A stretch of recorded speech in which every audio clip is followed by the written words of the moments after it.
Eh? We all have.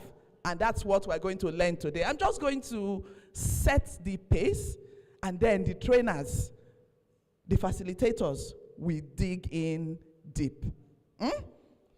Okay. So, growth, our potentials. Growth. That's it now. You are standing, your reality today. This is where we are. So, on your own notepad, can you write your reality, 2 or 3 things, your true reality, and what you would want to take out by the time you are done with this section today? Your reality. 3 points. 3. Your reality. Because growth comes from, first and foremost, you understanding exactly where you are. And guess what? You know, sometimes we lie to ourselves. You know your neighbor is not you. We know that. Eh? Do we know that your neighbor is not you? Your sister is not you? You are an individual of your own, and you run a business. Okay, so reality, 3 things. Okay, 3 things that you know you need for growth. Then what are the options available for these 3 things? Can we write it down? We've written 3 things. What are the options available for these 3 things that we have written? You know, before we came here, we would have taught all those. Now we're all in business now. So speed. All right. After writing that, what can we commit? What will we do to ensure that? What do we think we need to do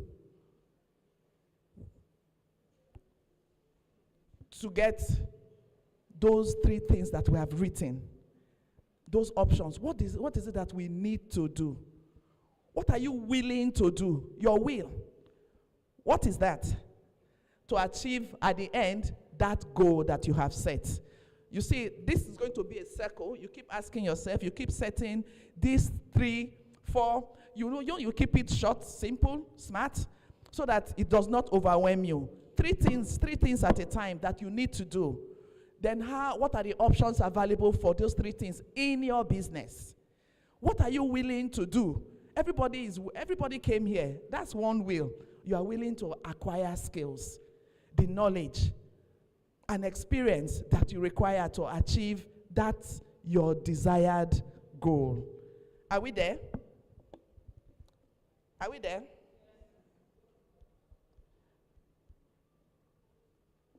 You're not still able to do.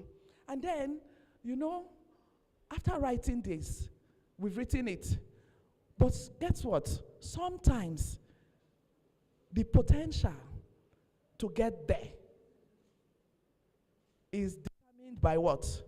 What determines how you arrive at these things that we have written? Anyone? Anyone? Your action.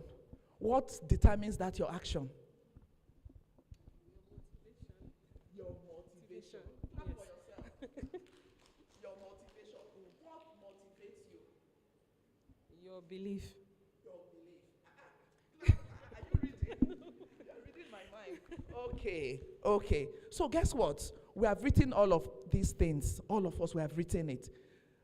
What drives us? What gets us there? Key words we have to hold. Key words everybody will hold is growth and potential. We want to accelerate our growth. We want to get to that end goal that we have set from these 3 things that we have set. And what drives it? Growth, potential. Okay. So your motivation, where you are in life, your age, your skills, what you desire. I think we all understand Abraham Maslow's law of needs. Do we know that? Do we know it? Do we know it? It's an interactive class, so that's the way I know how to talk with people. We have to do it together. Who understands it? Abraham Maslow's law. Who? I will cane all of you. Oh, All right. I think I see my beautiful lady here. You want to share?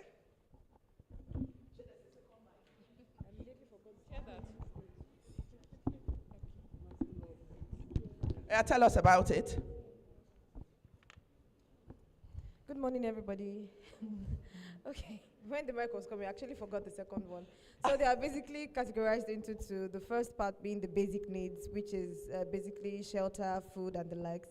And the second part is the growth needs, which has, will I say, aspirations and things like that. That's basically the two, but it's a whole pyramid that has about 5 stages. I can't really remember, but it's basically the basic needs and the I think growth or something. I forgot something. A big round of applause for her. Okay, we are all here. Okay, first and foremost, we are here to work. We are working to make money. Sure? For our basic needs. What are these basic needs? Food, shelter, and clothing. Basic need. And I think we all have that now. Do we all have it? We all have it. A big yes now, don't we?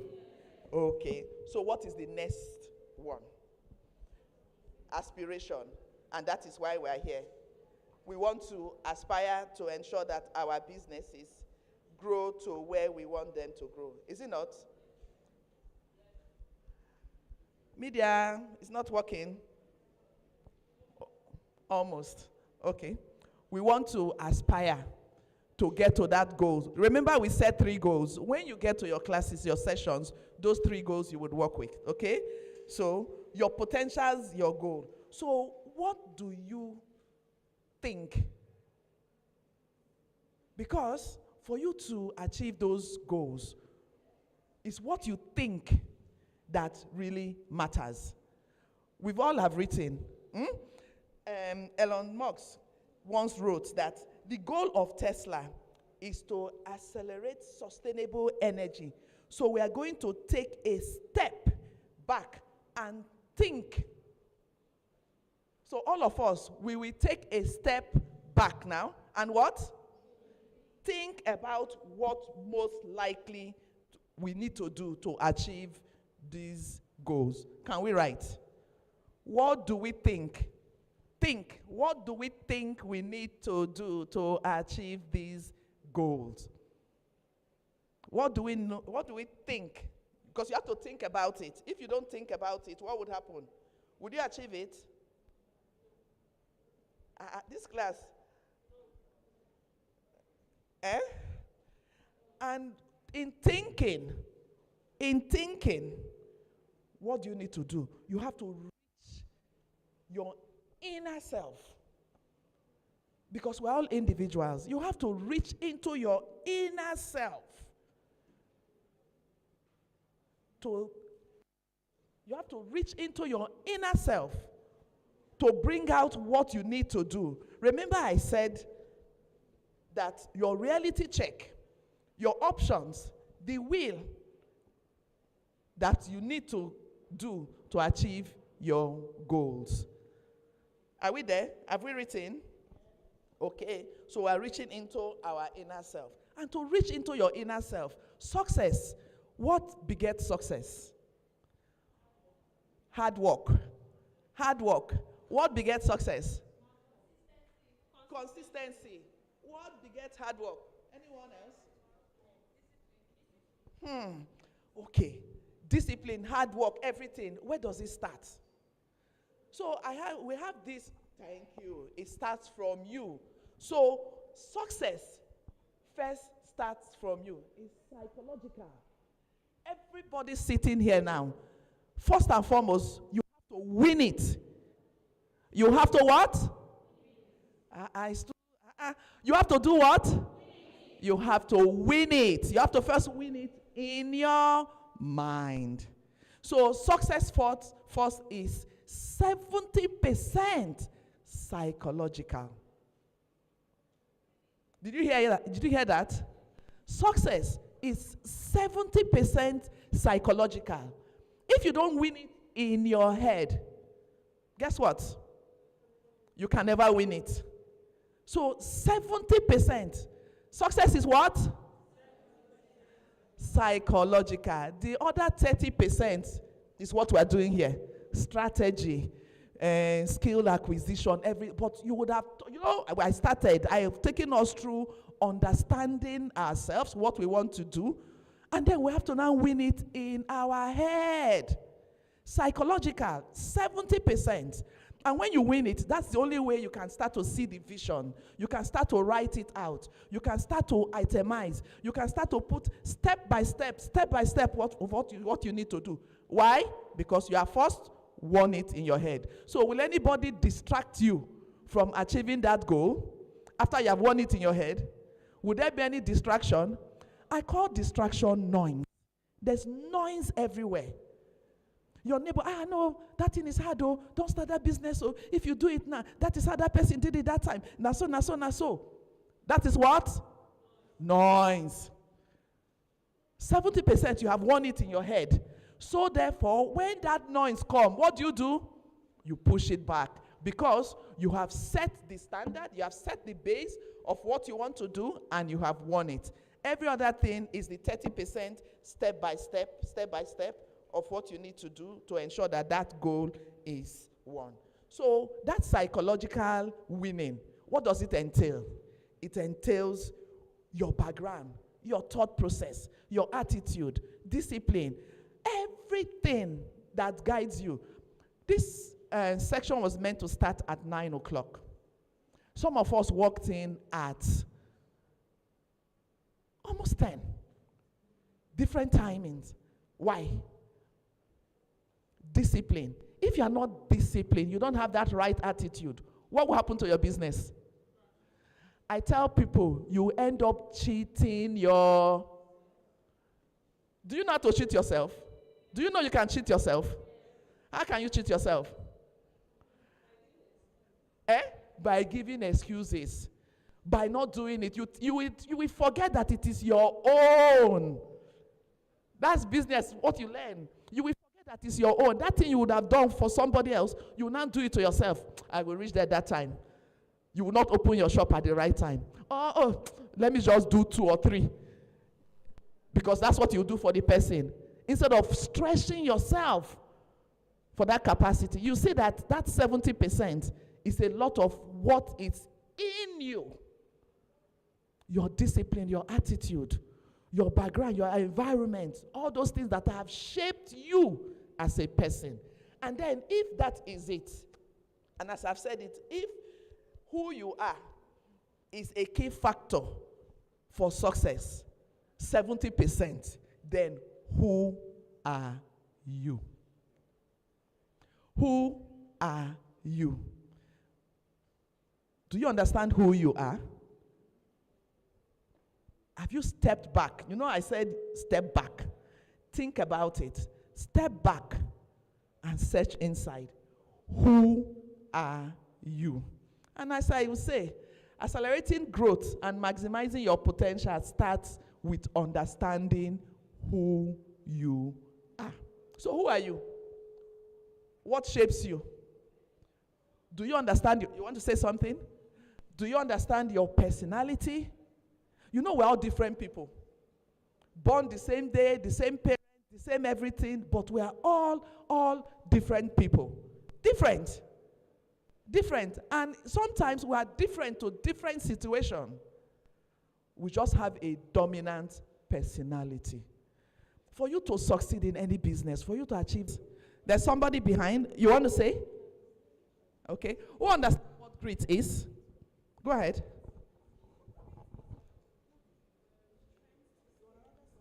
To stay on something till the end. So we all need to what? Develop what? And for you to develop grit, what do you think you need that can help you? What do you think? Should I tell you? No, what do you think? What do you think that you need? I think for me, determination. What? Determination. Determined from their businesses. That you have even at least 2 accounts. This is my business account, and this is my personal account. And you don't mix, I call it, you don't mix okra. Your business account money does not go into your person. You know, we are women now, I can just take them. After I go put them back. Who does that? There's one, so we have to learn to stop it. There's one question I asked. You have your business. You know, people will come and ask you, money, your business money. Money, give me money. Your business money. Oh. Somebody will come and ask you for that, your business money, to go and treat somebody medical. The father, the mother, whatever. What would you do? Would you give that your business money to the person for medical purpose? Would you? Would you? Would you? It depends. Okay, oh, that will tell me who you are, why, when, how, and what. Your business na business. You na you. Why would you carry, if you were working in which bank or which, in Dangote group or any, would you go and carry their money to come and give to somebody for business? Or Aliko will carry that his business money to come and give to somebody because they say they need it for medical. How will he take it? What would the accountant do? What would the accountant do? Will the accountant let you take it? Good. So it's only if you don't have structure. You must separate yourself what? From your business. It's only if you don't have structure that you will do that. So you must have structure.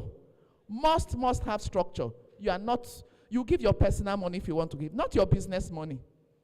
Because then if you are not able to, now if they don't return, of course it's medical, so it's not going to even come back. It's not generating money for you, of course. So how do you replace it? How do you restock?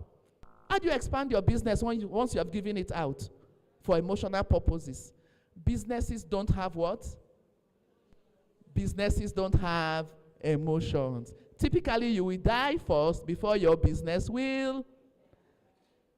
So we need to understand that. You will die before your business will die. Everybody go and register your business. Separate yourself from your business. Your personal account is different from your business account. It starts with a structure.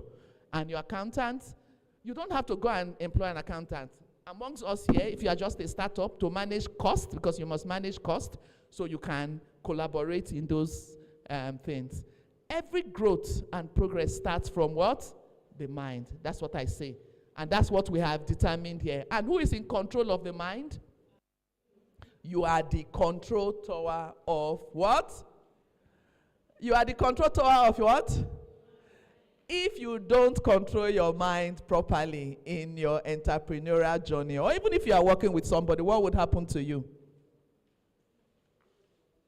What would happen to you? That 70% psychology, you don't fail. Oh. That is why small businesses or startups, within their first 5 years, they fail. So I'm doing a PhD. It's developing a success model for youth entrepreneurs in Africa, a case study of Nigeria. And we've been doing sampling, speaking with people. That is why businesses fail. You are emotional. You have not separated yourself. You have not stepped back to understand who you are. You need to step back, think, and then you do your reality check and control your tower. Next slide. Okay, so this is the pledge. I like to close with pledge at every time I speak. Have we learned anything? Are you sure? Are you sure? Okay. Let me take questions before I go to the pledge. What I typically would want all of us to stand and recite together. Questions? Questions? Do I still have more time? Okay. 5 minutes. Okay, so we'll do the questions. Okay. Hi, good morning. Good My name is morning. Adeshawa. I'm a sales professional and a business consultant. Okay, I said my name is Adeshawa. Adeshawa. I'm a sales professional, Sales professional. consultant, and a mentor for girls between ages of 10 and 18. I have a question, and I don't know if time is going to permit you to answer that question, but I would love you to please elaborate more on the personality types that you mentioned during your teaching. Okay. The personality type, you go back. More questions, and then I'll go back to it. All right. Hi, I think I've introduced myself already. Okay. I would like to ask, a lot of times with businesses, right, there's product-based and service-based. And so like when you're talking about the separation, it's kind of almost clear-cut when it comes to products because you're like having to stock up. But when you're in service-based, wherein most of the tools are softwares and they're like from your laptop, internet-based, how do you really like separate, like you said, the business from the person now? How do we draw that line? Because we use the internet for both social media personally and then managing clients and all of that. So I kind of need the clarity on that. Thank you. Okay. So maybe I take the two questions. Another one? Okay. Let me, whilst I'm waiting for the third, more questions?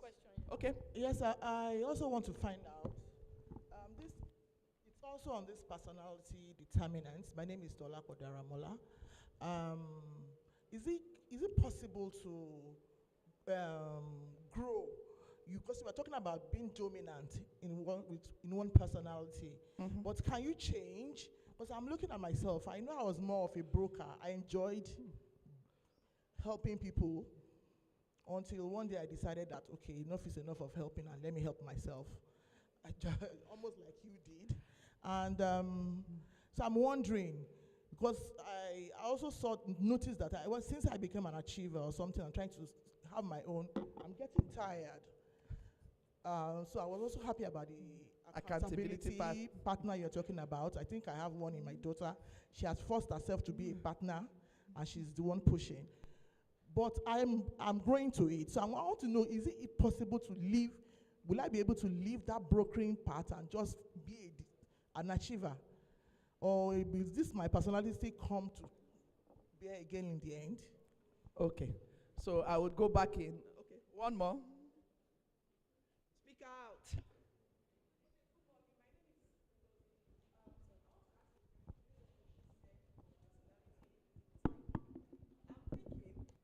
For this personality type, can we have more than one personality type? Because I'm looking at myself, I feel I'm more like a pioneer and an achiever in the same place, because I can start up something, and I always have this motivation to always even push people. Like, I'm this kind of person that most times I push people a lot to get to their, but sometimes it feels like I need someone to also push me, because the way if I motivate you like this, you must achieve that thing. And I'll be like, go girl, I believe in you. Then who will motivate you yourself? Nobody. I need someone I to feel also you.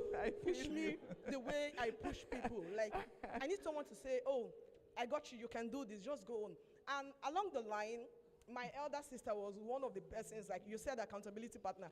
At some point in my business, I felt like, oh, I don't even have the strength to do this thing again. She was like, I know you can do this, you can just keep on. Propped you up, yeah, she kept pushed on talking to me. Yeah, you can nudge do this. you, Yeah, keep she was going, like, keep going, you'll get there. Keep going, you'll get there. And every day, even to you today, each time I talk, I always talk about her, that I know you are the one, like, you pushed me, like, she knows that, like, I feel like I need people to also push me the way I try to Push people. Yeah, motivate them. Yeah. Okay. So maybe I start from you. First and foremost, surround yourself.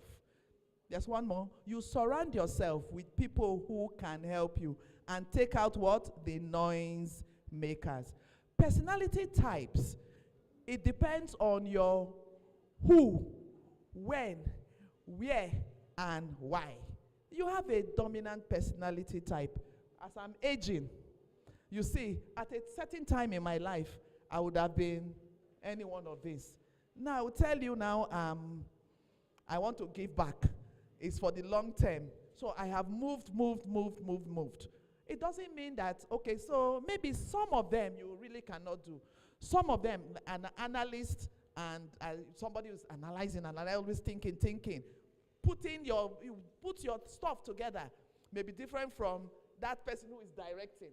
That person who is directing, what in consign all the plenty analysis. It will direct you to go and do those analysis. So then, in life, they are the dominant and the recessive personality type. But you need to know what is dominant for you at that point in time. we are all, well, young, I would say. I don't think anybody is more than, let me not say we are ladies. Let me not say. Okay? But I don't think anybody is. But that's your mind.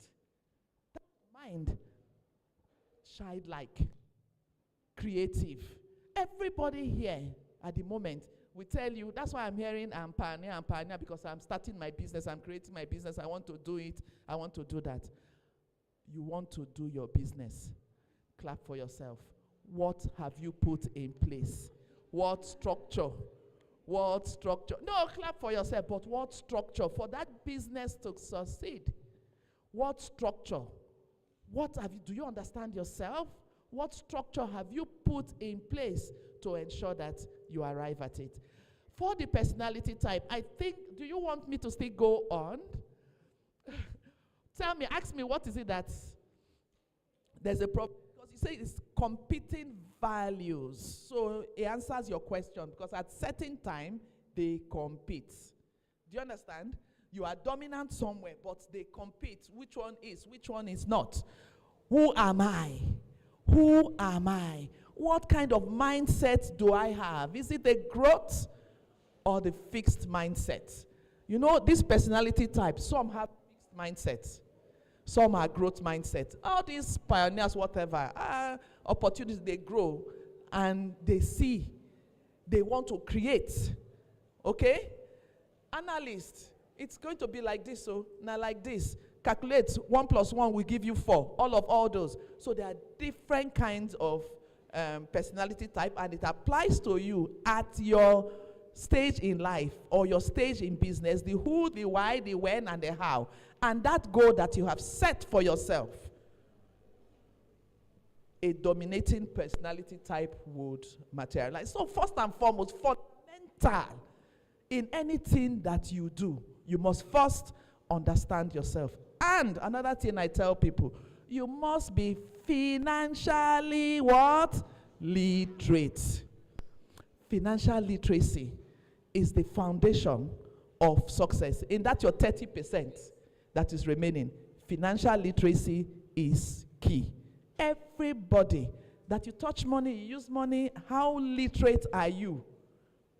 How, this is a section now, it helps. How financially literate are you? You know, you need to understand the components of financial literacy and the business fundamentals of any business. So let's go to our pledge. Any more questions? I think I've answered all. One more. All right. One more. Good morning, everybody. My name is Rennie. Please, I have a very realistic question. Go ahead. And it's about separate yourself from your business. I want to ask a very honest question, and it's personal. In a situation whereby you feed from your business, you shelter from your business, everything comes from business, how does that business grow? Okay. So, first and foremost, how did you start this business? Role play. How did you start this business? So I would ask you if you were talking to me. I started on my own. What's this business? Hair. You do hair. So you had capital. Yes, I had capital. Okay. So let's even imagine that you didn't have capital. So let me start that you didn't have capital. So you started from plaiting hair. And you start to grow capital. In that plaiting hair. So first hair you plait, maybe it's 1,000 naira. Let's use 1,000. 1,000 naira. You pay yourself salary. Set aside emergency fund. Is the remaining money. Is the remaining money that you can start to use to do other things. And then, before you start to save. And then that money that you have saved, you're saving so, because your first entrepreneurial risk is your risk. It's your vision. You have thought about it. So you put your money together. The only other people that can help you, friends and family, they can help you put together to set up that capital that you want to do. Must be separated. Must separate it. So you must have 2 accounts.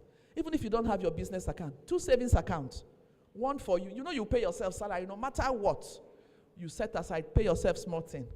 Put small emergency fund and then go. And as you progress, you start to do savings. Do you understand? Yeah. You must, no matter how small small the money is, they say live slightly below your means. Not even within your means. Slightly below your means.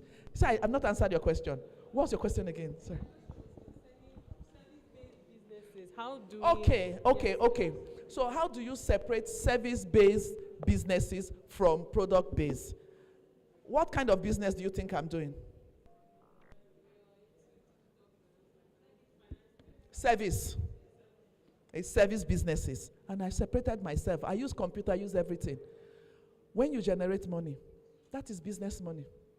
When you are Googling and doing the search for, what do they call it now? To entertain yourself, that's different.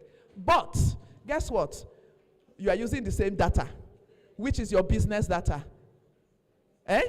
Your business will carry it. Your business will carry it a bit.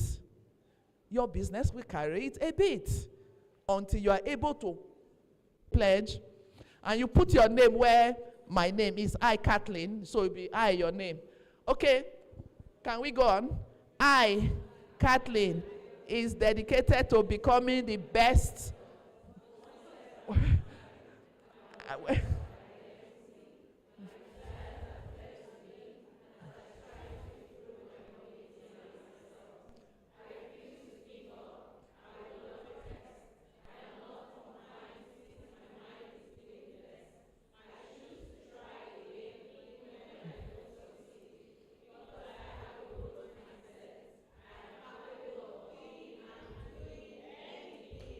Clap for yourself.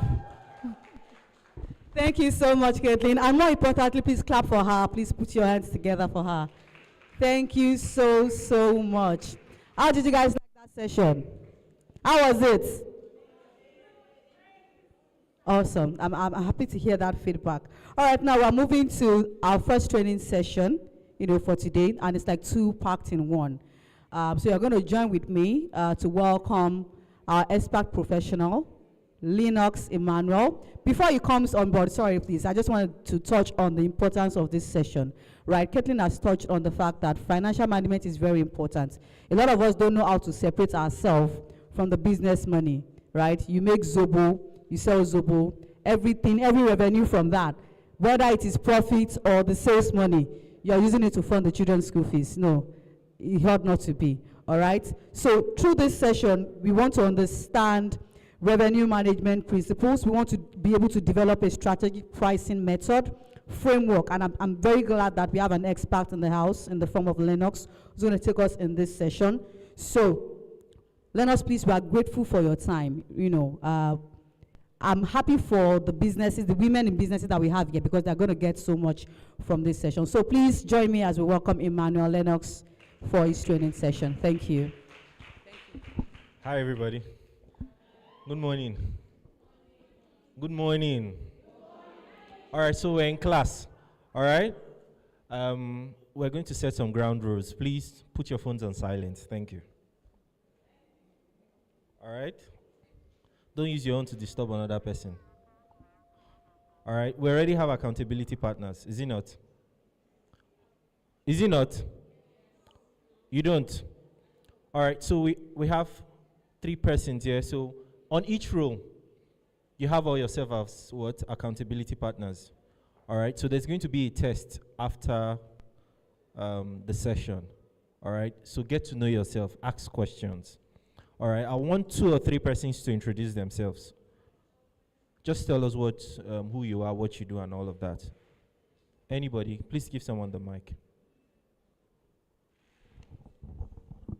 Introduce yourself.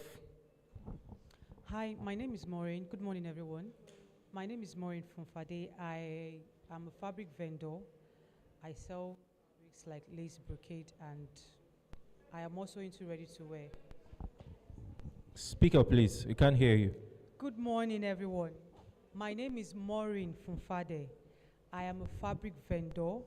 I sell beautiful fabrics like lace, brocade, and I'm also into ready-to-wear. Thank you. All right, thank you. Please, I thought I saw a writing. Everybody can see that. All right, first and foremost, I need to write something down, and I please need you to write this. Pen. We're in class, don't worry, so it's going to be engaging. Forgive me.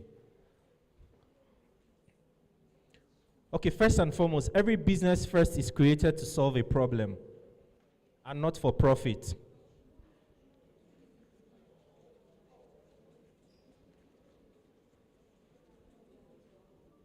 So I asked this lady, all right. Can everybody say it now? Okay, but just follow me. Every business is created to solve a problem first and not profit. So when somebody tells you introduce yourself, wherever you are, first of all, identify what the problem what you are solving. Don't tell them what you are selling. All right? Are we together? Yes, sir. Wait, hold on. I'll tell you when to share. Just hold on. I'll tell you when to share. All right? So let's go to our first slide. I need you to hold that thought, please. Okay? I have just 1 hour. And this 1 hour is, I'll tell you, it's 80% of the things you learn in your business. So, this is everybody here. This is me. And this is my business. This is our desire. Everybody wants to press their business neck. True or false? Am I lying? We all want to press what? Our business is what? Neck. Next slide, please. But now this is the reality.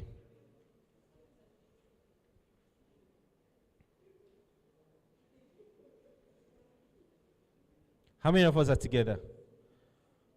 This is what? Our reality. Next slide. Now, SLA Business Lab. Madam started by asking the question, so what do you want? So, in your notepad, please write what you want for yourself.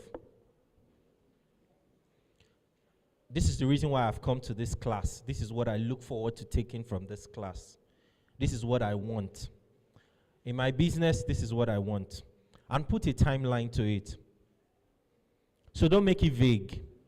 All right? When you say you want to do something, put a timeline to it. I want to do this in the next 3 months. I want to do this in the next 2 months. I want to do this in the next 1 week. Don't say I want to do this because then you would never do it. All right? How many of us have identified what we want? All right, next slide, please. Now, there are different categories of individuals here. From everything a lot of people have written, 3 categories have been put out. The first people are just here, people who just want to enjoy life. How many of us are there? Don't be shy. You want to enjoy life. Baby girl, come on now. You should give me. I don't understand. You just want to keep hustling, Abi? You don't want to enjoy life. Please. You want to enjoy life, is it not? Good. So we have the category of those who want to enjoy life, is it not? Next slide. We have the superheroes here. Who are the superheroes? So I overheard somebody saying that I like helping people achieve their things, but nobody's helping me achieve my own. All right? The superheroes. There are people who will tell you that, look, I know it all. When it comes to my money, I know what to do. When it comes to my business, I know what to do. When it comes to my family, I know what to do. I can figure it out. How many of you are in that category? The superheroes. In fact, you are the solution provider in your family. I'm not seeing hands. When everybody has, or in a group of 5 friends, when everybody has a problem, who is the go-to person? You are the person. So you are the superhero.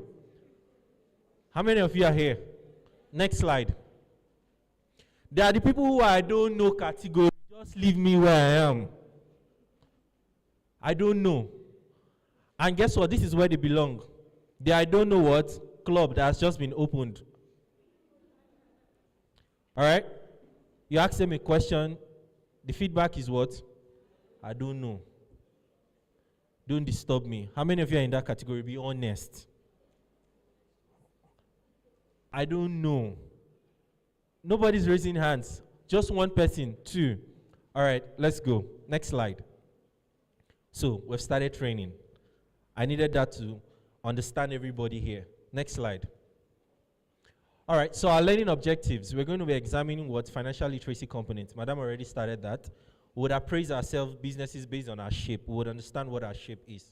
Next, we will discuss and implement business fundamental frameworks, which is critical. And we will design, initiate learning outcomes for growth, scalability, and sustainability. Recall how I started this session that business first is for what? Problem what? Solving, and not profitability. Madam has done half of the work. Next slide. She started by saying this, that your what? Success is what? 70% and 30%. She already laid the foundation on mindset and all of that. Now, the critical question I would want to ask is, sorry, stay on the slide, 70%. The critical question I want to ask, 70% psychology. She asks a lot of questions on who you are and all of that. Now, another question, how much of your psychology have you built between January and today? How much of your psychology have you built between January and today? How do you build psychology? Psychology, what is psychology, please? So, how much of your mind have you built before January or from January to date? I really don't care whether it's business, whether it's family, whatever. How much of it is holistic? A lot. Please, can you give the mic to somebody? I need 2 people to share. Anybody? 2 persons.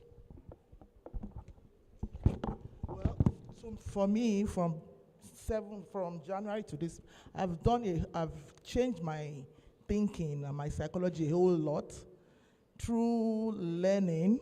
Learning what, please? Learning new things. New things like what? Like the fact that I never knew that I needed to color coordinate my Instagram page to be attractive. I learned that from my Gen Zs. In fact, I had to leave my page for them to handle, and I saw the difference. All right. So I'm learning every day. Being here, I'm here to learn because I know that the way we did business years before is not the way. What is attractive to people now is not what used to be attractive. So I have to learn. I'm beginning to learn now because now I'm on my own. I have to do it. So I'm learning, and my thinking is changing. I'm becoming more flexible. I'm not fixed anymore. All right, so there are 2 dimensions to psychology. There's the active, and there's the passive. All right? So what's the active? The active is things you intentionally develop within your mind. The passive is the things you see on Instagram. All right? The movies you watch. Subconsciously, they are there. So those are the 2 dimensions to what? 70% psychology. Now, the tricky part is, within this 70%, how much of the things that would affect or help you grow your business, help you grow your career, have you built within the 70%? I'm not asking a question. It's a rhetorical question, something you need to just think about. All right? So 70%. If 70% of success, or rather success is 70%, how much of this 70% have you built or developed that would lead you towards achieving that success? Or rather, you have paid more attention on the fact that Tinubu government is like this. And that's all you think about. Or the next big thing in town, the Lamborghini issue. You get? So are these the things you develop that becomes the 70%? Or rather, you are intentional about building relationships, researching things that are happening in your sector, within your sphere. What are my competitors doing? If I want to go into this business, what skills do I need to learn? What kind of movies do I even need to start watching on sales, on marketing, on strategy? Does it make sense? That's building 70%. We haven't got into the 30%, which is strategy. The 30% becomes auto. All right? So most of the times, the mistake we make is we pay more attention on the 30% and leave the 70% hanging. So you see you attending all the conferences, all the business seminars, and you're just talking about strategy, how to design your Instagram handle, and all of that, blah, blah, blah, all of that. You take all of that in. At the end of the day, you are confused. What do I even need to do? Or guess what? You start, and maybe max 1 month, you're back to square one. How many of you are in that shoes? I need us to be real. All right? Next slide. Okay, so it says here it's definitely not about how much you apply. And that's about the 30%. All right? This is this guy trying to what? Shoot the arrow. Let me give you a scenario. You know, have you tried solving a problem that looked so difficult, and for some reason you just went to bed and slept, and you woke up and found out that you were able to solve the problem? What changed? For real, sleep. And what was that? Psychology. You were just able to solve the problem. If somebody should ask you, let me give you another instance. You have $100 in your bag, or $200, and for some reason you can't just figure out where you kept the money, and you need to go out.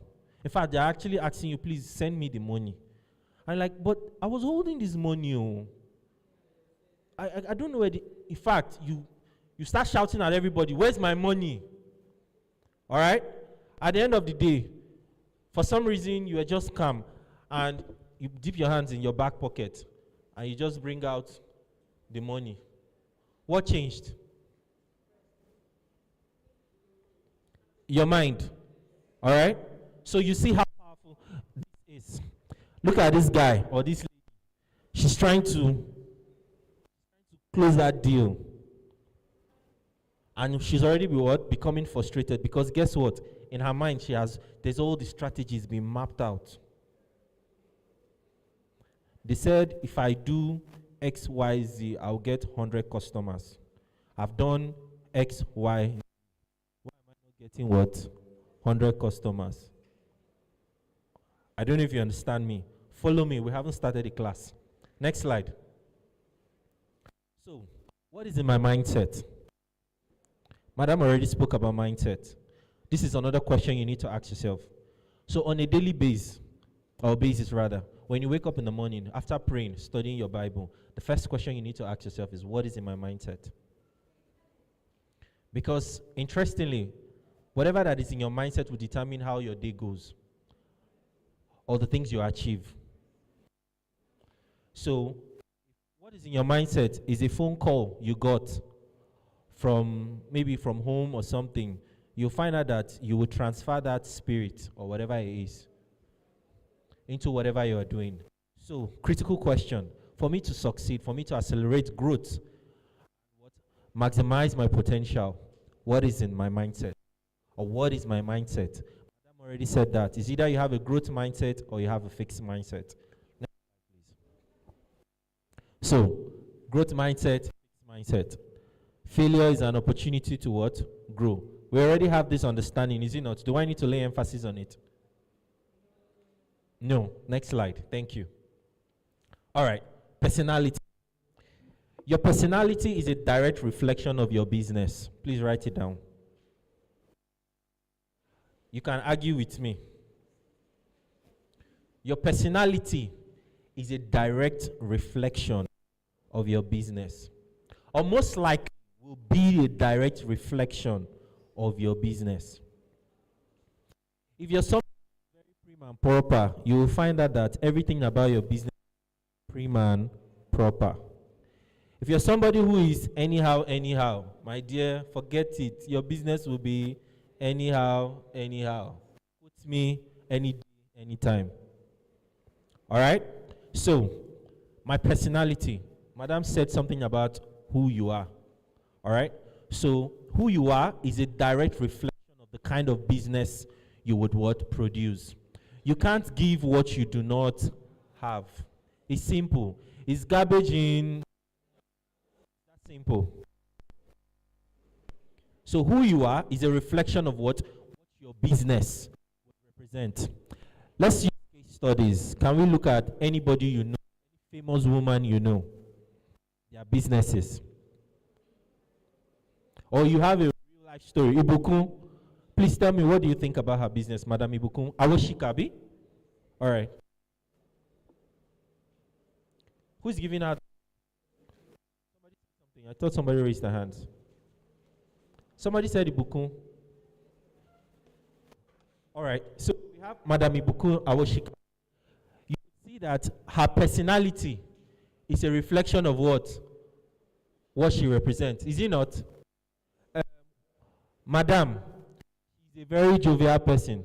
So in Kudi Mata, it's also laugh and play. Yes.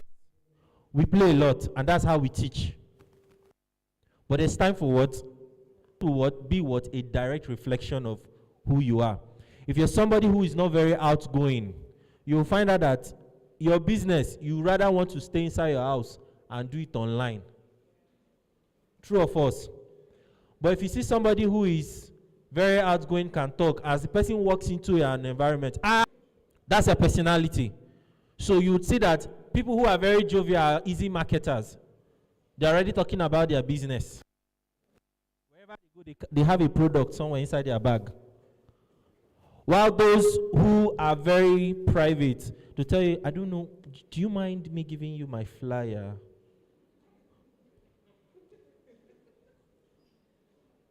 True or false? Next slide. So, my personality, who I am, and my business, who comes first? I need you to answer this question. It's like the chicken and egg. Let me even flip the question. The chicken and egg, who came first?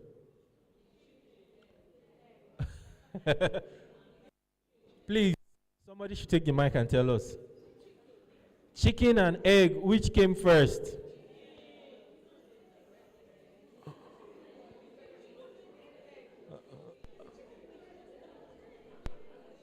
Give somebody the mic to tell me why. It's chicken first. Egg. Before chicken, before egg. Somebody else.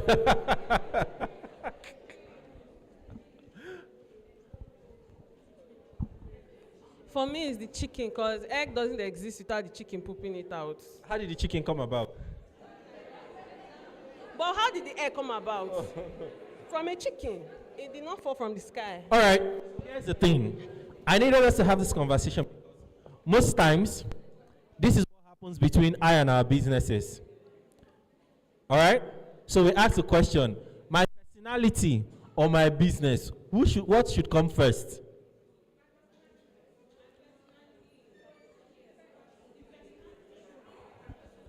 Your personality should come first. Why? Please, somebody give somebody the mic.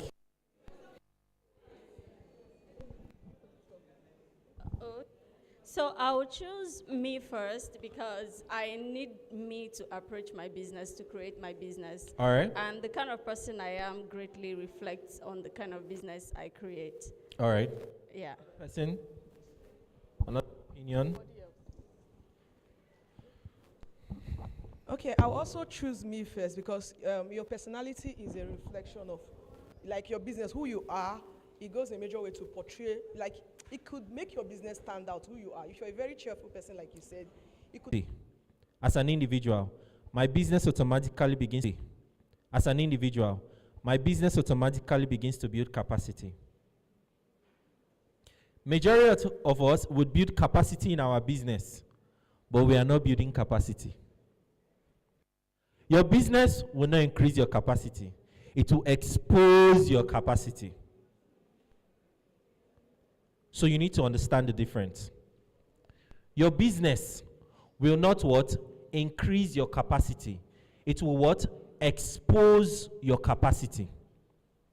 Let me give you a real life example. Madam comes up here and says, I have 30 years experience plus. I've been this. She doesn't need to convince you again to come to Kudimata. True or false? By default, you want to know, what is this organization? Does it make sense? However, on the flip side, if all she has been doing is just the business, and she's not building capacity, A time will come, they will ask question. Who is behind this business? Does it make sense? All right? Recall I said I just have 1 hour plus. 1 hour. Begging them to increase the time. They said no, but it's fine. All right? So here's the thing. You must consciously build capacity within your personal portfolio and also your business portfolio. I don't know if somebody is here to speak on branding, but then you as an individual must have your branding different from your business's branding. Branding not in the sense that you have a logo. No. Logo is not a brand. Logo is what depicts the brand. That you have a logo or your business has a logo does not mean that you have a brand. No. We will come to that. I'm just touching little areas as we journey. All right? So, we have ascertained that you come first before your business. Now, do not also make the mistake of leaving your business behind because I said you come first. No. You must try as much as you can to build both side by side. How do you build your business portfolio? Now, that's the another question you need to ask yourself. You build your business portfolio by building relationships, by solving more problems. Recall I said business is created to solve problem and not profitability. When you solve problem, profitability comes. All right? Now, when you go into business, there are two things. It's either you're going into business for the fact that you want equity or you just want to be known. There are two different individuals or different dimensions to doing business. Let me give you an example. If you're a daughter of a rich man, let me use DJ Kopi. DJ Kopi is not a DJ because she's, how do I put it in quotes, she's looking for money. She's not looking for equity. She's looking for relevance. Because she has money. All right? Somebody else who goes into business or who wants to be a DJ and you see DJ Kopi and you think because she's doing pink hair and all those things, that's the route you want to follow, you will suffer.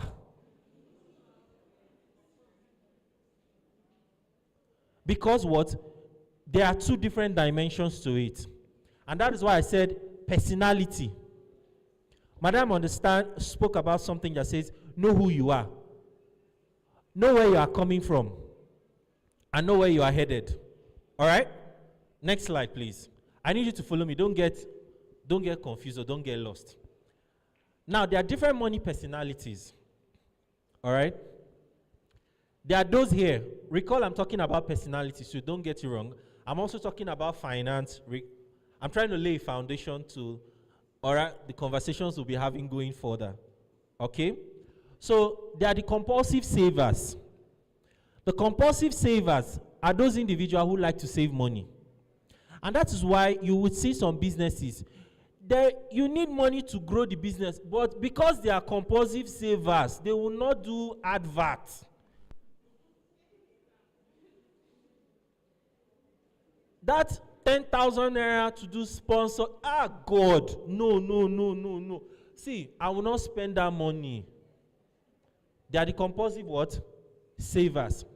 And you need to be very careful because, like I said, your business is a direct reflection of who you are. Are you guys following me? Now, they are the compulsive spenders. Spend the money today. Forget about tomorrow. Tomorrow will take care of itself. Good. Those are the people that they just tell you, bring this money, so and so is happening. You just carry the money. Take. 2 weeks later, guy, how far now? Story. They'll even tell you, you know what, that money you gave me was not enough, but you know that if you just add another, it will work. You do another transfer again. Take. They'll not tell you, you didn't send transport to, you send again. Take. You want to flip it. Those of you who don't know how to save money, notice you know when Madam was talking about the whole personality thing, you need all of those personalities. A phenomenon called the chimera. Please Google it. It's spelled Chimera. It has 3 personalities. It has a face of a lion, a head of a goat, and a tail of a snake. All right? Lions are brave. Is it not? Goats are what? Adaptable. They can stay anywhere. You can keep goats anywhere, they will what? Survive. Snakes are what? Cunning. So there are times when you need to be very brave. There are times when you need to be a goat. And there are times when you need to be what? A snake. All right? Next, the compulsive what? Money makers. I used to be like that and I'm still like that. I like to make money. All right? There are people, all they talk about is what? How to what? Make money. How many of you are in that category? Next, they are the what? Indifferent to money. Do I have anybody like that here? They are very rare. They are indifferent, whether they have, they don't have, they really don't care. Do I have anybody like that here? I doubt.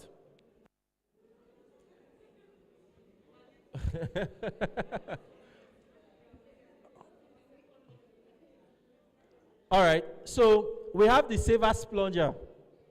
There are people who like to save money, but once they see something, the money will finish. Do I have all those kind of people here? All right. They are the gamblers. Bet. It's not that bet, you know. You know girls bet. In fact, our statistics show that the more women do betting. Yes, codedly. Yes. 100,000 in 2 weeks, you get 2 million. So that's gambling, if you don't know. That's gambling. Well, I'm not a believer of what do they call that in those crypto and all those things. I don't touch it, I don't go near it, I don't want to know about it.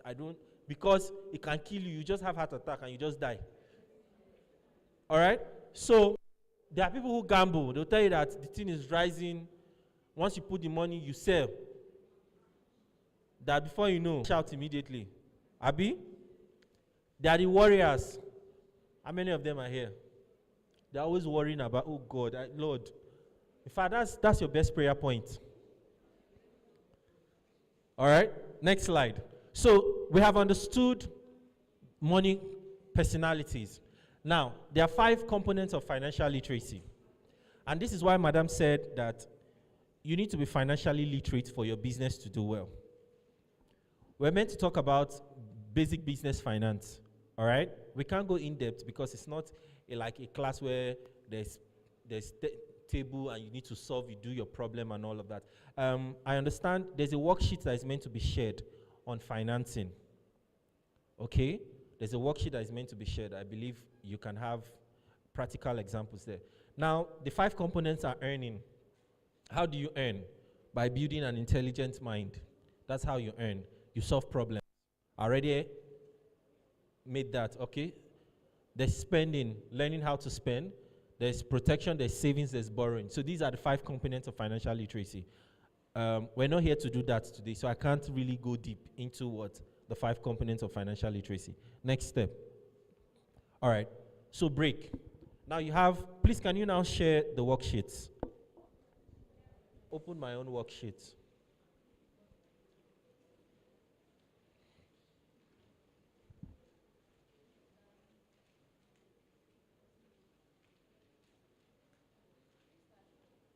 Hold on. I need to open mine.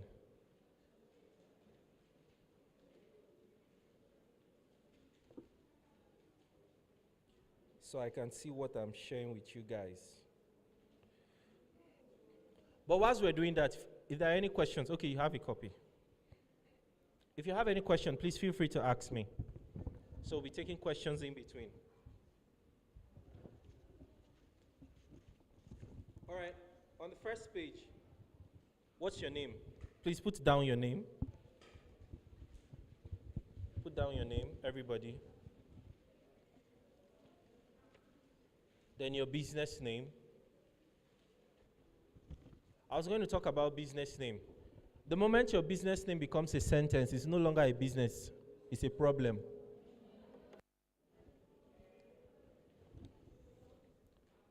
So as much as you can, always keep your business name short and simple. Don't you like SLA? Doesn't it sound tush? SLA. She sounds tushed. Why do you use Chiamaka? How do you put Chiamaka? Then you now put limited. Then you want to do your website, you now put Chiamaka and this in blah blah blah Nigerian limited. That's a problem. That's not a business. Because you're giving people problem. All right, so do you have a business address? Business address, put your business address, phone number, email address, website. Make sure you write this. I'll call anybody to share. Date established, company history, 5 reasons why you decided to become an entrepreneur.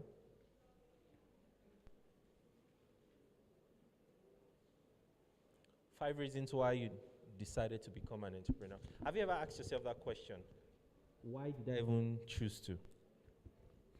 A lot of people went into business because there's no job. So decided to start a business. A lot of people went into business because they need to help their family. A lot of people went into business because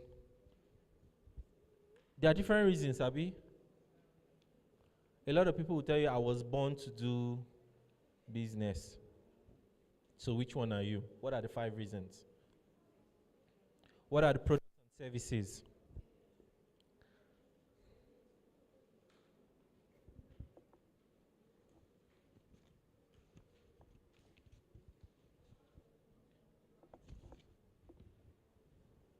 I'll need you to stop at your product and services. When you get to product and services, pause there. When you're done filling, before you get to key competitors, just pause at product and services. We'll come back to it.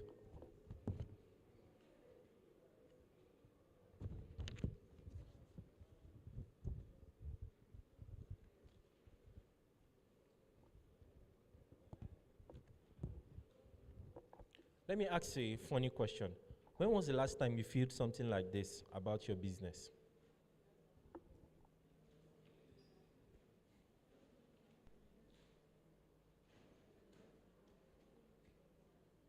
When was the last time? Last year. What was it about? Why did you feel this information? What was it about?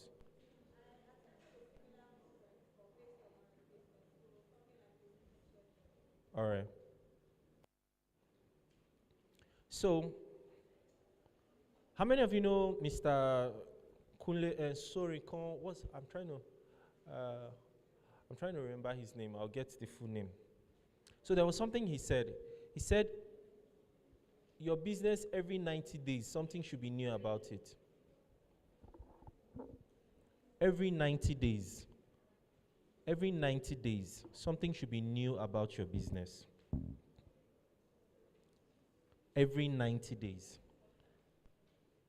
Something should be new about your business.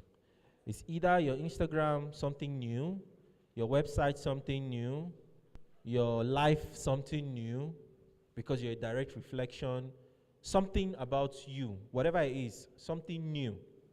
You could choose to determine what it is. So let's move to the next slide, please.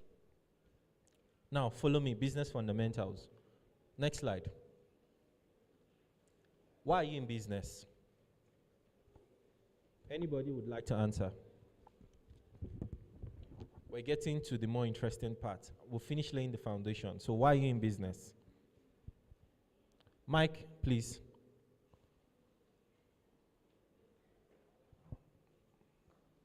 Can somebody help out with the mic, please?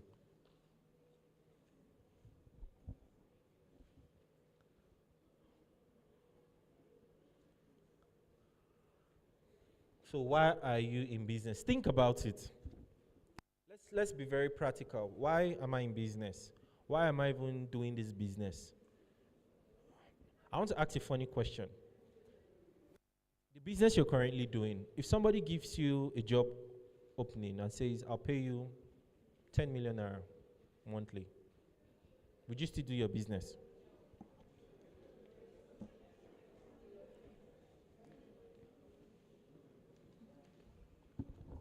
So I need honest. Where I don't know why all of you are doing, because we are not in Lekki now. We're in Ikeja. I don't understand what's going on. I should just keep the mic and go and sit down. People are doing tush. I asked a real life question. Please, where's the mic? So give to people. Okay, please go ahead. Okay, good morning, everyone. Good My morning. name is Blessing Anefio. Oh, no. Okay, thank you. Why am I in business? I told you how to introduce yourself. I must have missed that. Oh, the problem I'm solving. So you are failed. Next person. Oh my, please give me another chance. Next person. Okay.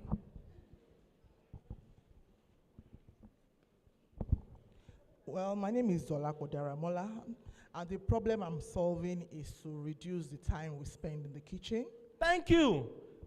So you already know what she does. Don't come and be telling me plenty story. Time spent in the kitchen, the lesser, I don't know about you, but I don't like to spend so much time in the kitchen. There's so much life outside. Why should I spend so much time in the kitchen? All right. Yes. So for myself, my own reasons why I decided to become an entrepreneur was to solve that particular problem first. Or when I solved it, I saw a business in it. I set about solving it because I'm a mother of a girl that doesn't like to cook and 3 boys that are not interested in the kitchen. And I needed them to eat when they were in university. So I had to do something to make it easy for them. And when I saw that it was, they were like my, I would say my test lab rats. And when I saw that worked with them and they started selling behind my back what I was giving to them for free, I decided to sell on my own. All right, thank you so much. So that was my own first reason. Then the second one was self-actualization. All right. I needed to prove a point. I had this very comfortable life. And I think everybody took me for granted and felt I could just be mommy and wife. So, and then the second was, now I'm using it to meet my basic needs. And then I want it to outlive me, to leave a legacy for my children. So in context, you already find out why you're in business. Yes. So any other person? Mike, please, anybody just randomly give. I don't know how to select. Sorry. All right. Hello, good morning, everyone. So I solve the business of educating young ones that being an usher does not mean that you're a prostitute. All right, so I'll teach you how to introduce yourself again. Give to somebody else.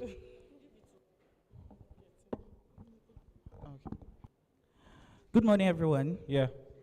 My name is Sarah, and I improve family nutrition and support women reproductive health. Thank you. Please give her the mic back. So introduce yourself again. Okay. I solve the problem of making your event stress-free by employing our services. All right, so you can ask your question, tell us why, and she can give her the mic back. So go ahead. Okay, why I'm into the business is to educate young minds like me that there's integrity in business, and also for brides, intending brides, to also let them know that you don't have to do everything by yourself. People are there to do for you, just to pay a small amount or a token for it. All right, next. Give her the mic. Oh, okay. Good morning once again. So why I decided to become an entrepreneur is to make healthy nutrition food options more available, affordable, and convenient. I asked a question. If you were given a job and you're to be paid 10 million naira monthly, would you still do your business? Yes. Why? But the thing is, I would rather divert it to something else. And that would be for advocacy. Instead of being a proper processor, I would move into advocacy of that particular business. All right. So, whatever that makes you change your mind from doing the business you are solving the problem you wanted to solve, it means you were not genuinely interested in doing the business or solving the problem.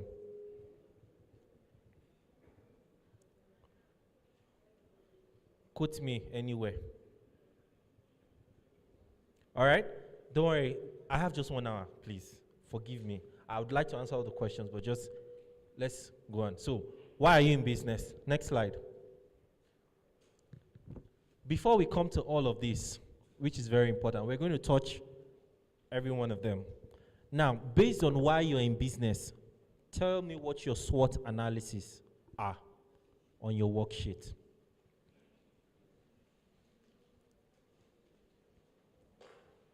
So, do you understand what we're doing? Do you understand what we're doing? Does everybody understand what we're doing?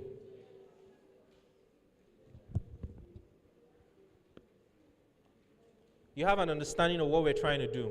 Now that you've been able to establish or you have an understanding why you're in business, then you can understand what your SWOT is.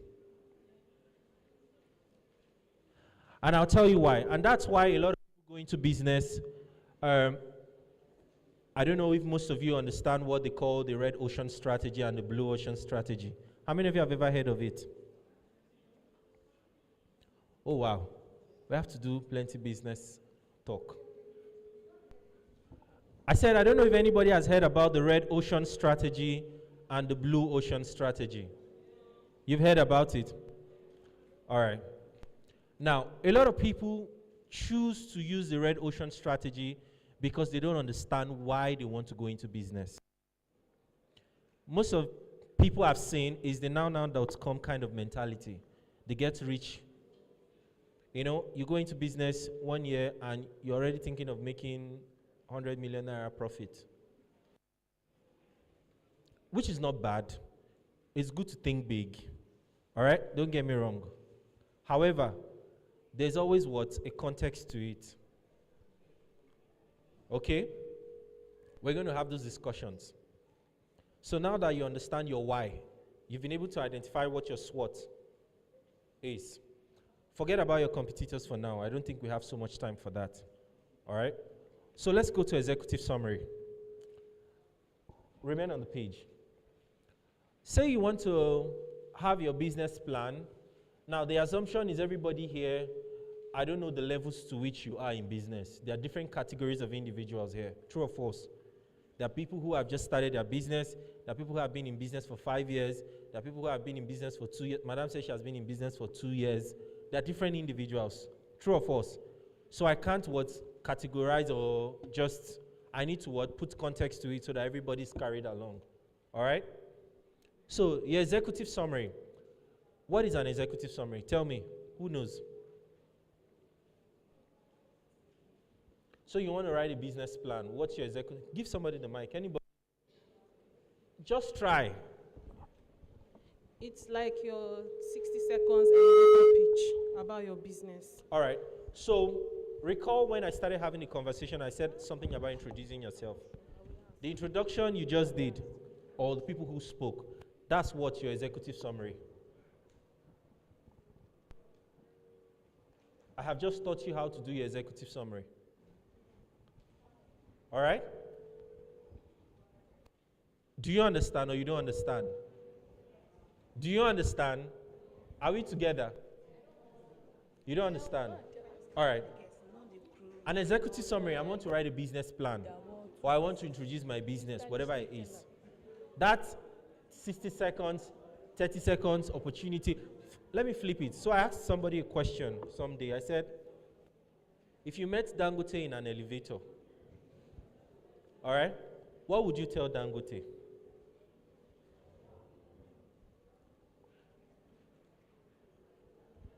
Anybody? You met Dangote in an elevator. What would you tell him? Nobody wants to meet Dangote. What's going on? Please, can you reduce on the mic? Nobody's saying anything. Please give her the mic. Hello? Hello? The mic, please.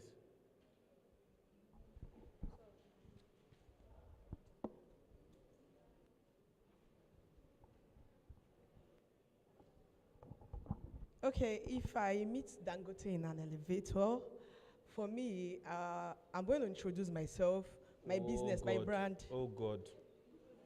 What will you tell Dangote? So you have 30 seconds, 60 seconds. Okay. You're in an elevator with Dangote. What would you say? I'll sell my brand to him. He already knows. Okay. How would you sell your brand to him? By telling him the problem, Okay. Can somebody else try, please? Please, the lady, okay. Hello, sir. Good afternoon. Good afternoon. My name is Amarachi Okugo, CEO for Pancake Pastries. Next. Next. Give somebody the mic. When you introduce yourself, tell me the problem you solve. Good afternoon. Yeah. I would let him know I'm building an app where people are able to... Next person, who wants to speak? Good afternoon, Mr. Dangote. Nice to meet you. I'm a skincare formulator and I produce natural skincare items for for African skin. And I would like you to invest in my business and be my mentor. Okay, another person.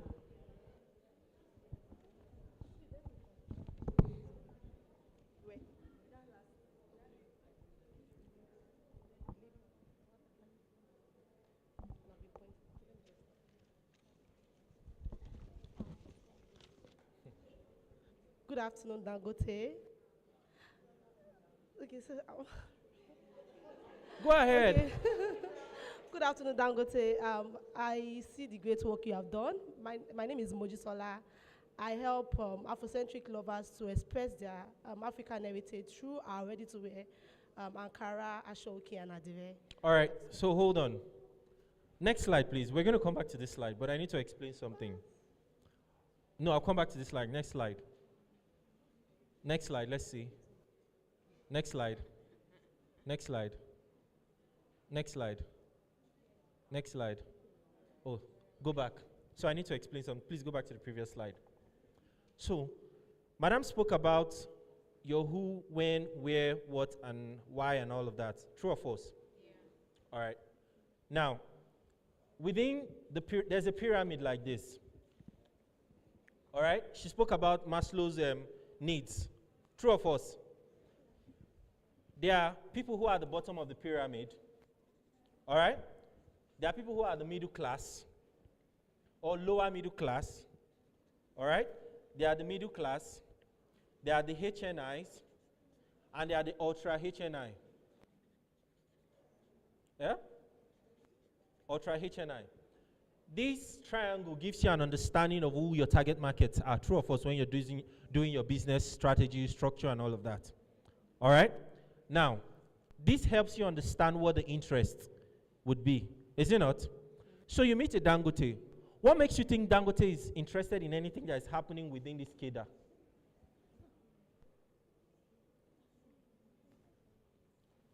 We're having a conversation on business fundamentals. All right? So you have a 30 seconds or 60 seconds to have a pitch to Dangote. Recall, let me flip it back so you think about what Madam said. When, why, how, all of that. Different phases in life. True or false? There are phases where you are. There are things you say you need. We looked at the food, shelter, clothing, and all of that, There are people who have gotten to, they are the ultra HNIs, which is the Dangote. So if you go to Dangote and you're telling him that you say Ankara, what business does Dangote have to do with Ankara?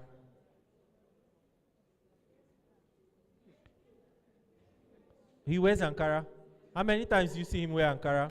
How many pictures of him have you seen with Ankara?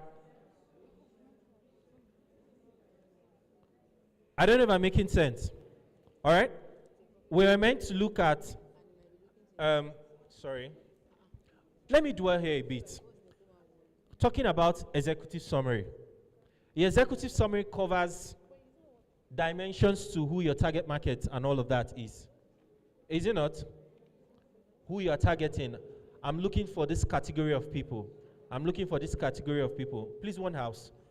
My service is to this category of people, is it not? So you have used this to benchmark who your target audience is. And based on this, you have identified a problem within this target market. Is it not? That's your executive summary. About your company, overview, when it was created, blah, blah, blah, and all of that. All of that.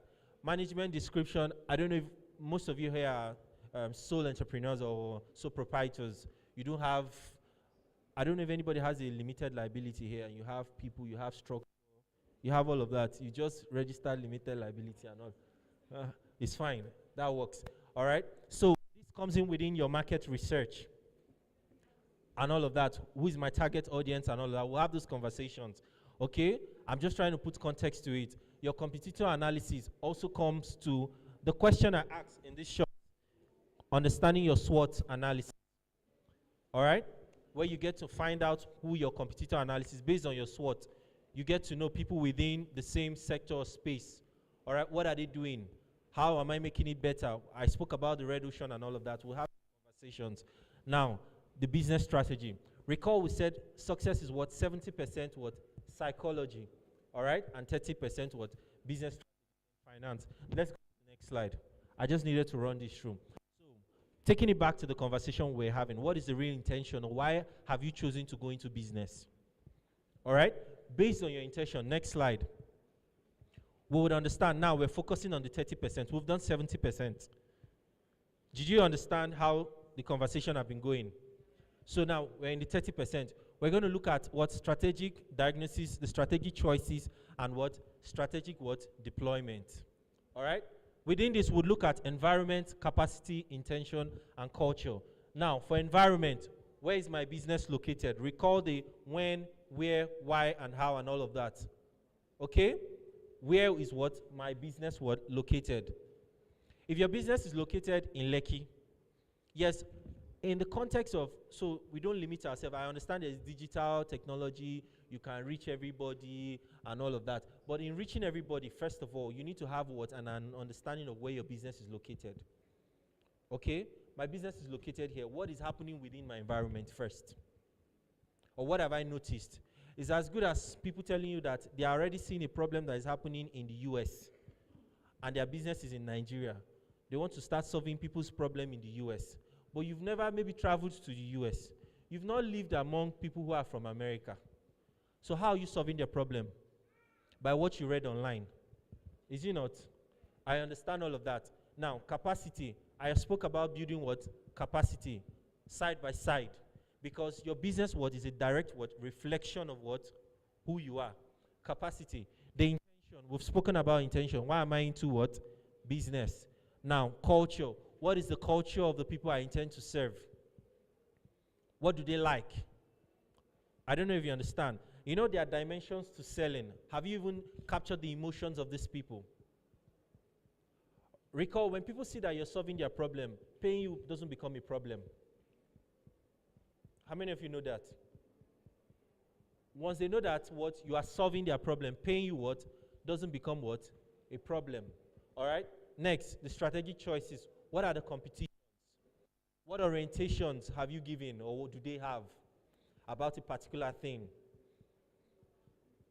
Okay? Looking at international, innovation, and evaluation, processes, organization, resources, change, convenience, all of that within the 30%. Next slide, please. Okay, now the entry. I spoke about the blue ocean and the red ocean. I call it the hot water style and the ice water category. Now, I'm a new business owner. I've never done business. Perhaps, maybe friends and family gave me 1 million naira to start a business. Okay? and I want to go into, give me a business, cake baking or clothes making or something, and I'm already thinking of what Vicky James is doing. That's you going into hot water style. All right? That's you already killing yourself. Because guess what? You don't have the resources Vicky James has, number one. You're not, so putting culture and locality also ties with the kind of relationships you have, the kind of friends you have. How many of you have friends that knows 5 billionaires? Or can attend events that you have 30%, Obi Kubana, all the big boys are there. But that's the kind of event Vicky James would attend. And that's the kind of clientele she would have. So that's already red water strategy. So what about the blue ocean? Blue ocean is where you start looking for problems that Vicky cannot solve. But it's still within what? The clothing space, the fashion space. And guess what? Recall you have just 1 million naira. That can finish once you close your eyes like this and open it. Does it make sense? I hope you're following me. Now, I heard you're supposed to talk about your pricing strategy. Recall how we started the conversation on knowing your personality, your money personalities and all of that. You see how it ties. The spender wouldn't want to think of, you know what, I think I need to start small and grow little by little. The spender will tell you that, look, I have 1 million naira. Let me go and even rent shop in VI. I'll go and take a loan. In addition to the 1 million naira. I'm sorry, I know there's a bank here, but let me tell you one secret. Don't take a loan to start a business. You will die. Because business takes 6 months, 1 year, incubation period. And nobody will give you that grace. You just find out that you're not sleeping well. And you're walking and you're doing like this on the road. And somebody's talking to you and you're just getting angry. All right? Let's flip. Next slide. So you have an understanding of what the blue ocean and red ocean strategy is. All right? Now, within this strategy discussions, there are expectations. Madam started having conversation, and recall how we started the conversation. What do you want to achieve? All right? So what's the expectation? Bringing it down, you have in the middle the strategy analysis and all of that. Capability and the environment. Recall again, I said, your capability or your potential or whatever it is that you have, knowledge, experience and all of that would be what a direct reflection of what? Your business. All right? Notice that your capability will reflect what you provide towards the environment, side by side. Are we together? You know what? Let's stand up and stretch. Let's stand up and stretch. Then we'll sit down back. I see we're getting tired. All right? Anybody know any exercise? There's a clap I learned. Atama. Who knows that clap? Who knows it? Who knows it now? Somebody should. You know it? Eh? Please come.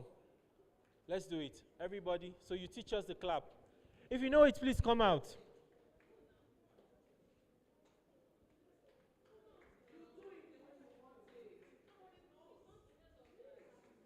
Do you know it? Okay, please. Okay, come too. All right, please. Something like Atama, Labako, Labarina. Yeah. Let's do it again. One more time. Atama, Labako, Labarina. Thank you. Please sit down. Give her a round of applause, please. All right, back to the conversation. So, recommendation is you go through the blue ocean strategy. However, if you have the resources, you have resources are in 3 dimensions. Resources as human resources, resources as per what? Jesus Christ. Human resource, financial resource, material what? Resource. Those 3. If you have it and you know you are very ready, you have the experience, you can go to what? The red ocean strategy. But guess what? If you want to go into the red ocean strategy, 2 things you must be ready to do. Is either you're ready to collaborate or you're ready to kill. So it's either you're ready to what? Collaborate or you're ready to what? Kill. Do you understand what that means? Huh? So, I want to go into business and I want to compete with Dangote. Please give me names of people you do business with or people in your industry. Let's not be calling Dangote. Wait, you're sitting somebody else. Ripple's cake. Dripple's cake. So you want to go into, you're a cake baker, I assume. You want to go into business and you want to do the red ocean strategy. You want to compete with Dripple's cake. It means whatever Dripple's cake is doing, wherever they have shops, whatever connects they have, you have double of it. That's what it means. That's red ocean. It means I'm chesting out. It's just like a bank or any other bank is coming out and you just say that they'll just buy the bank over. I don't know if you understand. That's red ocean. Blue ocean is, I know people have been in this business, so let me respect myself and be gradually growing. Then I'll grow to a level where I can now compete with you. All right? So recommendation is that you always start with what? The blue ocean strategy. Having established that, what are the strategic options? All right? What are the strategic choices? What is the selecting strategy? What is the evaluation options? On the other side, in the implementation, all right? What are the planning and allocating resources where financial literacy comes in? All right? What are the managing and strategic change? What are the organizational structure and design? Next slide, please. We're going to look at that. It boils down to back to what? You see how it ropes around your business. Next slide. I don't need to dwell on this. Okay. With this now, we're going to have those conversations within all those conversations. All right? We're going to be using the marketing mix. So, marketing mix talks about the 4 P's of marketing. We learned this in economics, Abi, whilst we're in school. How many of us took that class or we ran away from the class? Okay. Now you are here, you're in business. It has met you here back again. So, let's start with the first one, product. How do I define what my product is or are or services? That's the first question.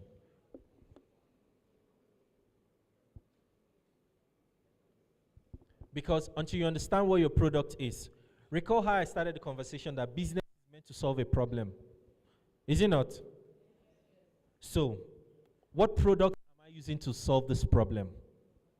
Or what services am I offering to solve this problem?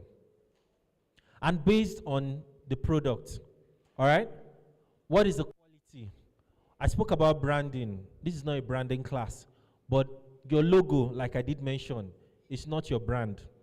Your brand is what tells who you are as a business. All right? Branding is about telling story. Branding is what? Storytelling. Branding is what? Captivating. Branding is what gets people interested. Am I making sense? And that's the difference between, I don't know which product to use now. Can you give me an example of one product? Eh? Sorry, I'm hearing Cora's answer. Nivea and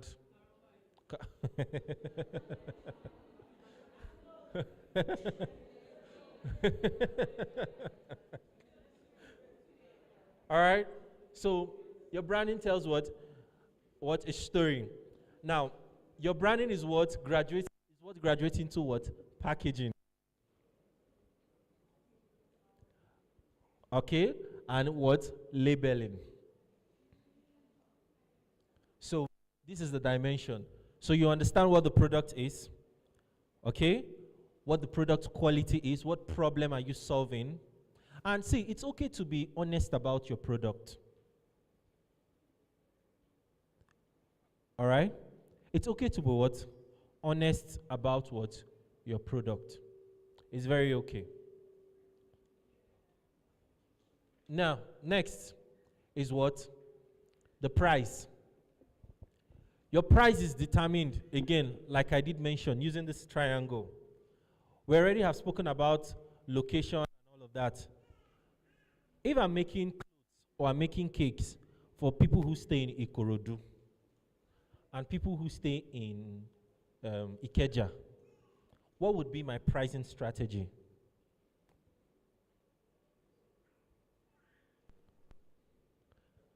Anybody? Tell me. Okay, explain.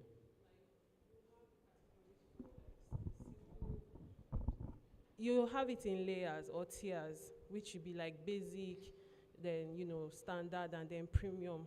So those in different strata, just like we have the low class, middle class, upper class, you create pricing ranges that will suit all of them and will not make you break a bank while you're rendering the service. What determines this pricing range? That's the question.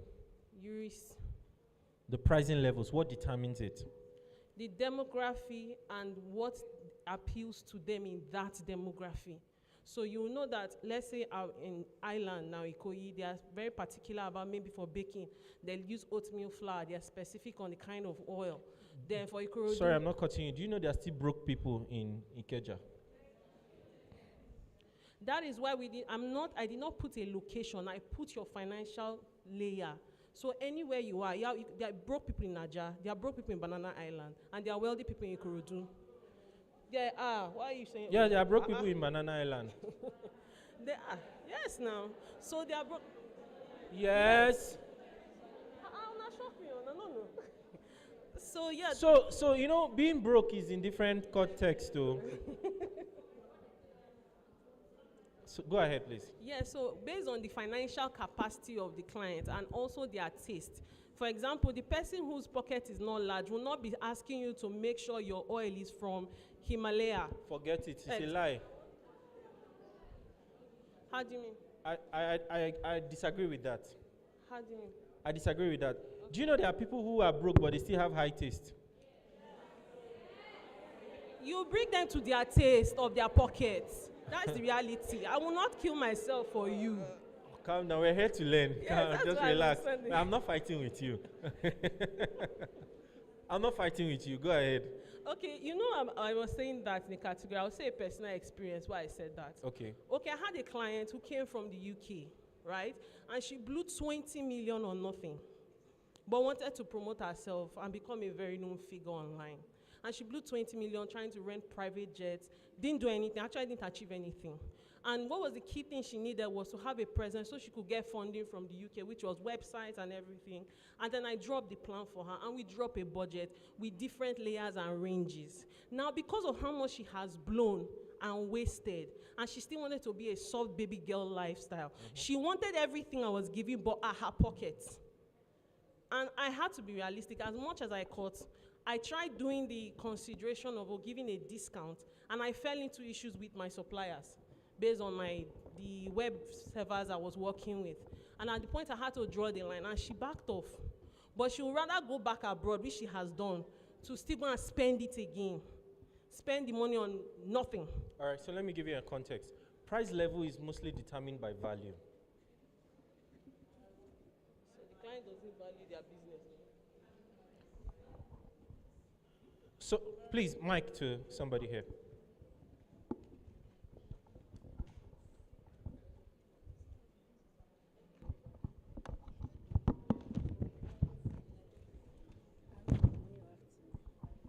Good morning, everyone. My name is Aditi Solaiwola. I'm the founder of Solar Transnational Next, Limited. please give somebody else the Sorry, mic. I have something I need to share. I'm so sorry. Let me quickly share this. No. So there's a rule. Somebody else the mic. Oh, God. Good morning, everyone. I'm Shade YDC. I help women look and feel more beautiful in their outfits. Thank you. Okay. Yeah. So I want to clarify something concerning your question and the answer she gave. Does this mean that, for example, I'm a fashion designer. On my page, I have prices of different outfits. Does it mean I have to put, okay, for Ikeja people, so price, for Ikorodu people, so price? Because now, No, that's not what I've said. Okay, because our response and yours is kind of like, So that's why I needed to put context to it. I said thank here, you very much. value. Okay. Okay, hello everyone. I think I've introduced myself before. To me, I'm going to talk about what determined my own pricing. All right. I already, from when I started the business, I knew who I wanted to produce for. Thank you. Hold on. So there was already what? A target market. Yes. Identified. All right? So now there's no question of whether it should be cheap or whether it should be high or expensive. So there's already what? A target market that has been established. Now, majority of the mistakes we make when it comes to price level is that we want to save everybody.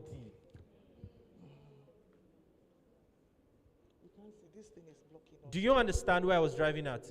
You want to serve everybody, and that was why I asked the question. Whether or not the person lives in Ikorodu, or lives in Lekki, or lives in anywhere, this is the value I've placed on a product based on my target market. So I'm consistent. I don't know if you understand me. It saves you stress of nonsense. So, sorry, Ma, I'll come back to you. I just wanted to lay emphasis on what she said. Recall the conversation when we started this thing is, there's already an understanding of, this is the people I am here to serve. This is the problem I have identified. And I want to solve this problem. Now, there's room for scalability. That is where whatever you are talking about comes in. I have seen that because I'm serving this market, and I've served them to a particular level that I know that I'm satisfied as a business, based on why I went into business. Recall, I'm solving a problem first, but then, back end, it's either you're going in for equity or you're going in for relevance. I hope you're understanding how I tied these conversations. Okay? So based on that, I'm saying, okay, I now want to scale. I want to add another category of a target market. Then it means there's something slightly changing in the product to suit this particular target market based on the problems I've also identified with them. I don't know if you're understanding me. So then you are able, that is when you are able to track if you are growing. Because at the end of the day, if I'm everywhere and I'm just serving everybody, then there's a problem. You're not able to know when you are scaling or when you should scale.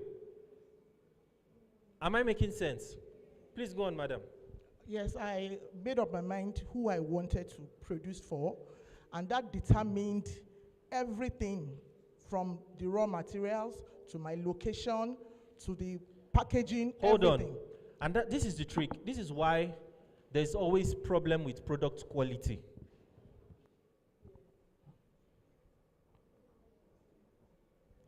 I don't know if you understand me. Does Coca-Cola have two types? I'm not talking about flavor. Do they have Coca-Cola for the rich? And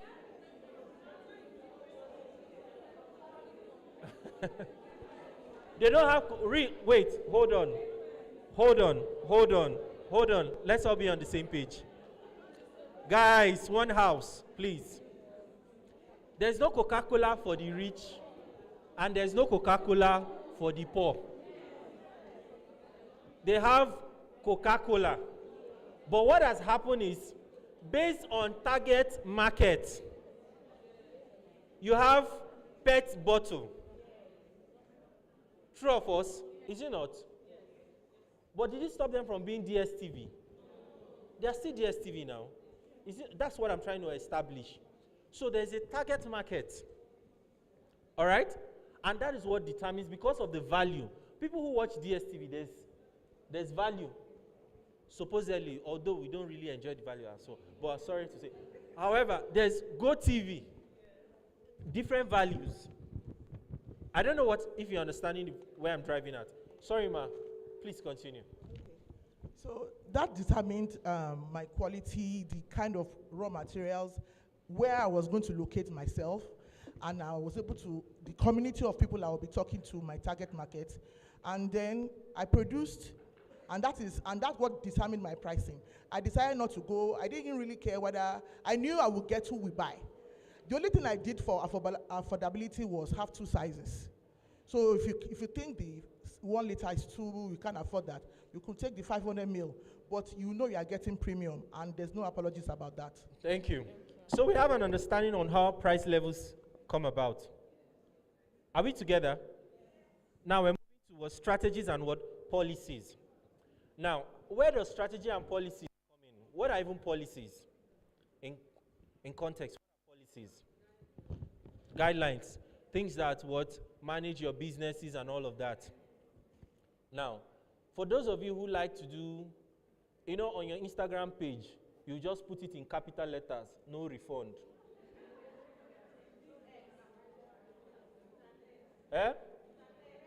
You have a problem, oh.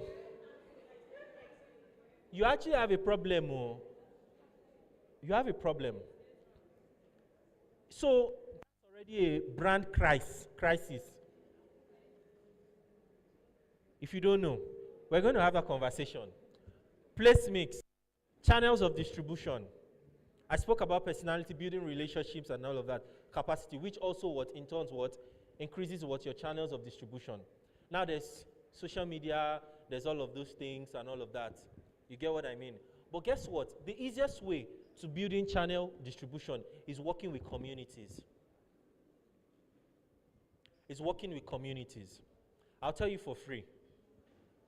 Yeah, I like the whole social media thing, digital sponsored ads and all of that. But see, there's nothing like being a part of communities. Your products will move faster. It will spread like wildfire. And what are communities? Start from your church.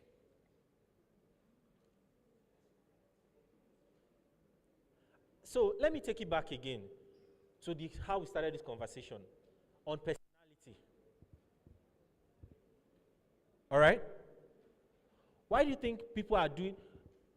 There's this guy, what's this boy's name? This young guy that is everywhere. Pella. What do you think that guy has that is unique? It's community. It's community.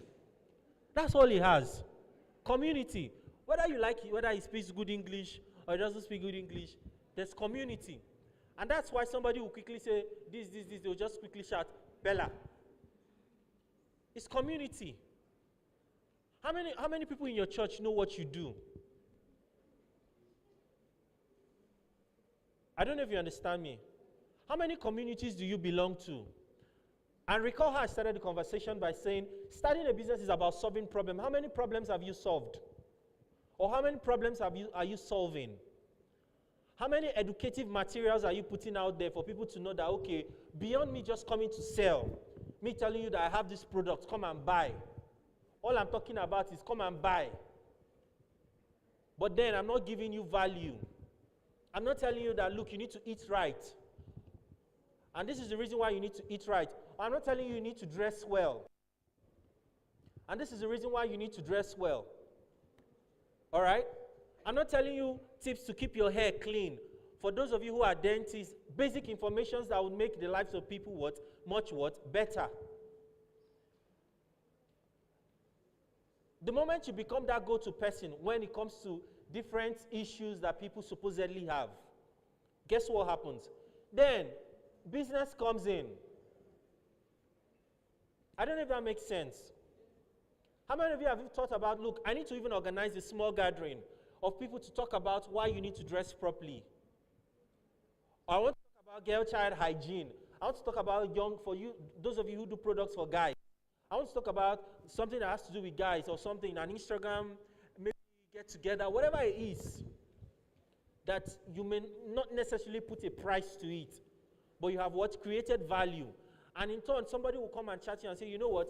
That thing you spoke about, so and say, okay, no, there's a paid service for this. Am I making sense? So, whilst you're actually talking about your whole product and pricing and all of that, channels of distribution is very what? Critical.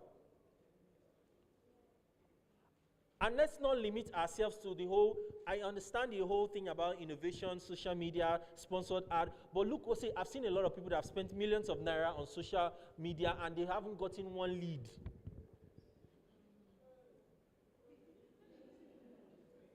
Nobody has paid them a dime, but they've just been doing, somebody will just like your page and move on. They'll just like it and move on.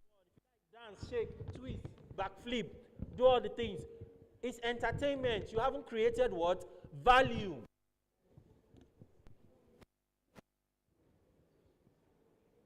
Just to reverse the things we spoke about. First of all, it's about what? Solving a problem. Before what? Profit. If I haven't solved your problem, why should I pay you? Or you haven't solved my problem, why should I pay you? Especially in a country like Nigeria where everybody is stingy. Things are hard. Nobody wants to spend money carelessly except your what? The spender. Even the spenders now are becoming wise. I don't know if you understand me. All right? Next is order processing. For those of you who do virtual things, you're selling things online and all of that, blah, blah, blah, and somebody will be calling you, now even be shouting at the person. Address issue and all of the things that comes with all the processing order and all of that. You need to what? Improve what? Your customer relationship management skills. Recall the conversation I had about personality, the 3 dimensions of personality, the chimera, the lion. There are times when you need to be a lion. There are times when you need to be a goat. You need to be what? Adaptable. And there are times when you need to be what? A snake. And what is a snake very good at? Pretending. A snake is cunning, even if you are not feeling good. Let me give you an instance. Me, I'm a very hot person. As you're giving it to me, I'm giving it to you back. Do you understand? Madam is very playful. But guess what? I'm also learning that, you know what?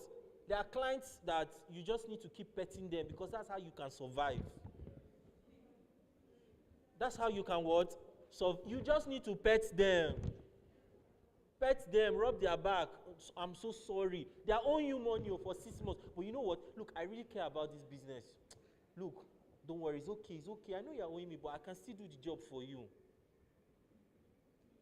That's where the snake comes in. I don't know if you understand me. You don't understand me, Abi? It's not making sense to you. But guess what? Except you're not ready to do business.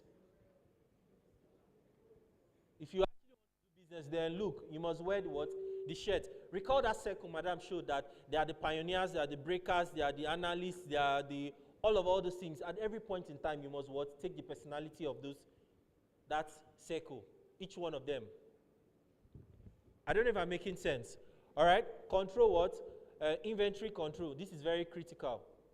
And that's where financial literacy comes in. Your inflow and outflow, cash flow analysis and all of that. How you intend to do that. I'm really hoping we'll have another time where we can sit down and we'll solve the maths. +1 +2. Do you understand? Next, there's a worksheet that's been shared. I hope you guys look through it. It will actually help you. Transportation. Warehouse, those of you who do large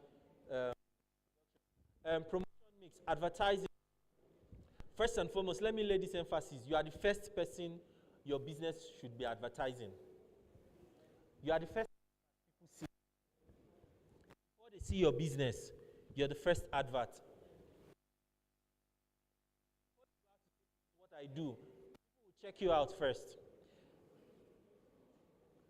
I have a friend who told me that if you want to go and take a $1 million contract, you can't go to Uber.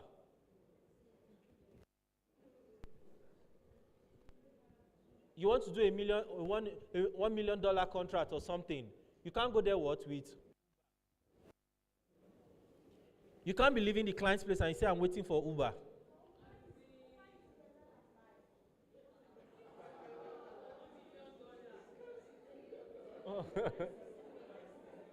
So you're going for a $1 million deal.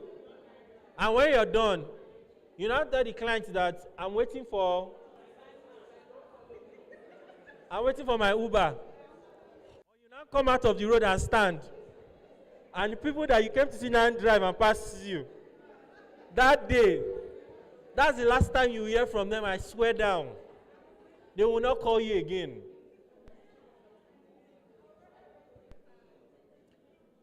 Madam will tell you as a banker that when you want to go and collect some people's money, they will check you out. They want to look at the wristwatch you're wearing. They want to look at the shoes you're wearing. They want to look at all those things. Packaging. Before you talk about your brand, people are looking at you first. I don't know if you understand me. And that was why I was saying that your business is a direct reflection of who you are. You can't be anyhow and think your business will be great. Forget it. Except maybe you're the tech guys that will they are just, you know.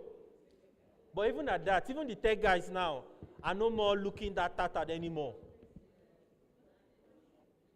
I don't know if you understand me. Because what branding is what's critical. Branding is beyond logo. That you have a logo does not mean that you have a brand. I've said this over and over again, that you have a logo. You went to call that your brother that went to study graphic design in Photoshop or something, and he said, do me a logo or a brand, and he gives you one logo. That does not mean time. Thank you. I'm almost done. All right, next slide, please. All right, we already spoke about money personalities. And recall, like I did mention, that what your money personalities, what can affect what your business finance. Whatever money personalities you possess would what affect what your business what finance. And that's where what accountability what partners what partnership what comes in. All right? You need to be accountable to somebody. You cannot be the Lord and Savior of your business alone. It's you that make all the decisions. It's you that sign everything. It's you that do everything. All right? You need to have what? Accountability what? People who you are accountable to. Next slide, please. So, the question again. What is your who, what, when, where, why, and how of your business? Until you're able to answer these questions at every stage of your business, then you are not in business. And that's when you know when you are growing or when you need to grow, or when you are accelerating growth and your potential. All right, next slide, please. Beyond profit to what? Impact. Beyond what? Profit to what? Impact. Okay? Within all of this, what you love, your mission, your passion, your needs, and all of that, and that's where ESG comes in. Life has to be about your community. The moment you've seen that, look, I am here to create something that is what beneficial to my community, don't worry, the money will come. See, people will give you money, trust me.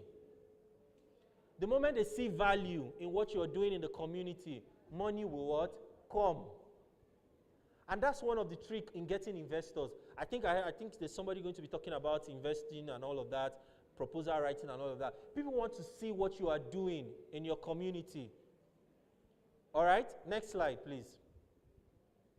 Finance practicals. There's a worksheet. I'm already out of time. Okay, but I'm hoping we'll have this. Yes, we're meant to have a practical, but there's a worksheet that will be sent to every one of you. Next slide. Ask me questions in a few minutes, 1 or 2 minutes.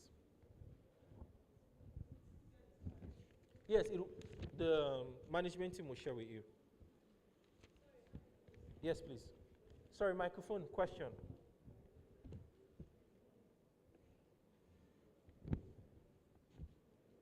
Microphone, question, please. You know what, take. Thank you, sir. So yeah, thank you for clarifying that one out. The thing is that I'm personally saying he pay me with these clients, and here's why. Because just like you say, your boss, Lady Catherine, she would like pet them, and you say the chimera aspect of being like lion, goat, and snake. I feel like I did those, I think I added another creature inside, which was sheep. I did it all for the client, and instead of getting a response, because she will always come up with something and cry back to the issue, and we're trying to guide her, and she wants what you have, but she wants you to give her no price. But you see her immediately in front of you spend close to $500,000 on wig, and she wants to grow her sorry, business. that's the value she has placed on you. There's something, so you are the problem. How? I don't know how to have that conversation right now. I'm out of time. But you are the problem. How? That's the value she has placed on you. I'm not selling wig. She wants my web. She wants web Oh, design. you are the... See, let me tell you. Okay. One house, please. One house, please. One house, please. Yeah? One house, please. One house. Look, at every point in time when you engage with a client or a Yeah. potential client, Mm-hmm. before you say anything, they profile you. Okay. See, whoever that wants to do business with you can already tell if they will play you or they'll be serious with you. Trust me. And it boils down to, I spoke about your personality, your branding, so there are things you need to check. Okay. There are things you need to sit back and check. I don't know if you understand me. Yeah. To be sure that you're actually checking those boxes. So there are things she has seen with you or she has perceived with you, and she has by default placed a value, that kind of value. And that is why she will tell you to do this and she wouldn't want to pay you, but she's spending money on other things. Trust me, we'll have those conversations. I think we'll have it after. All right, 'cause I one more disagree. question. Somebody else, one more question. There's a lady, I don't think she has spoken. I want to ask a question about pricing. Yeah. For example, if your business is in this a very competitive market, for example, as a fashion designer, you're into ready to wear. So, for example, you make a particular design and you put a price on it.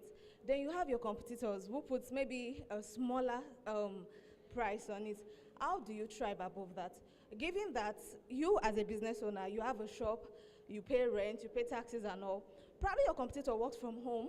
They don't even have much more bills to pay. And, you know, you can't keep bringing down your price just because you're trying to compete and try. What do you do to, you know, to beat that and to stay afloat for your business? All right. Please go back to this previous slide. Hello. Previous slide. Let me use that to explain something. Thank you. Go back. The price mix. Marketing mix, rather. The marketing mix. All right. So this is what you need to do. First, the product mix. Your product quality, value, your branding, your packaging, forget labeling. If this is what you have created and you know the value you have placed on that, remain. You remain. Your target or your customer base will come. Because the tricky thing is, if you're very conscious of what your competitor is doing, and because they have a lower price, you don't know the metrics to which they have put the price into their product.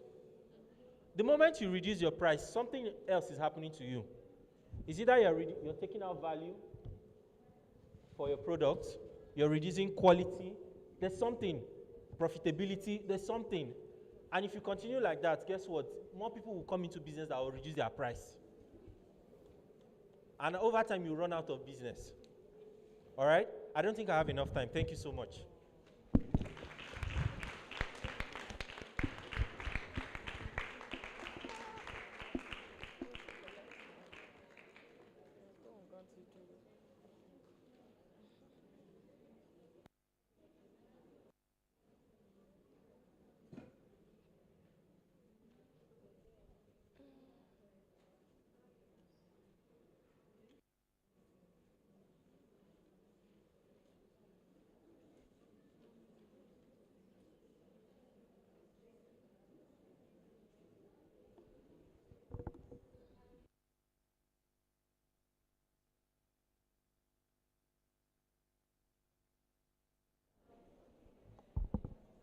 I thought that clap was for me because I know I've not done a lot. But if it's for Lennox, I think he has done absolutely amazing for us this morning. And I think we're not leaving here the same, right? All right, so keep clapping. Yes, keep clapping. Yes, I like it. I like the applause. Thank you. Thank you. All right, so before we go on a break, we'll be taking the next session from Dr. Shegun Manuel. Today is a special day for him, as for us as well. You know, today we are hosting women in businesses, teaching us, training us to become better. But for him, it's a special day because today is his birthday, all right? So we're going to be singing for him. We're going to be singing for him. This is a surprise to him because I'm sure he doesn't know that we know, but we know, all right? So we're going to stand up and honor him by singing for him before he comes on stage, all right? Let's go. Happy birthday to you. I can't hear the choir. Happy birthday to, all right. Happy birthday, happy birthday, happy birthday. All right, thank you so much. Dr. Shegun, please come on board. Thank you. So please, let's pay attention. He has a lot to dish to us today. Yeah, thank you. Yeah, please come on stage. Yes, please, you know, the lights and everything so that you're well. The slides, okay. I think that's a problem. Maybe, yeah. Good. Thank you.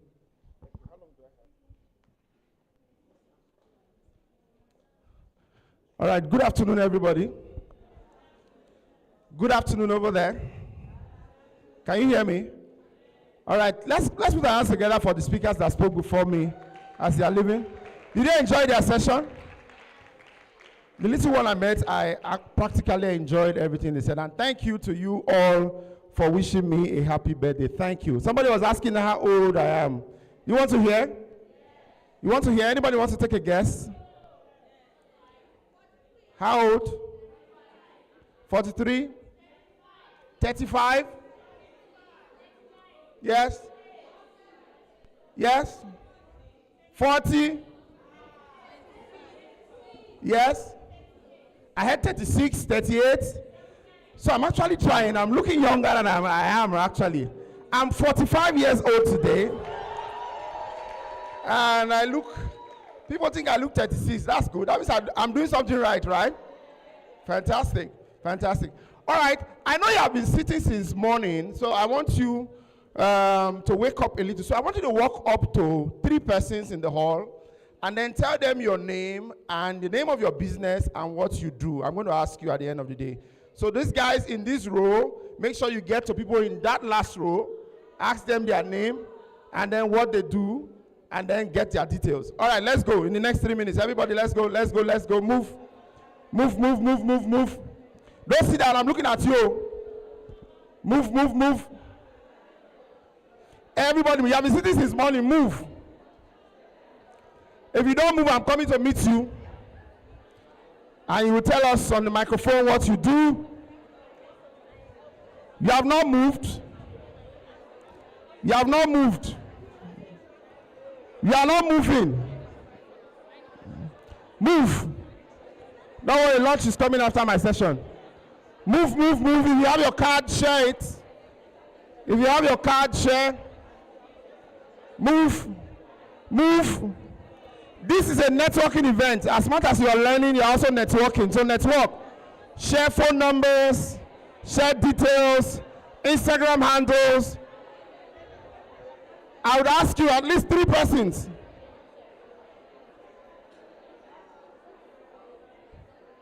At least 3 persons. Have you done your 3? You have not moved. You have not moved. Move. Who is not moving? Who is not moving? You are still on your seat. Lady in blue. Lady in blue. Move. Network. Share Instagram handles. You have not moved. I'm coming to meet you. Why are you not moving? Network. Have you done 3?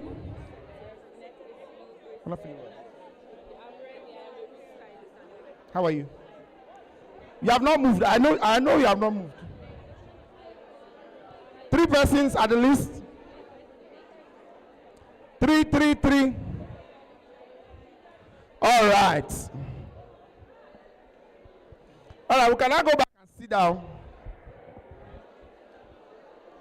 You see the problem? Move was a challenge. Going back to sit down is going to be a major challenge. Okay, go and sit down. We've done enough. Sit down. We'll continue after my session. I'm sure you've stretched your legs now, and everybody's doing well. All right, all right.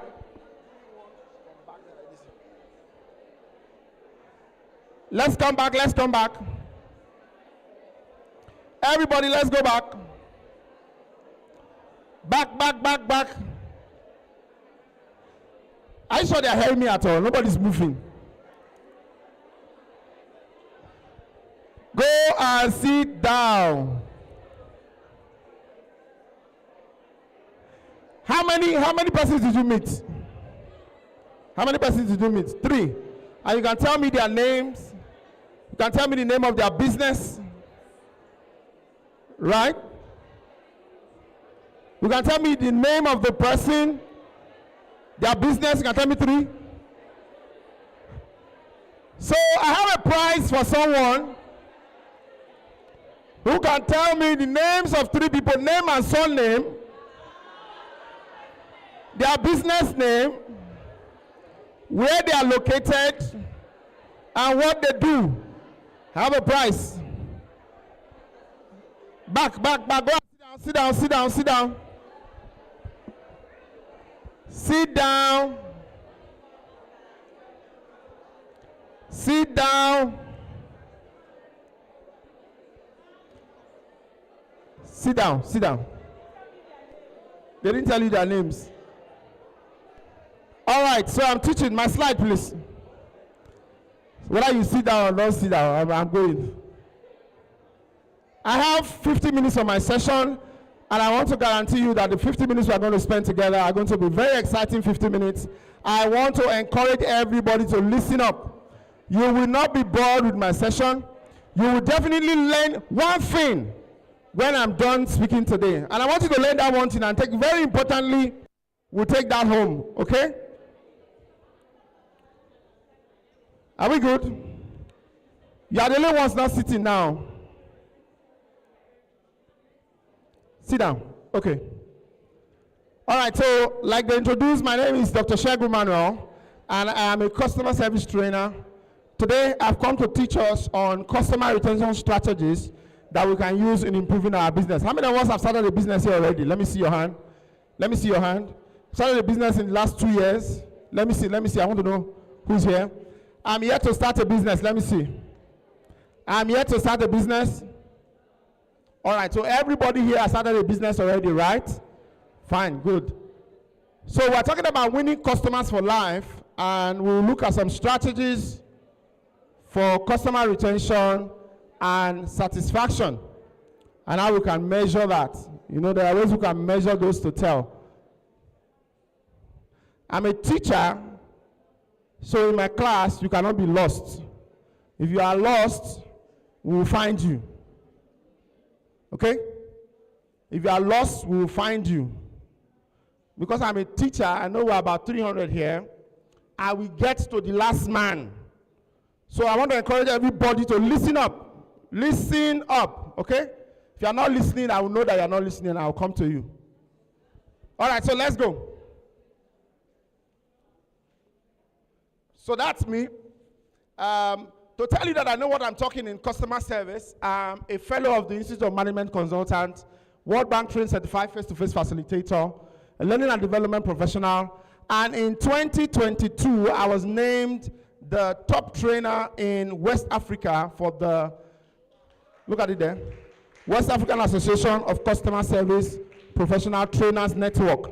I was the top trainer in 2022. So what I tell you in customer service, you can take it to the bank, right? Yes, next slide. All right. So I told you that we're going to learn all the things we're going to learn today. Let's see some of the objectives of what we'll be learning. Number one, you go back. We'll understand customer retention strategies, and first of all, what customer retention is, the strategies we need to use for it. We'll learn how to improve, measure our customer satisfaction, and then we'll develop a follow-up plan. One of the key things we need to do in this place today is to have a plan that you can use after you leave here to be able to measure long-term success as it relates to customer retention in your business, right? Next slide. Let's have a quick icebreaker. So I'm going to ask this question.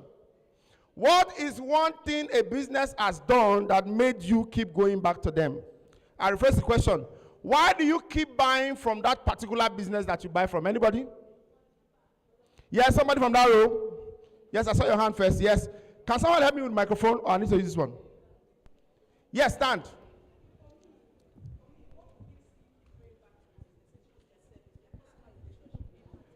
She said one of the things that makes her keep going back to a business is because of the way they relate with her, their customer service. Yes. She said if she gets value for her money, remember we were talking about value just now, and the question somebody asked here, right? So if you've got value, you will go back there again and buy. Yes, somebody from this row? Yes, ma'am. If you get quality and timely delivery, if the product is good, you will keep going to buy from that place. And then the final one. Sir, because they give out educational tips. They give out tips like on what to do about certain things. All right, you say because they give out tips and educational information about what they sell. So they give you all the knowledge you need about the product. Because of that, you keep going back to buy from them. And that's why we see that in the online space today, a lot of people are providing information about what they sell, even before they sell to you. You wear glasses.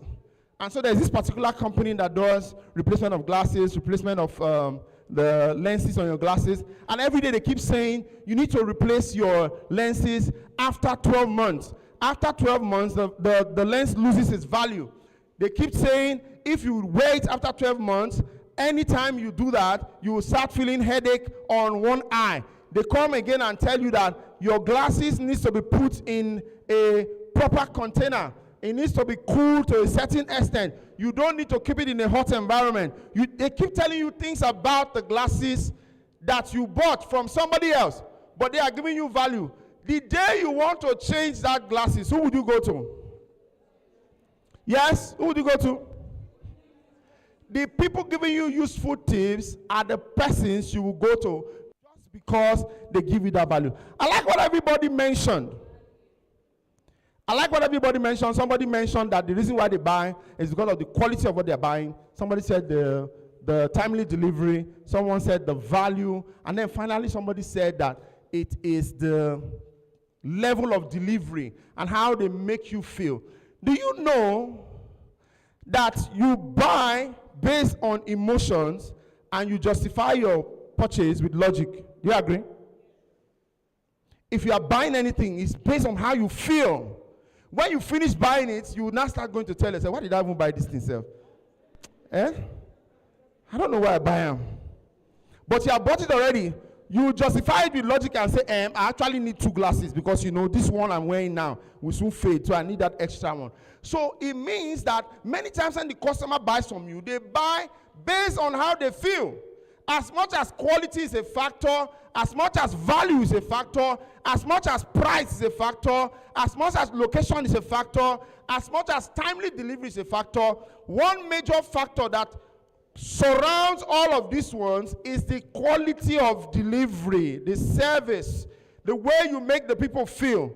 How you make them feel is key, because when you make them feel good, they have a good perception about you. Remember that the customer's perception of you is your reality.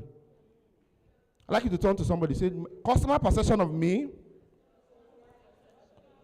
Are we together? I say to somebody, customer perception of me is my reality. And I'll explain.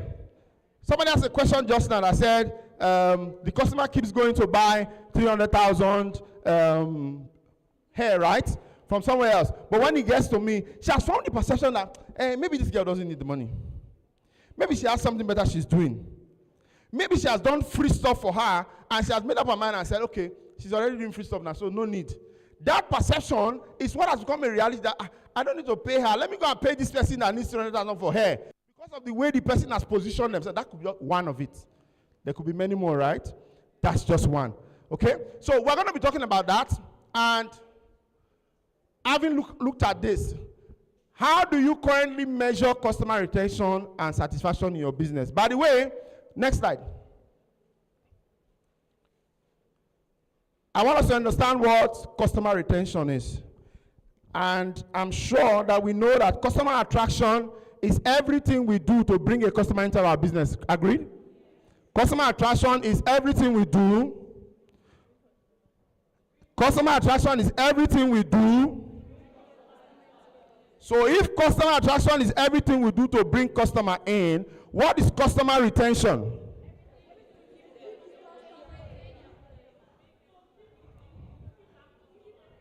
If customer attraction rather, is everything we do to bring customers in, what is customer retention?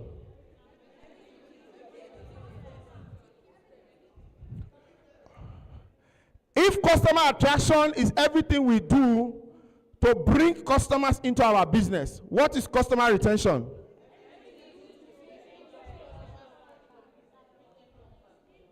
If customer attraction is everything we do to bring customers in, what is customer retention? Yes? Yes, ma. What is customer retention? What is customer retention?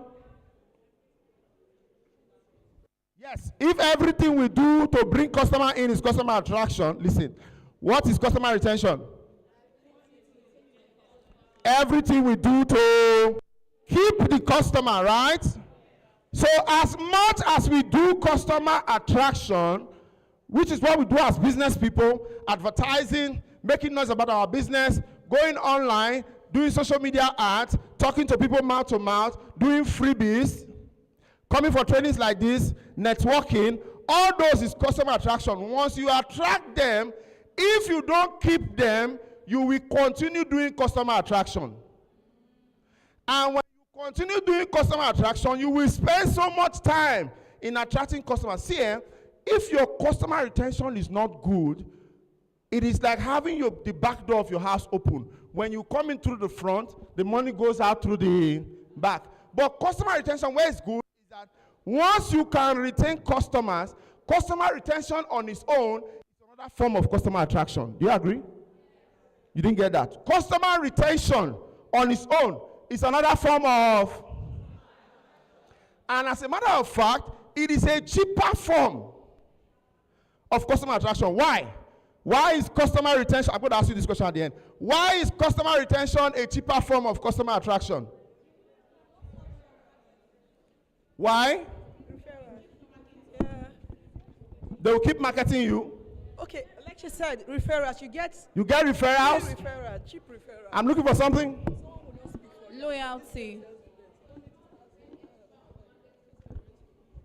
I didn't get that. Come again. It is cheaper because you are not spending extra on marketing, right? So, every customer you have attracted into your business, it is easy for them to buy again, is it not? Once they've come to you, they already know you. They've bought from you. So buying again will be easy because you don't have to explain. They know you, they know if you're good, especially if your customer service is good at the time they came in, then you will not need to do anything to bring them back again, right? So customer retention is the cheapest form of customer. How many of us have done Facebook ads in the last 1 year? 1 year, how many of us have done Facebook ads? You have advertised your business on Facebook. Let me see. Put your hand up now. You scared? Put it up, put it up. Push it. Let me see. All right, so you know that in the last 1 year, the cost of Facebook ad has increased, right? It's even worse if you are doing it on iPhone. Because they will charge you extra for iPhone charges and all of that. So it means that customer acquisition cost is steadily on the rise, but customer retention will be on the decrease if you know what you are doing. You are not following me. Next slide. I'm sharing some realm. Only some people are getting it. If you are not getting it, then you know those people over there. Next slide. Why does it matter? And we looked at a lot of that just now. Because it's cheaper than customer attraction, right? It's cheap. Are you following me? Customer retention is cheaper than attraction, right? You get referrals continuously, right? And then people who have come to you, it's easy for them to continue buying again. Next slide, please. What are some of the key benefits of customer retention to your business? Key benefits. Number one, you have brand loyalty. Once you can retain a customer to keep doing business with you, they become loyalists of your brand.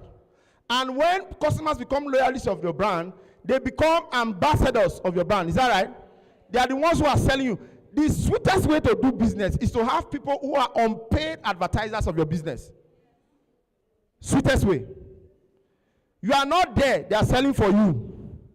You are not there, they are speaking for you. They are telling other people why they need to buy for you because of what they have experienced doing business with you. Number two, key benefits is that you have word of mouth marketing. And they say that the greatest way to spread any information is through what? Mouth to mouth, word of mouth. No matter how much you do adverts online, yes, people will see it from wherever they are, but it's easier when somebody tells them that, I've met Dr. Shegun, the guy, very active guy. If he's in your hall, he speaks very well, he makes sure the audience are enthralled, they are following him, he has everybody's attention, like I have everybody's attention now, right? That word for word marketing, right? That word for word marketing, very important. Very important. And then, number three, there's a lifetime value of every customer. How many of us know what lifetime value of a customer means? The lifetime value of a customer is how long that customer continues buying from you, not just him, but referring other people to buy from you. You know there are customers that you have met. That person, you know how much that single person has brought into your business. They didn't just buy, they introduced their church members to buy. They introduce their family members to buy. They introduce everybody that knows them to buy. They are the ones even tagging you on WhatsApp stories. They are tagging you on Instagram, even when you don't know their Instagram handle. That's value there going around. And the value that everybody that they have referred to you as bought is the lifetime value of a customer. How many of us have a customer that has a good lifetime value? Let me see. You know them? My next question will be, what have you done for them in the last 6 months? Yes, want to share? Yes.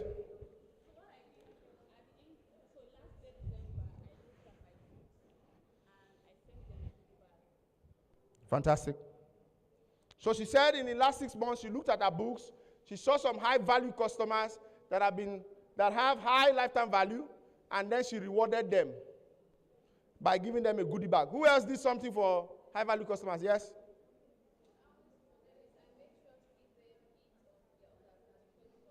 Fantastic. So when is their birthday? You do something for them, right?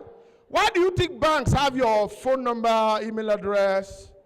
And like today that's my birthday, I've gotten like 6 different texts from 6 different accounts that I have. I've gotten, Globe sent me 2 gig, right, this morning. And that's the best thing that has happened today. They sent me 2 gig. 2 gig. MTN didn't send me anything. I'm saying it with my full chest. Full chest. Even though the chest is not very full, but full chest. I'm saying it, they send me 2 gig, right? All the other people send me, and it brings me to one of the assignments I will give to you. How many of us have a database of the customers that have done business with us in the last 1 year? You have a database of the customers that have done business with you in the last 1 year. How many of you have that? We will get there. Next slide. So part of the assignment I will give. Where's Nana? She's not here. Where's the Adebayo? He's at the back. Adebayo, please remind me. I'm going to add to my exercise database. Yes. So let me just say it now.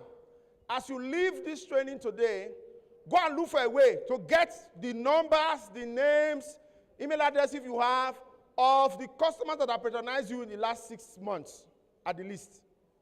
So from December into this new year. If you don't have that database, how are you going to be able to reach them? That's how the problem starts for many of us. We don't even have it. So we do a business with a customer, and we assume that once they leave, they will go, and when they need what we sell, they will come back. Do you know that you have competition? And your competition is not slacking, right? So if you too must not slack, you must have a database of people that have done business with you, because if we must retain them, we must have those data to be able to reach them. Next. Okay, hold on. So let's look at some key customer retention strategies. Everybody here.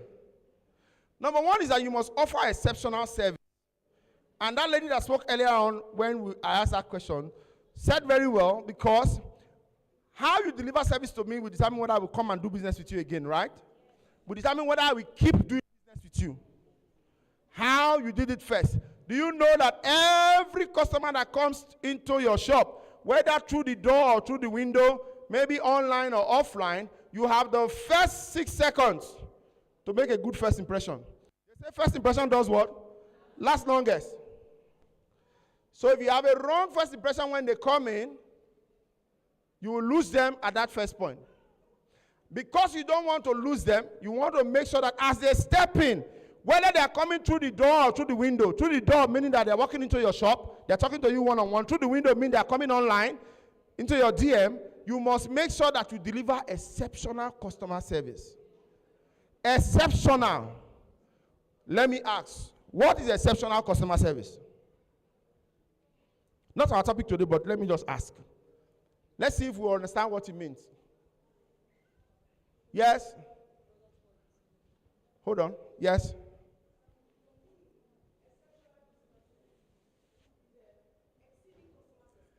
Exceeding the customer expectation is exceptional customer service. But everybody write this down.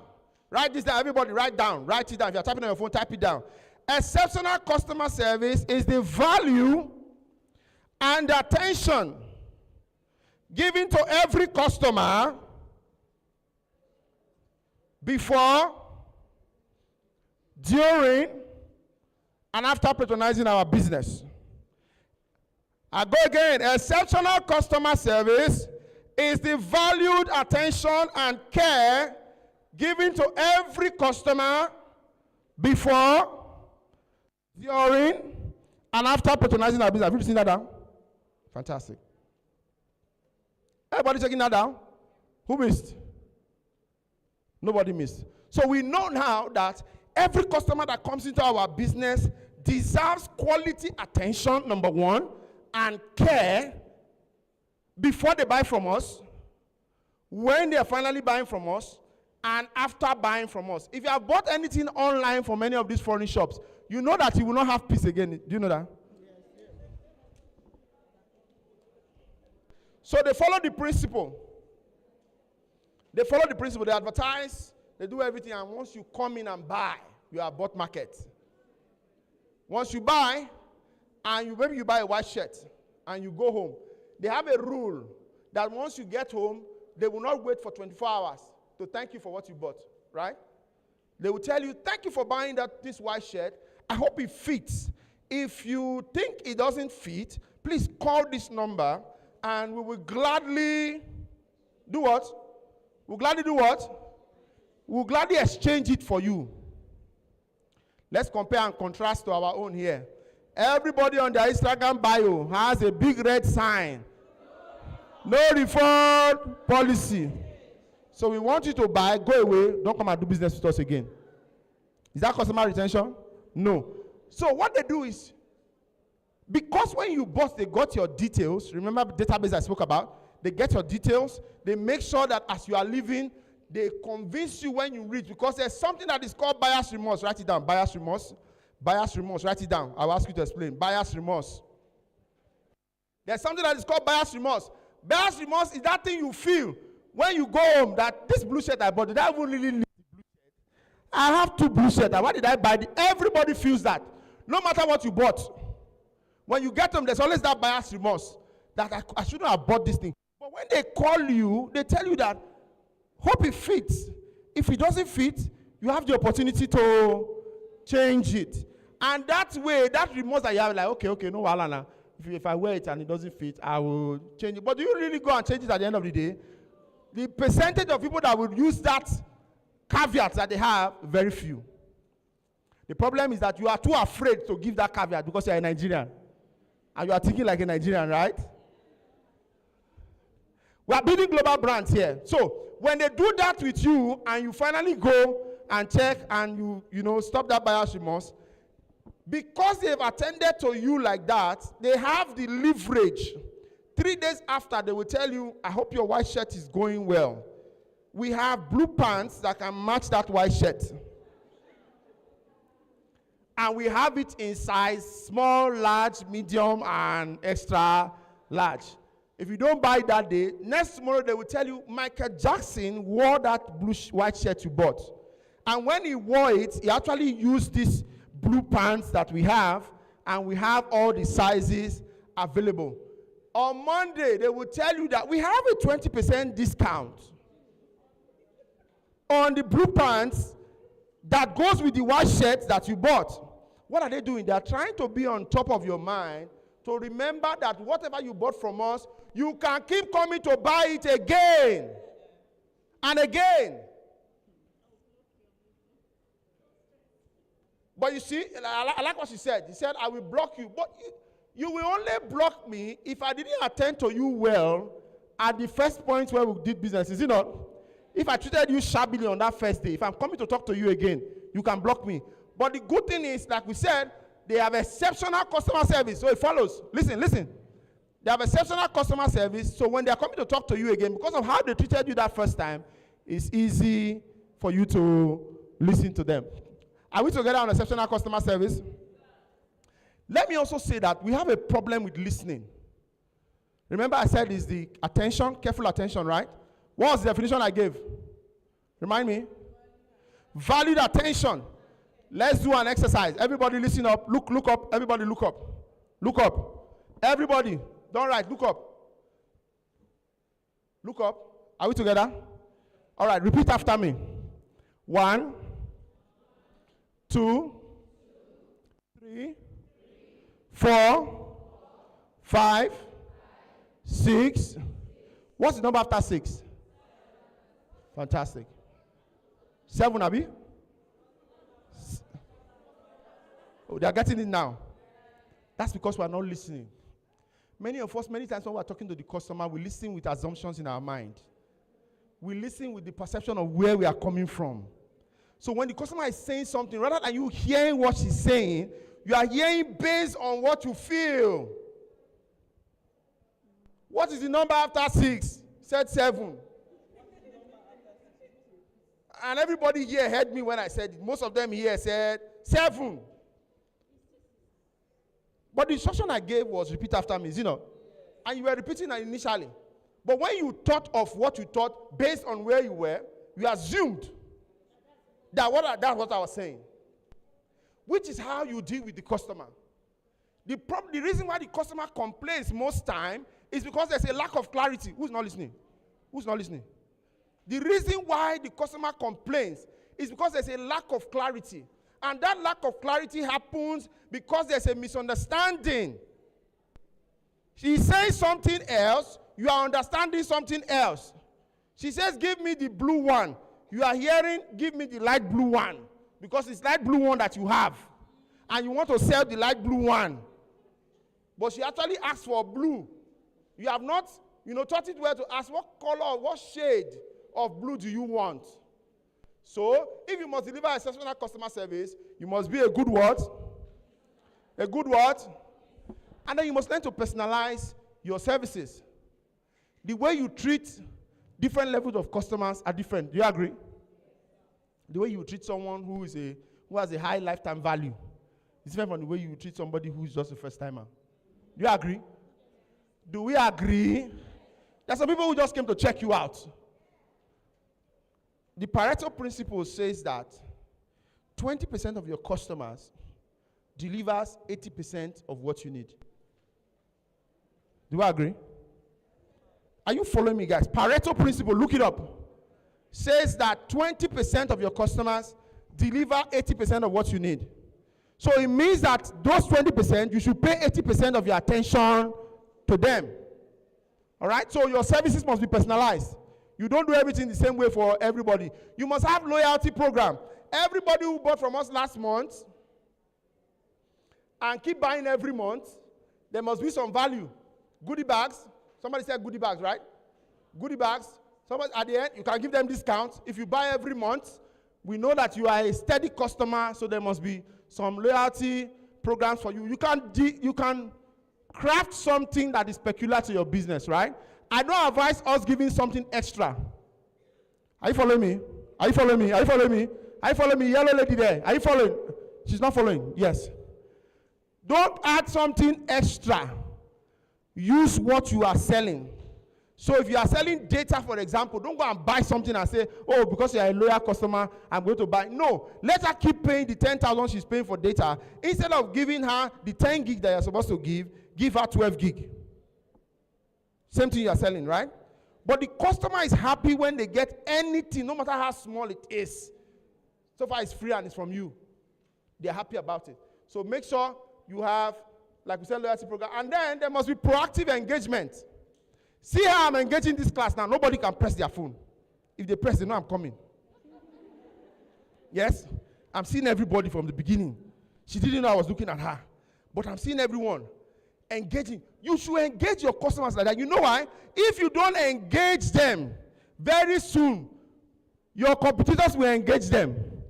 And when they engage them, once they test your competitors, the likelihood that they will come to you, very slim. We're talking about customer retention, remember that? We want to do things that will keep them being with us. Next one, you must deliver with speed and convenience. They did a research in America, and you're not listening. She's not listening. She's not listening. They did a research in America, and they said that 70% of customers will pay twice the cost of a product, provided they are attended to fast and in a convenient way. What does that mean? 7 out of 10 customers said they will pay 2 naira for a 1 naira product, provided you attend to us fast and in a convenient way. So it means that let's flip that data now. It means that if you're already making 50 million too much. 50 million now. Yeah. You can make 100 million if you treat the customer better than you are treating them now. Are you following me? You can make 100 million if you're already at 50 million, provided you treat the customer well, treat them with speed and with convenience. You cannot have an Instagram page that you only go to once in 2 days, and you have an advert that is going on, or you have in fact, you're just online there that says, if you need this, reach me in the DM. And I reach you in the DM, and 2 days after, you have not responded to me. You know, when I reach you in the DM, you're not the only one I'm reaching out to.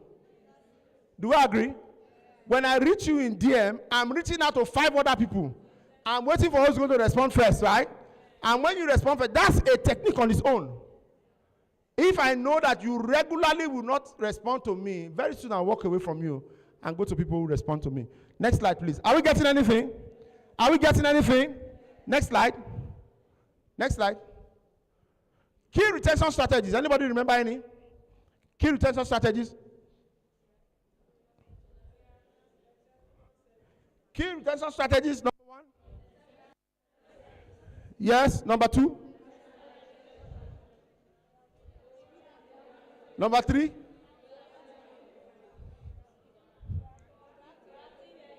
Number 4. Eh? What on number 1? Yes, number 3. Not you guys. You see the people I'm asking here. They know themselves. Okay? So let's take a case study of Nigerian brands that are doing very well in customer retention. How many of us can identify one Nigerian brand doing well in retaining you as a customer? Think, let's think now. Think. Domino's? Yes? Yes? Jumia? Yes? Think. We talked about customer retention.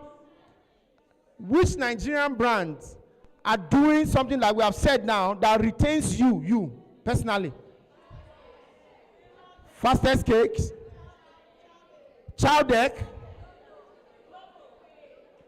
to retain you. Opay, what a money point. Opay, how many of us agree Opay? Let me see now, Opay. All right, Opay has almost everybody. What of money points? Business owners, money point has a lot too. Let me see, money points. Chowdeck, Glovo, Piggy Vest. Which other one? Sorry? Cowrie Wise, fantastic. And somebody said one of the Fastest Cakes. Yeah? Fastest Cake, right? What about Aproko Doctor? Aproko Doctor? It doesn't retain you. Does it retain you? You might not necessarily be buying from him. He doesn't need you to buy from him to be a customer. He has your attention. If he peradventure sells something that you will need, you will buy, is it not? When he said we should all start doing exercise, did we do or do we not do?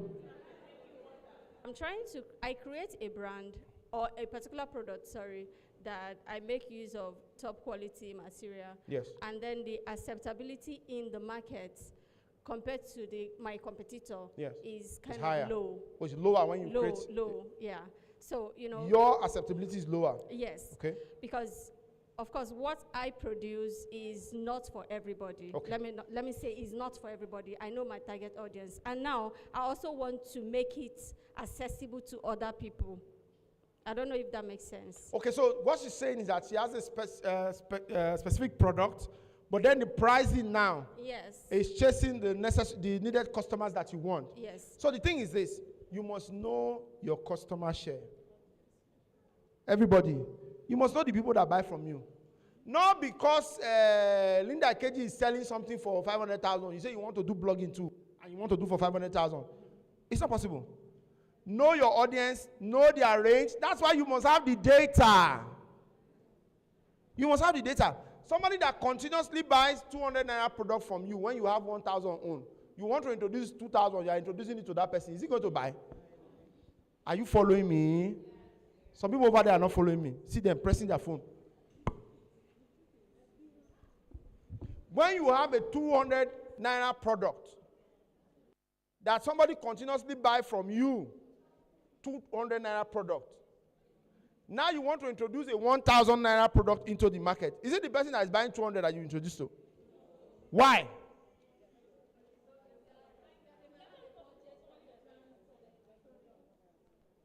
Because they are buying based on their earning. But she also said something now, that it is possible for them to buy 1,000. Yes, but it's an exception. Because that person who is buying 1,000 product might say, instead of me buying 200 or 5, let me buy 1,000 and the 1,000 contains 6, right? Based on quality. Yes?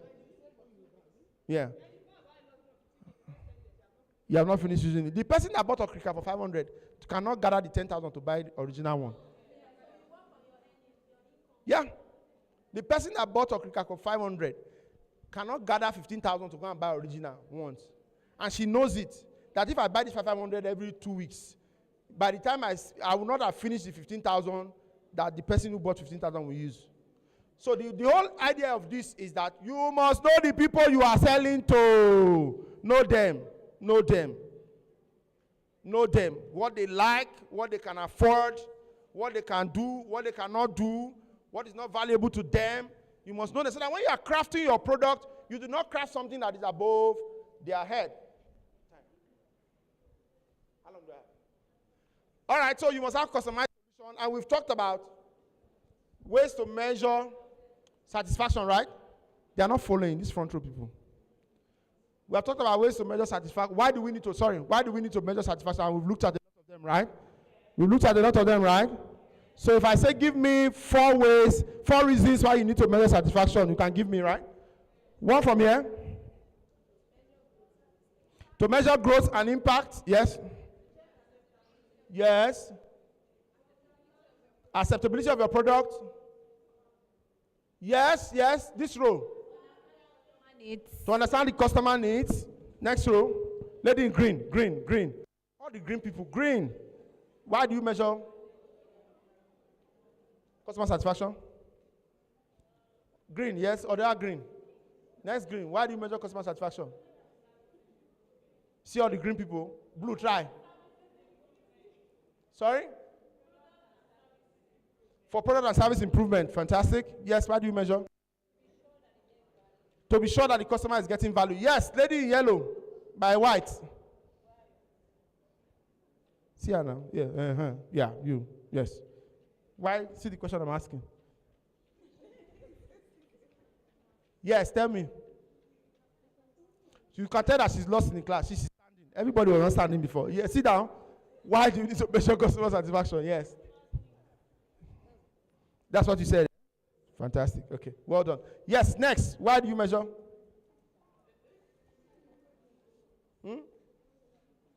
For growth of your business. All right. Next slide, please. Are we following? All right. So there's what is called, I'm going to give you an assignment here.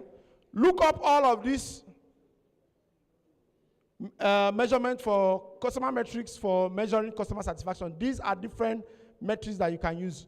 I'm going to ask you to look up what a customer satisfaction score is. Write it down. CSAT. Write it down. Don't snap. When you snap, when you get home, you will delete it because your phone will be full. The first thing you delete is this one. And they say that when you write, it doubles your ability to retain what you write down. So write. You are in a class. You are snapping. When you are not a photographer. Customer satisfaction score, CSAT. Net promoter score. Customer effort score. And then these metrics, number 1, repeat purchase rate. 12 minutes. Okay. What did I say? We'll look it up, is it not? Repeat purchase rate and churn rate. Who knows what a churn rate is? You know why I'm giving you this assignment? In 3 months, we are going to do a follow-up. So when we come in that 3 months and you forget that I gave you this assignment, first of all, if you forget, I hope you are aware that 3 months time we are coming to do a review. If you forget this assignment, so take it down. Satisfaction score, you go and look it up online, get it. Net promoter score, know what it is. All these are metrics for you to measure whether your customer is satisfied or not. Customer effort score, and then these metrics, number 1, repeat purchase rate. And these ones are very simple. Repeat purchase rate, the rate at which a customer comes back to buy from you. What is churn rate? Fantastic. The rate at which the customers leave your business. If your churn rate is higher than your repeat purchase rate, your business will die. If your churn rate is higher than your repeat purchase rate, the business will die. I've explained what the two means. Churn is the rate at which they leave your business. And for many of us, as they come, that's where they go. They buy once and don't buy again. But the repeat purchase rate is they buy, they are satisfied, and then they come and buy. So if that rate is lower than the rate at which they leave, all of it is a problem for you. So the rate at which they come back to buy should be higher than the rate at which they leave, so that you have a balance of people. Is it not? That's maths now. How many of us understood what I said now? Because I'm seeing that.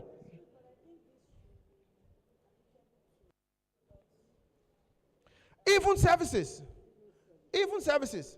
If you make hair, for example, let's explain with a typical example. If you make hair, for example, services, right? And the 5 customers you have that come every weekend, those ladies that work in the bank, they come every weekend. They now suddenly, out of that 5, 3 don't come again. The 3 not coming is your what rate? Churn rate. The 5 continuously coming is your what? So if churn rate, the rate at which they leave, is higher than the rate at which they stay, what happens? Or it will mean that you will continuously keep doing customer attraction. Did you get the mass? The people here, did you get the impressive phone? I'm going to take somebody's phone. I'm still saying it. She's not even here. If the churn rate is higher than the customer return rate, what happens? Is she correct? Or you were writing it in your phone? What did she say? She has no idea. You didn't hear? Oh, yeah, say it again. Lady in black. Yes. Yes.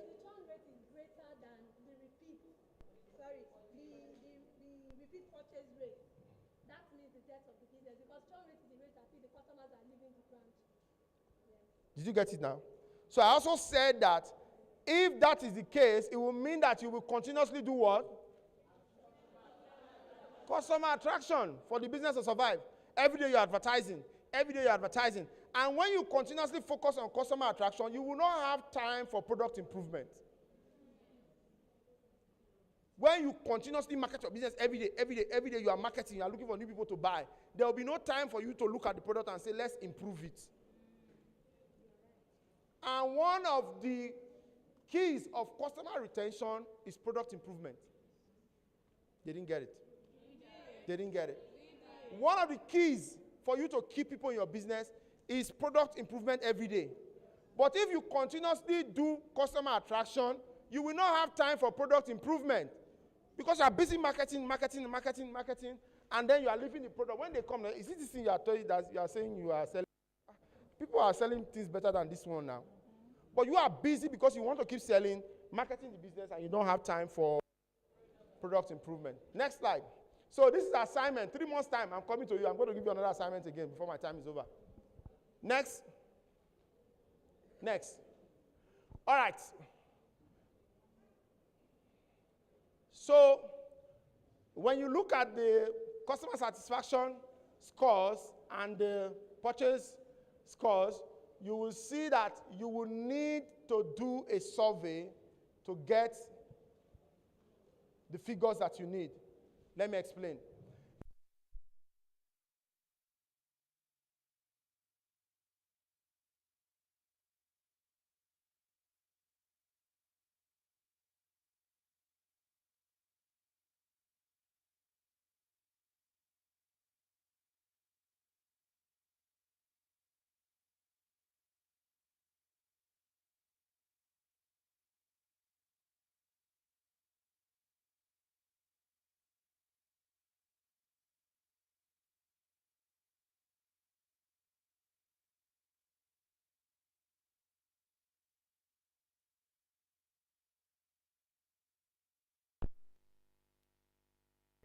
Get their details. You all here, see your group leader start. You start. Your group leader, you guys will work together, whether it's online or offline, to draft a good one-page questionnaire for your customers on what other business to choose to get feedback from them. Remember that the feedback you want to get from them is not something that they will look at and say, what is this? Right? So you are in one group, that's the next group. The third group, who's going to lead this one now? Where is pink? Lady of pink? Yes. Pink. You need to stand. You need this group.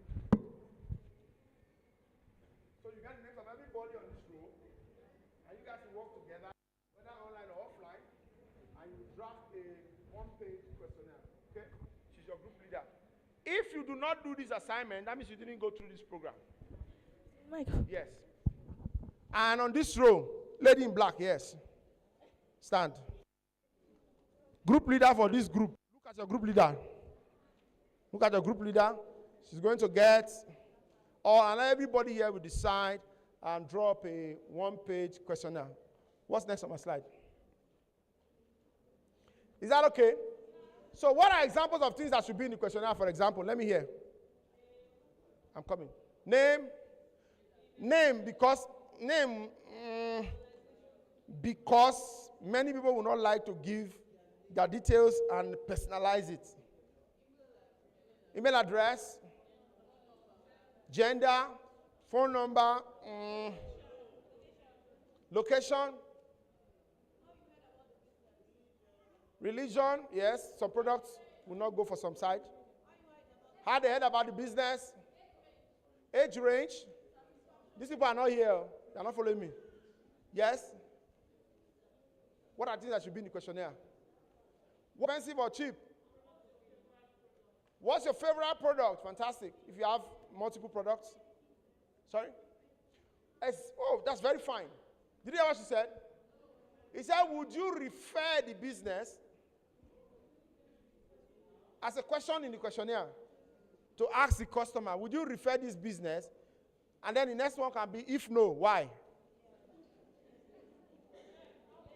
Yes, because it will give you feedback on why they cannot refer you.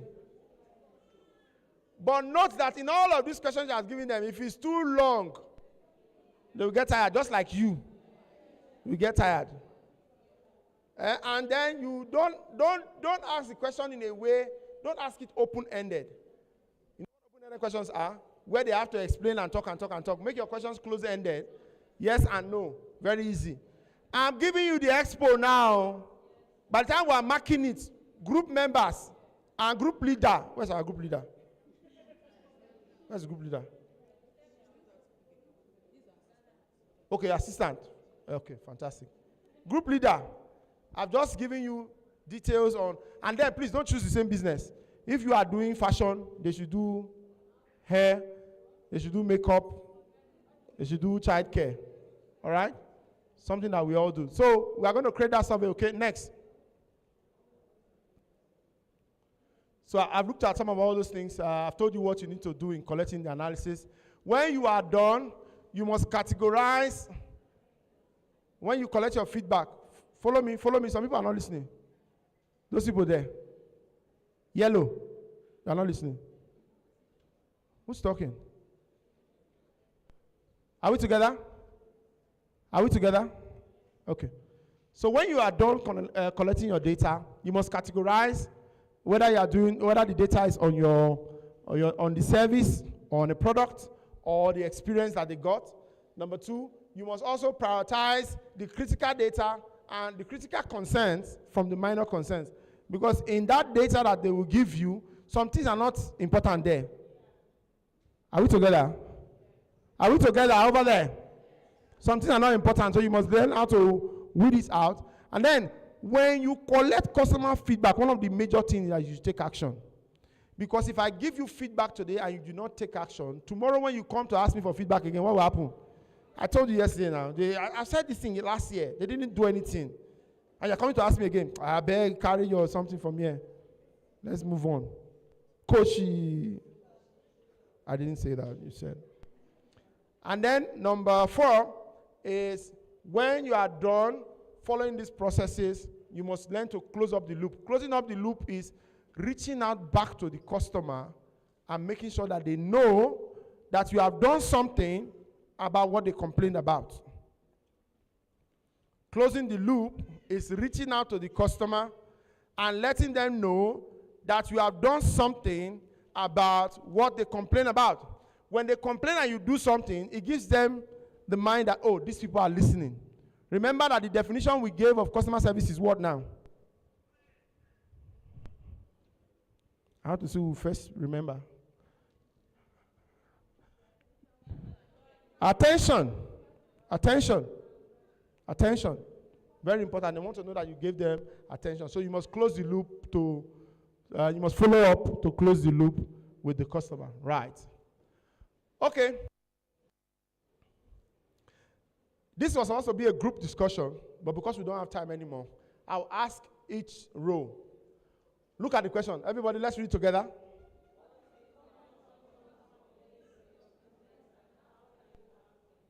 Yes, can somebody share with us on this row? What is the commonest complaint in your business, and how do you act? What is the commonest complaint? Commonest? Yes. Okay, good afternoon, sir.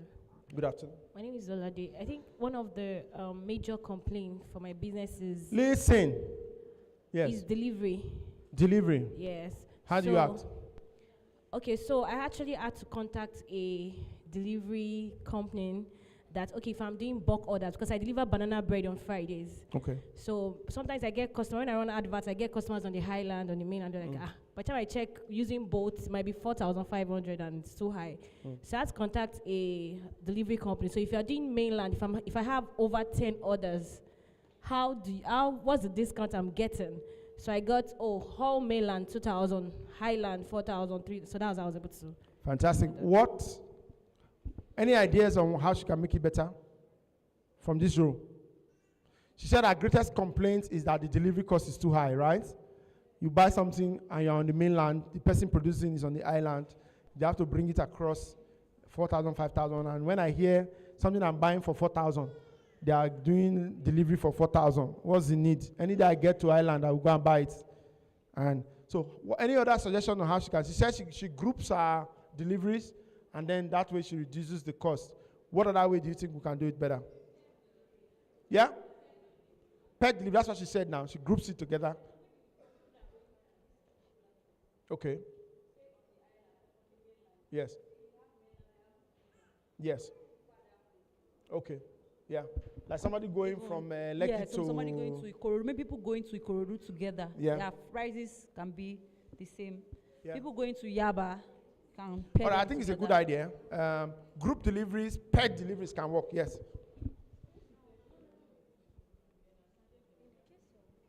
Fantastic. Since you are in the island or mainland, if you are running Facebook ad, don't run everywhere. Run and target mainland if you are in mainland. A very easy way. Even though to limit your audience, right?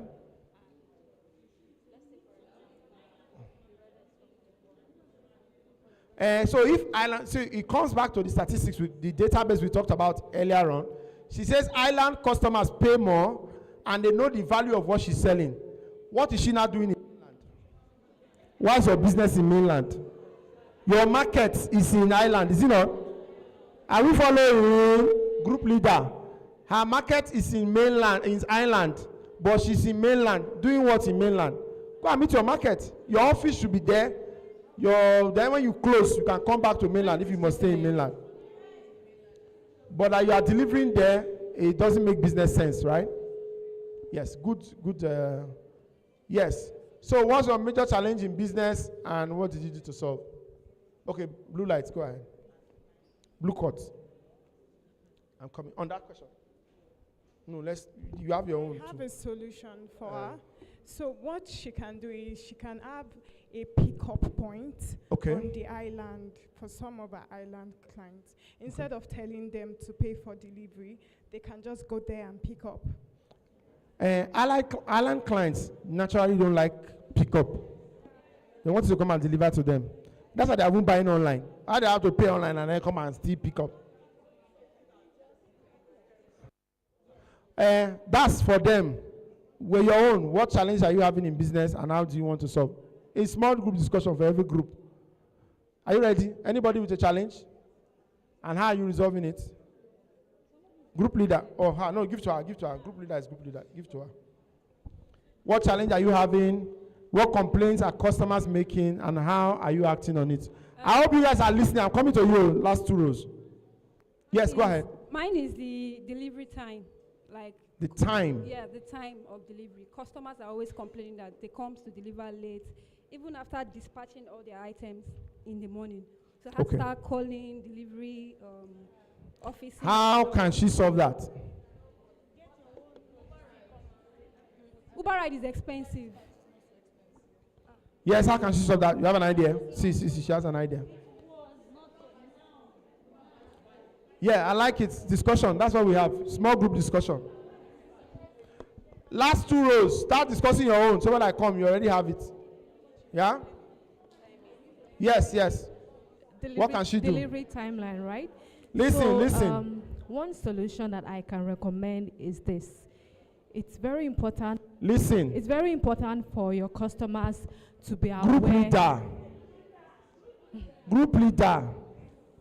It's very important for your customers to be aware of delivery timeline they should expect. Yes. Now, if you place an order, for example, on a Monday, you should let them know that it will be processed on, if you place an order on a Friday, like I said, it could be processed on a Monday. So you could let them know that delivery could take between 48 to 36 hours. And between those hours, you're able to sort your logistics. Fantastic. And you could also look at locations too. If you say, if you are within this area, delivery could be faster. But if you are outside Lagos, for example, we can look at maybe 48 hours or 72 hours. Fantastic. So I will tell you this. Under promise and over deliver.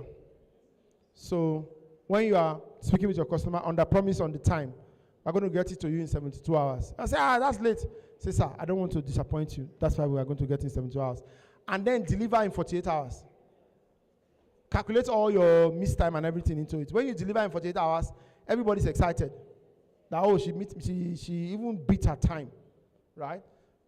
We're wrapping up. Last row. What challenges are you having?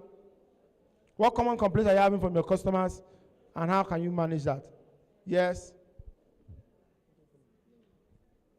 Yes? Want to share? All right, go ahead. I'm coming to you, lady in red. You are going to give us your own complaint. Late responses to online customers. Listen, oh. Late responses to online customers.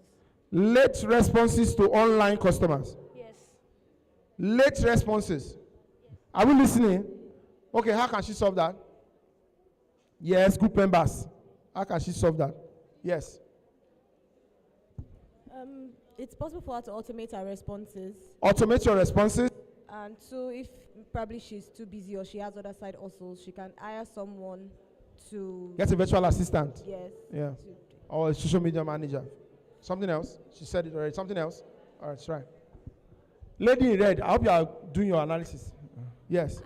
I don't know what she's selling, but she can always refer them to the website. That way they can just pay and just wait for their order. All right, so do you have a website? Do you have a website? Do you have a website? What do you sell? Fashion design. Yeah, you can have a website for that too.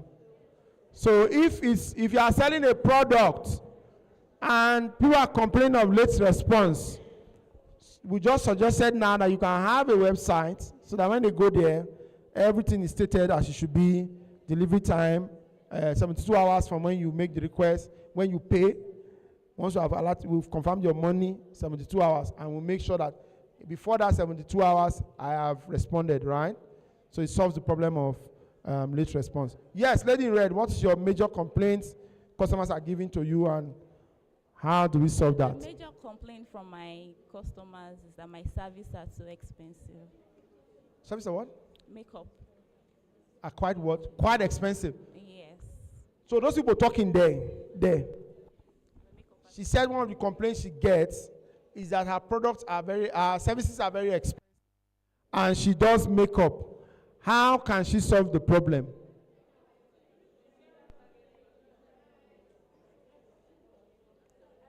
All these members of her group, give that lady.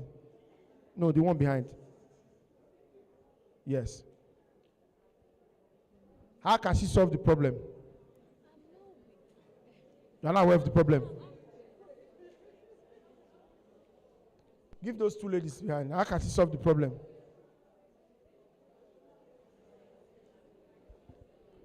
Yes, how can she solve the problem? Quick. Okay, well, I think the value people place on products is I'll mainly based row on by row, perception. right?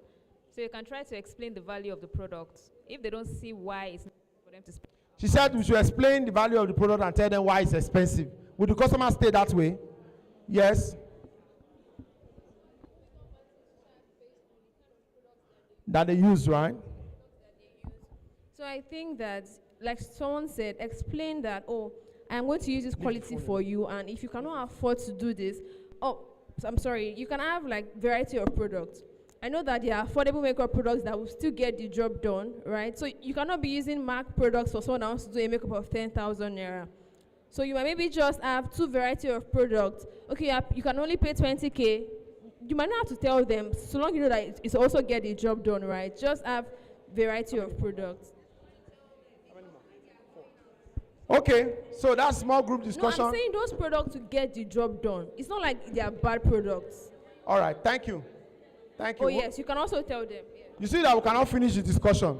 In every row, there is something to discuss on that topic. So we are still, after my session, we are still going to be together.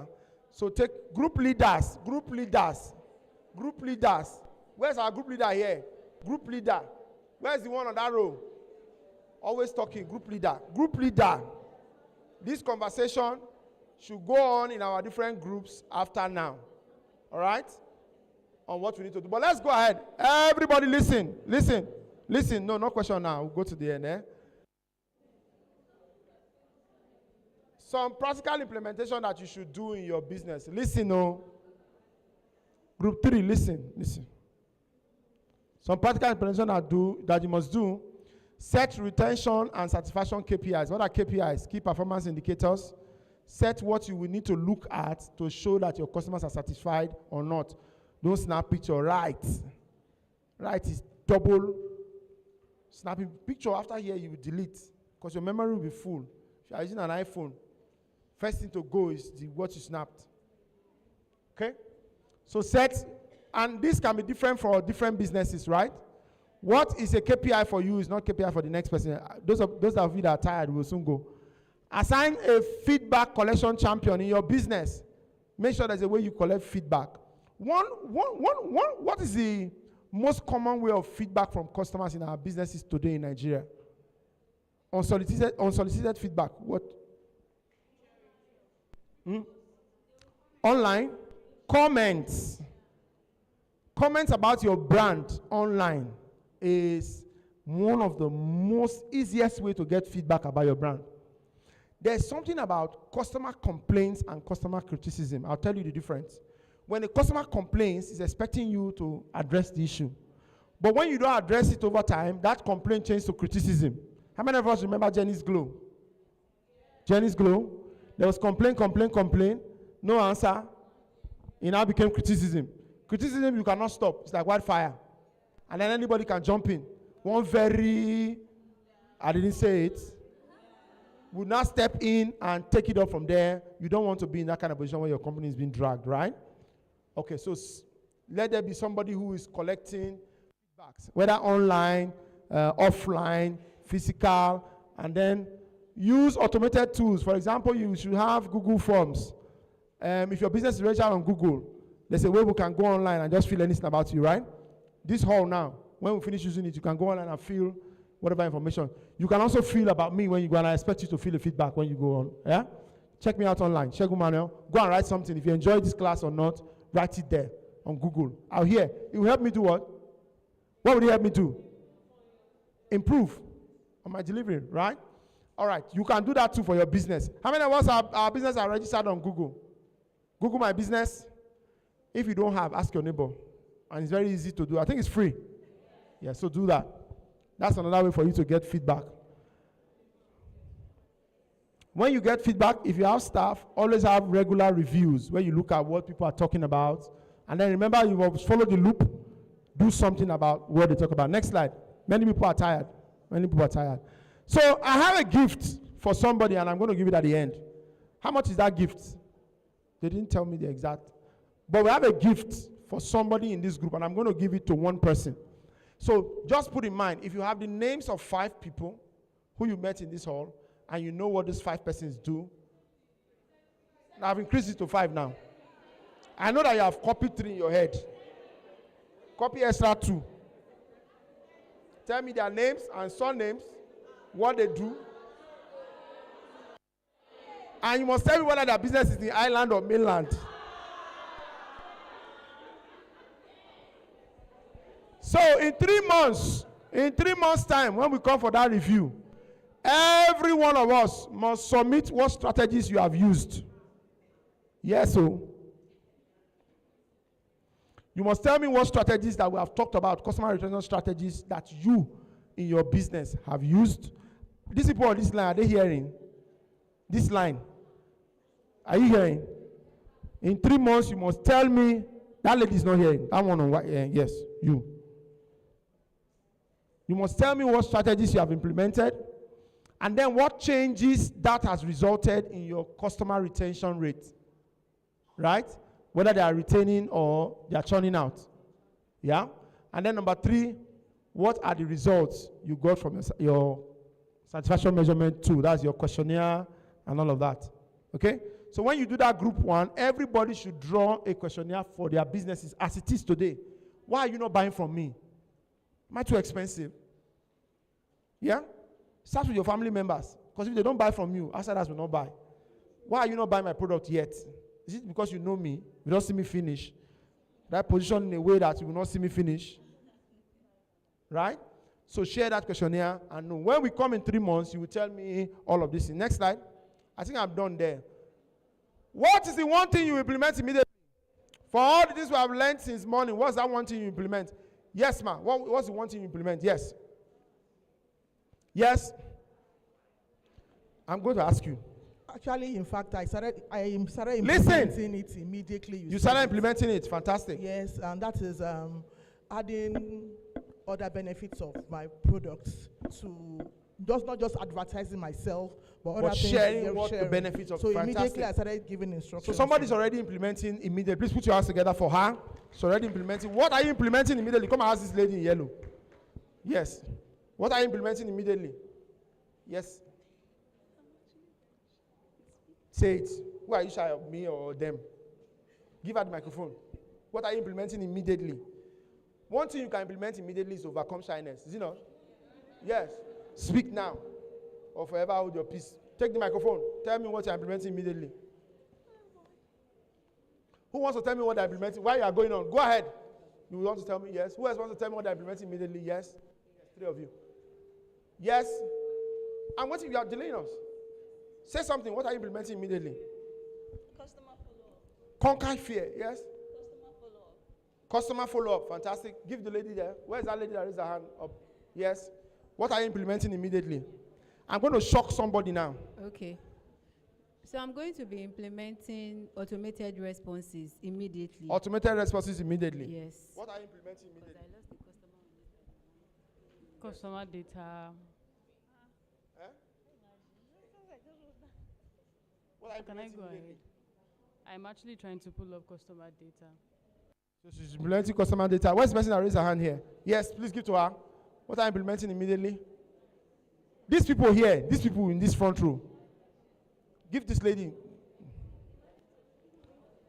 If you don't have anything you're implementing immediately, then you're a problem to us here. Yes, ma'am. I'll be more intentional about my repeat purchase rate and Fantastic. So she's going to be more intentional about her churn rates and customer purchase rates, right? Well, who else? What are you implementing immediately? Yes. Quicker responses to customers. If we do a statistics here, many of you will fail on that. I send a DM in the morning. It's in the evening when you get home that you respond to the DM. I've already bought what I want to buy. Yeah? Quicker responses. If you don't have alerts on your Instagram DM, put an alert so that when you have a DM, it rings, just like WhatsApp will ring. Are you following me? Are you hearing what I'm saying? What are you implementing? These noisemakers here. Noisemakers. Yes, what are you implementing immediately? Right, I like that. She said she's going to put her business on Google immediately. Immediately. And many of you are not on Google My Business. Go and do that. A good way to get feedback. Accountability partner. Fantastic. She says she's going to have an accountability partner. How many of us have accountability partners? How many? It's your noisy neighbors, eh? How many of us have accountability partners? Fantastic. If you don't have, and you don't know what it means, ask your neighbor. Eh? Don't let me say it from here to be as if you don't know. Ask your neighbor what accountability partner is and have one, right? I'm wrapping up. Thank you. Apply what you have learned today and track your progress. Next slide. So I have a free Book for everybody. So that's my name on Twitter, Facebook, Instagram, LinkedIn. If you follow me there, I'm coming. If you follow me there and send me a message that you're from here, I'm going to send you a free copy of my customer service book. Is that good? All right, so who can tell me, before your question, who can tell me 5 people you met today and what they do so I can give you a gift?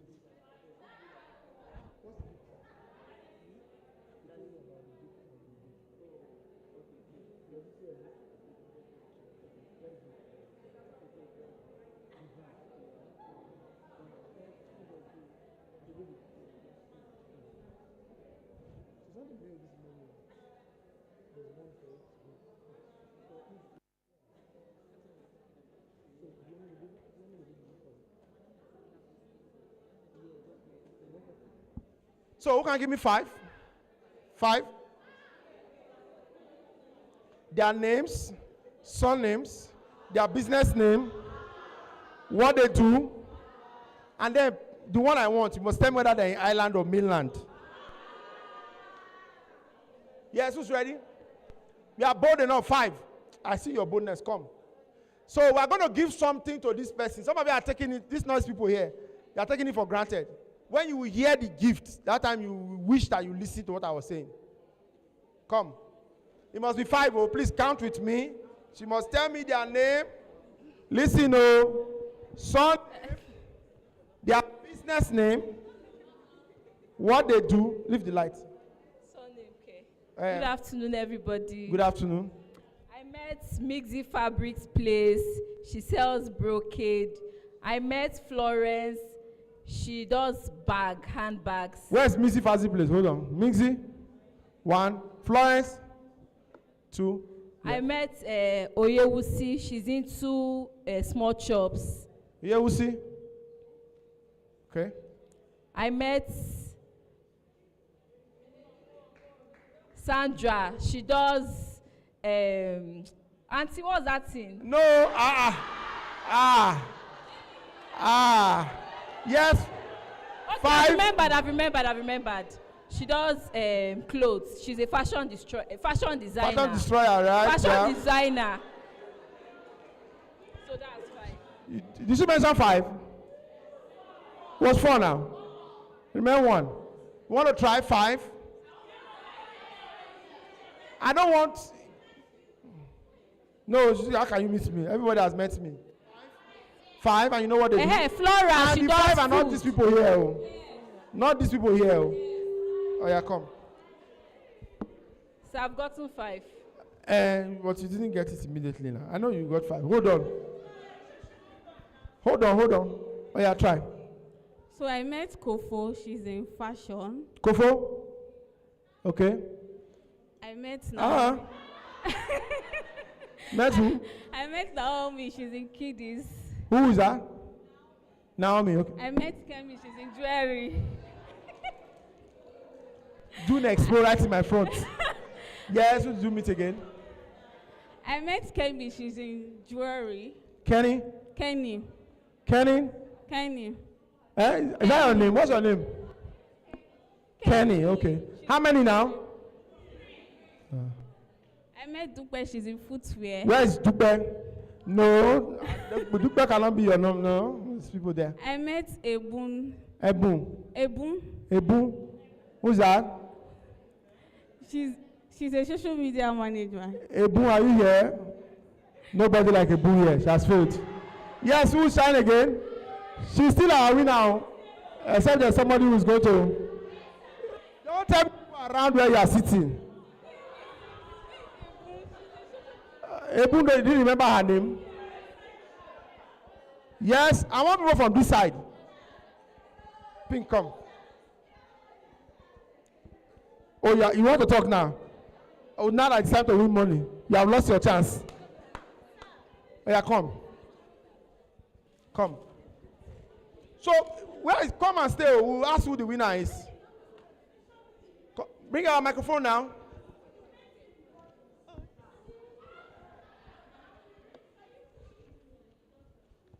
How many did she get? 3, right? She got 4 too, right? 4. Oh, yeah, try. Good afternoon, everybody. I met Maureen. She's into fabrics. Maureen, where are you? I Maureen, met okay. Temilade. She's into skincare. Temilade, skincare. Quincy. Skincare. Yes. Okay. Quincy. She sells perfumes. Quincy, perfumes. Yeah. I met Isabel. She's into clothing. Isabel. I Isabel. also met Stella. Stella. She's into clothing as well. Stella. Yes. Okay. But I saw that about 3 people came from. Hold on. Let's try her. We'll decide who our winner is. Yes. Okay, hello everyone. So today I met Mary. Her IG handle is Chef Mary. She's into cooking, Mary, pastries, and all of our that. group leader. Yes. Okay. I also met Balogun. She's a what? consultant. Yes. Balogun. Yes. Consultant. Yes. Yes. Today, Where is Balogun? yes. It's next to you, eh? All of you are sitting in one row. Okay. Her IG handle is Noble Events. Noble I Events. also met Dumebi. She's into bespoke and custom-made wares. Okay. Her IG handle is Dumebi Ijo. Yes. I also met Ola. Hola. Yes. Hola, where are you? She's into what? Bespoke wares. Bespoke wares. Yes, and my IG handle is Arinola Jomo. I also met Oluwa Kemi. She Kemi. sells bags. Yes. All of you are sitting in one row. Is she our winner? Is she our winner? Is she our winner? Is she our winner? So everybody's winner, right? So I'm going to pick the winner. I'm picking her because she had the IG handles of all the people she picked. Let's put our hands together for her. The rest of you, thank you very much. You can go sit down. What's your name? Okay. My name is Annie. What do you do? Okay, so Annie, what do you do? I enhance the natural beauty of every woman. Fantastic. Yes. So what made you think of retaining the IG handles of everybody? Okay. Even though I know that many of them might not be correct the way you said it, but that you tried. There are people I look forward to work with, actually. Oh. Yes. Fantastic. Well done. Please put your hands together for her again. So she's our, for this group, for this presentation, you can go, they will get to you. I think they've seen her, so they will get to her. Okay, I'll take 1 or 2 questions, if there are any. I saw somebody was eager here. 1. Question 2. All right, finish. 1, 2. Yes, microphone. So, sir, yes. I'm into manufacturing of locally made footwears, and we made mention of criticism and Complaints and criticism. Yes. So when complaints becomes criticism. So recently, last year December, I had this client that she wears big size. She doesn't know a size. Let me start from there. So she said she wanted something 45. Then I'm like, why would a lady be wearing 45?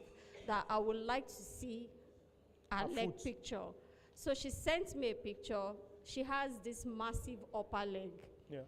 And then her leg is not that big, but then the upper leg It's made really it big. high, yeah. So I told her, I said, madam, you can't be wearing 45, though you have an high upper upper leg. leg. I will make 43 for you. She said, no, that former cobbler makes 45 for her and all of that. I said, okay, fine. If 45 is what you want. I'm going to make it for you. So she made 5 pairs, which I delivered to Imo State. So on getting to Imo State, she wore the shoes and they were bigger Than her. But the upper leg fit and Very everything. So I told her, I said, this is an issue of length. I told you I would have made a perfect 43 for you. With the high upper. With the high upper, which she refused. So she sends me messages complaining, insults. Then it became an insult, like every day. Then she goes on my comment section, or anytime she sees that my ad pops up, she goes there, she drops comments, I delete, you know. But then I'm tired. Honestly. So in that situation, what would you guys advise me to do? Fantastic. One. What's the next question? Next. My time is done. Oh. You guys are the ones keeping me now. Next question. Somebody here. Come now, microphone. Was it you? Yes, I was saying that my question. I'm not seeing you because of that lights. Go ahead. I was saying that my question is more on the financial side than the customer retention. Listen. Plan. Okay, so oh, it's not on my presentation, on the other one. Oh, so you wait for that now. Let me let's do. Hi, good afternoon. So my question is around customer retention. Yes. There's a very thin line between trying to keep your customer and literally harassing them. Yes. Case study. Yes. There is this internet. Listen. This internet guys that I used to use. I no longer use them. I have their MiFi. Yeah. And they call me literally every day. days. Yeah. I blocked them everywhere. Everywhere. They use a new number to call me. Yeah. Now, how can I safely apply customer retention without skills harassing the customer? Customers? Fantastic. 2 good questions. So if you didn't hear her question, she said she used a product online and they have continuously harassed her every day to come and buy again, right? Because they want to retain. She has blocked them everywhere. They are using new numbers or no numbers now to call her. Is that a customer retention strategy?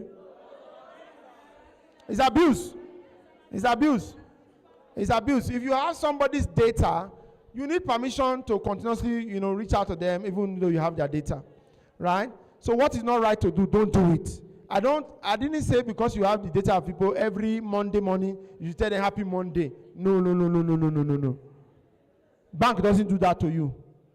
If it's a holiday, once in 3 months, they wish you happy holiday, you don't mind. If it's your big day you are celebrating, they wish you happy birthday, you don't mind. If it's your wedding anniversary, if they have that detail, they wish you once in a year, you don't mind. But when it becomes every day, it becomes harassment, you block. And there are plenty of people that will block like that. If you fall in that category, we'll block you too. I see the funny thing about blocking, once other people begin to block you, the network starts identifying you as a spam. So when you do advert tomorrow, they will limit your advert, you can't reach a lot of people. So don't do it. Don't harass people every Monday morning, come and buy parfait, come and buy. What do I need parfait on Monday morning for? I'm going to work, right? If I do hair, maybe it's Christmas time, you can remind me and say, oh, thank you for patronizing us last Christmas. We hope that this Christmas that's 1 year after, right? Maybe you have reached them during their birthday. Then the other question was on what? Yes. The customer complained and you answered based on what they complained. They complained on size, you responded to them on size. Now they've gotten their product and they are still complaining that what they did is not correct. Now she's doing the same thing to you, following you everywhere and harassing you. Block too now. You don't need every customer. Right? So block is the extreme. What I would suggest, if I were you, what I would suggest to do is have a meeting with her. Engage with her. Call. Sometimes some solutions cannot be brought. Listen. Some solutions cannot be brought online. You have to take it offline. So somebody can be typing to you on Instagram and you assume that the person is arrogant. Have you not seen that before?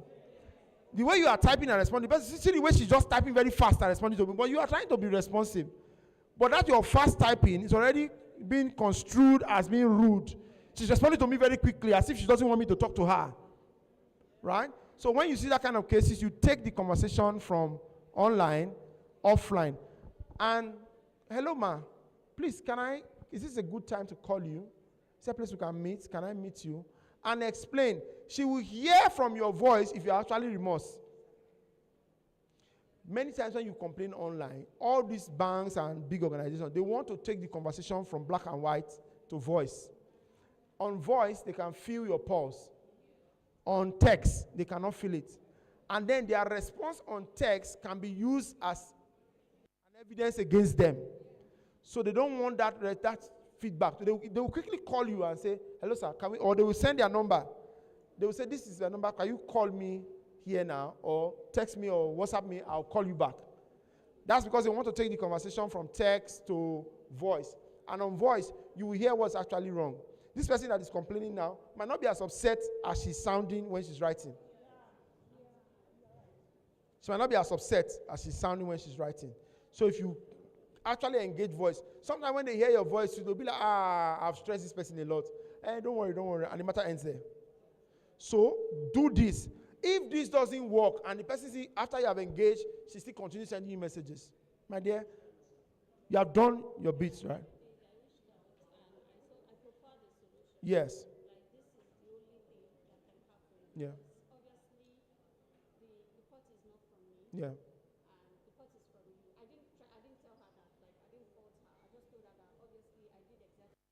Said I should do. We can do. So here's another thing you can do also. When she speaks like that, okay, man, would collect it and do an amendment, but you have to be responsible for the cost of transportation to and fro, so that the burden is not on you alone. That customer that can do 4 can do 10. It means she knows people that can do more like that. So before you lose them, look well. Customer lifetime value, is it not? Customer lifetime value. One customer does 4 shoes. It's rare. And then there are special ones. So she might be needing them often. So you can suggest to her, okay, on your next order, bring this whole 4. We will repair them at no cost to you, just your delivery. Thank you very much, everyone. I look forward to seeing you in 3 months' time. And I hope that by then we'll be ready with our assignments, right? Did you enjoy the class? Thank you very much. Is that all you can do for the birthday man? Is that all? All right. Thank you so much for your time, Dr. Shegun Manuel. Thank you very much for your time. Have you enjoyed that? All right. So I know that some of us are tired, right? We've sat down for a long time, all right? I'll just outline a couple of things that are coming next. So we have Blessing, who's going to come here and we'll do some short exercise, all right? And then after that, we have a sponsored announcement by Pecan. They have also graciously given us some amount for funding for you guys, right? We'll be identifying the criteria, as we go along. And then after that, you'll have your lunch and short networking. And then you come back, we have the 2 final classes, and that will be all. We tried, right? Right?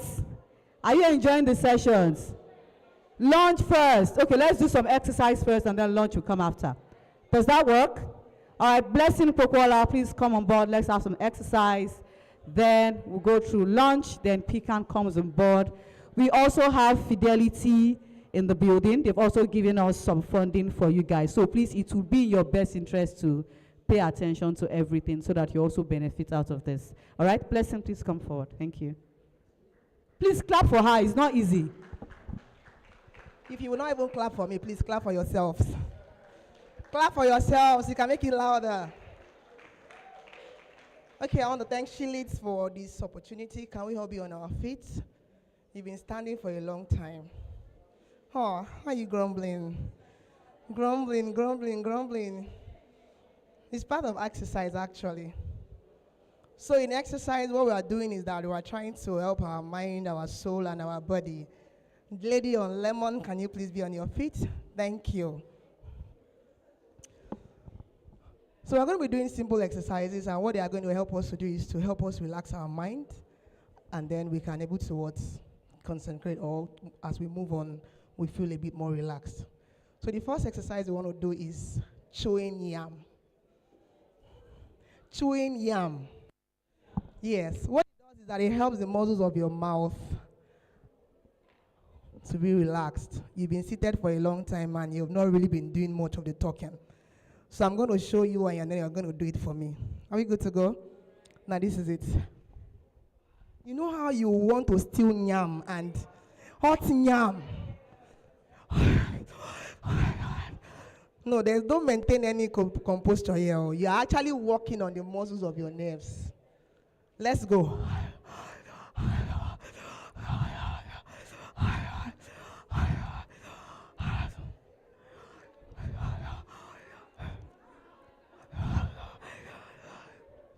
You're not eating it now, but in your closet, you will know how you eat. We know how you eat that yam. At home, you know how you eat that yam. So please, help the muscles of your mouth. Just work it out. Few seconds and we are done with it. All right, thank you. The next one we want to do is we want to help the muscles of our eyes. So for 2 seconds, you're going to keep your eyes on your right hand side.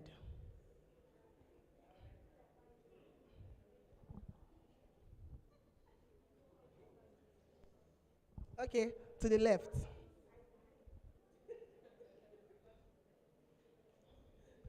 At this point, you are going to roll it. Up, side, down. Side, up, side, down. Side, up, side, down.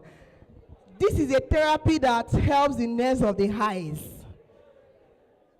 They help the nerves of the eyes. And you know it, when you want to look at somebody in a very bombastic way, you do it without being told, like moju moju. So now, do it for your eye health. Now, you dey provoke. 1, 2, go, let's go. Up, side, down. Side, up, side, down. Side, up, side, down. Thank you. The next one we're going to do is let's work with the muscles of our hands. Free your hands, free your hands. Move your phalanges. Let's go. Twist it, roll it, twist it, roll it, twist it, roll it, twist it, roll it.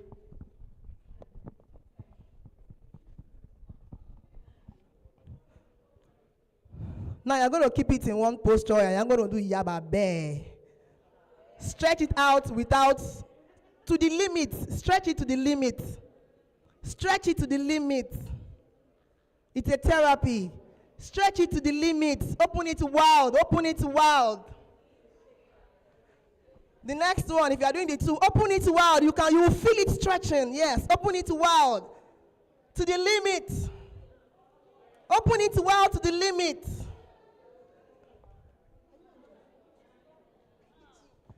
Open it well to the limit.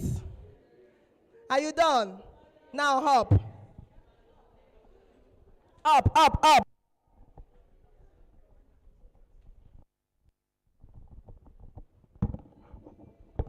Up. Side. Come on, come on, come on. Side, Mora, side. Come on. Now roll it. No punch person for high, yo. Now side, to the side. Shake it, shake it, shake it, shake it, shake it, shake it, shake it. Now you're taking the 2 hands and you're doing aska with your 2 hands. Aska.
And lastly, let's take the neck to the side. Bend those necks. Bend those necks. To the other side.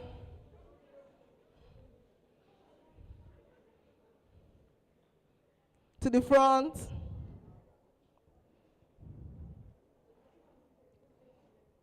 To the back. Yeah, let it out. Now back. Raise one foot.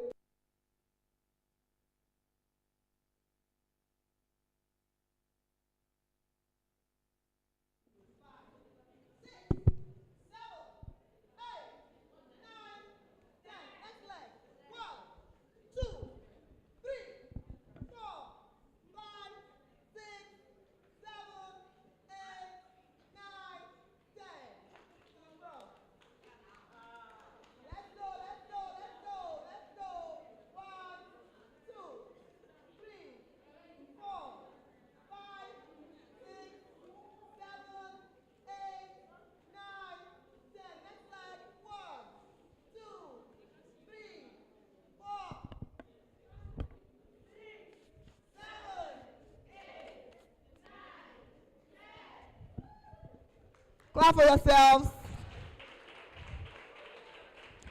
A simple test. Your hands to your back. Simple. Should we count?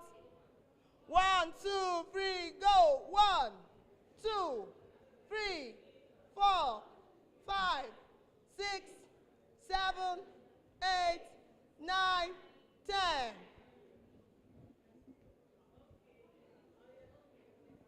Are you ready? Yes. Don't be tired. Are you ready? Yes. Let's count. 1, 2, 3, 4, 5, 6. I can hear you. 7, 8, 9, 10. Second hand. 1, 2, 3, go. 1, 2, 3, 4, 5, 6, 7, 8, 9, 10. Hold your neighbor. Neighbor. Say neighbor. Back your neighbor. Come on, back your neighbor. No. I didn't say carry your neighbor, just to hold your hands. 1, 2, 3, go.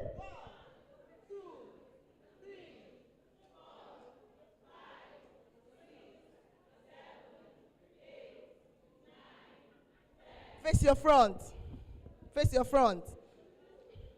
Stand according to your height. Okay, I didn't mean that. Face your front. Now the next workout we are going to do is for your lower stomach. No, you're not doing, it's not going to be hard, trust me. You're just touching your toes. You know how you give daddy at home now? 1, 2, 3, 4, 5, 6, 7, 8, 9, and hop. To your knees. Bank. Can you hear me? I'm sorry. My name is Iyanu and I'm representing Pick and Trust Microfinance Bank. Can you hear me now? No? Okay. So at Pick and Trust, we are dedicated to providing access to quality like loans, SME loans to support your business, fixed deposit.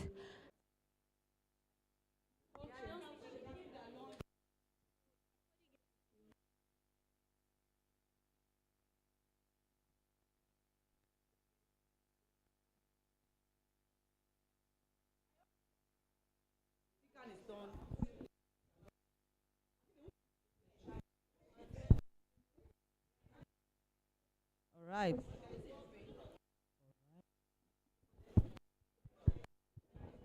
So are we taking our lunch or we want to go straight to our session for the business improvement? You are eating, so you won't be able to pay attention.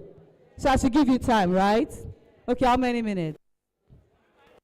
Hey, people can eat fast here. Oh. How many minutes? 20, 30, 10. Can you see? She has started eating, even doing the exercise. All right, so we're going to give you 15 minutes. And after that, we'll have the final 2 sessions. Yeah, thank you. So I should come back by 2:30. Does that work? That's a deal, right? So if I come back, I should not still Plastic.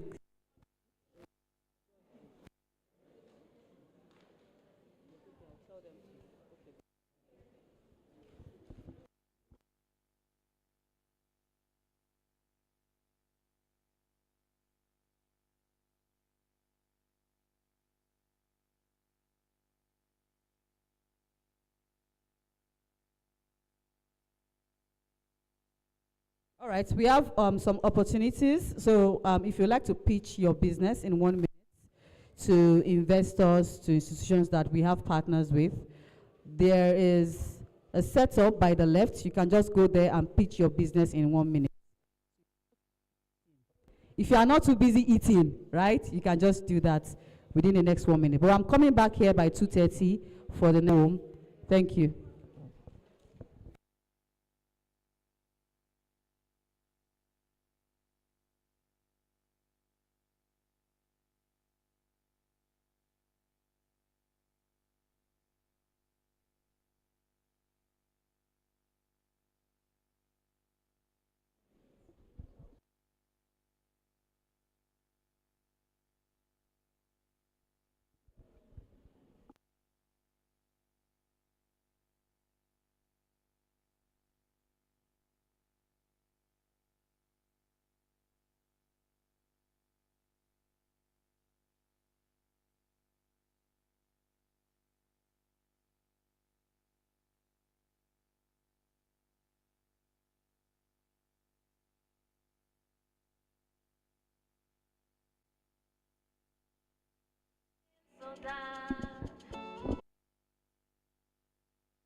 Hard guy, can't make me forget all my guys. As I day, so I know even mine. Call me Jacob, I ready to pay bride price 2 times.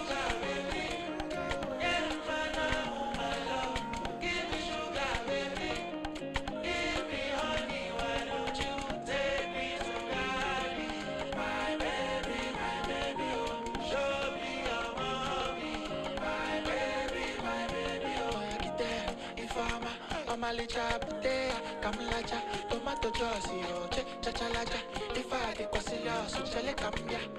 Boyakite, if I'm a licha, Kamlacha, tomato josi, chachalacha. If I take Quasilia, so chele cambia. I'm a licha, you do me something for my body. I'm a licha, I'm ready to spend all my money. I'm a licha, you do me something for my body. I'm a licha, I'm ready to spend all my money.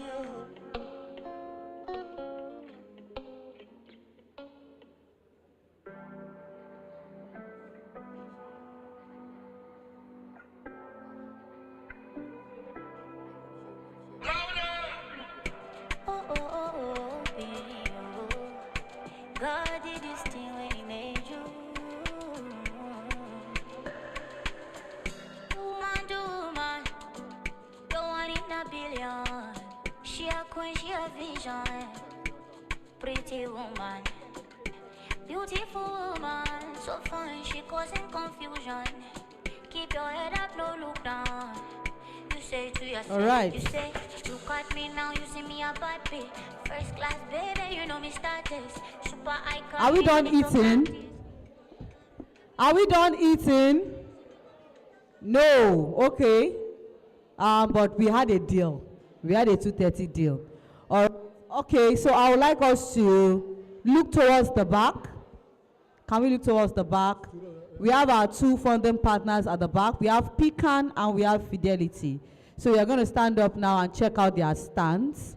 And then, before you go, I would like to announce that we have funding that will be after, these sessions. This funding will be given to you. The funding is sponsored by Pecan and Fidelity. All right, but you have to go through some criteria. I think there was a form that was sent to you to do that. Did we do that? No. But we got that form. You got the form. All right. So what you're going to do now to make you qualify for the funding and the grants will be to go to that form, submit your baseline. All right. Submit your baseline. And then we've talked about, we want to talk about business process improvements, which is like the next session after this. So part of the improvements that you're supposed to bring from that is that you now have a staff handbook, right? Or something like a company policy, or something like your financial policy. So once you provide that, then you are eligible for the grants. Did we understand? Do we understand? Okay, let me take it again. So to qualify for the grants offered by Pecan and Fidelity, the sponsorships, you would have to submit your baseline. Your baseline shows your financial situation as of today, all right, as of now. And then, based off of the session we'll be having shortly, which is the business improvement, you have a handbook. Now you have a financial policy. Now you have a company policy. So any of these documents, you have a company policy. So any of these documents, you can share with us, and then that will qualify you. Hence, you can share with us, and then that will qualify you for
Hello, everyone.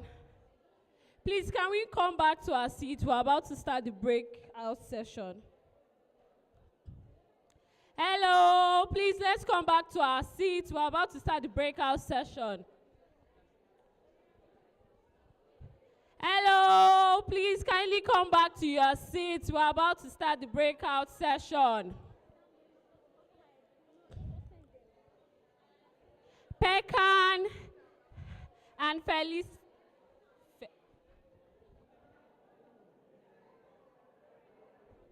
Fidelity.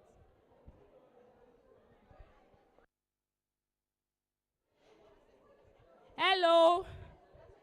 Please, let's go back to our seats. Please, let's go back to our seats. Let's go back to our seats.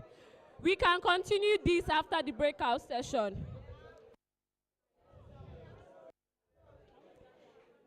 Hello. Please, let's go back to our seats. Please, we can continue this after the breakout session, please.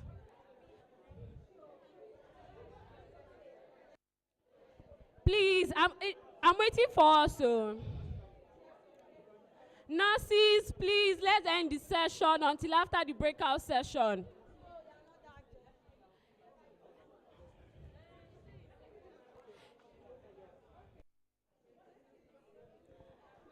Nurses, please, can we postpone the therapy and the checkouts till after the breakout session?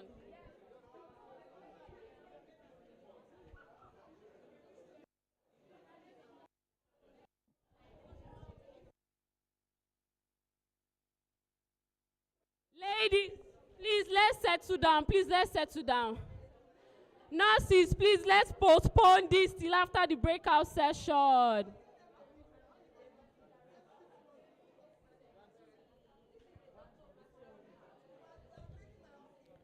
Please, let's settle down. Let's settle down.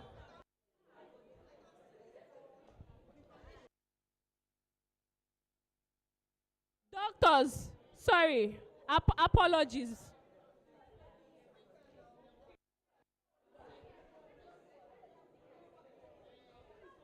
Please, if you have a friend outside, please kindly call them to come in.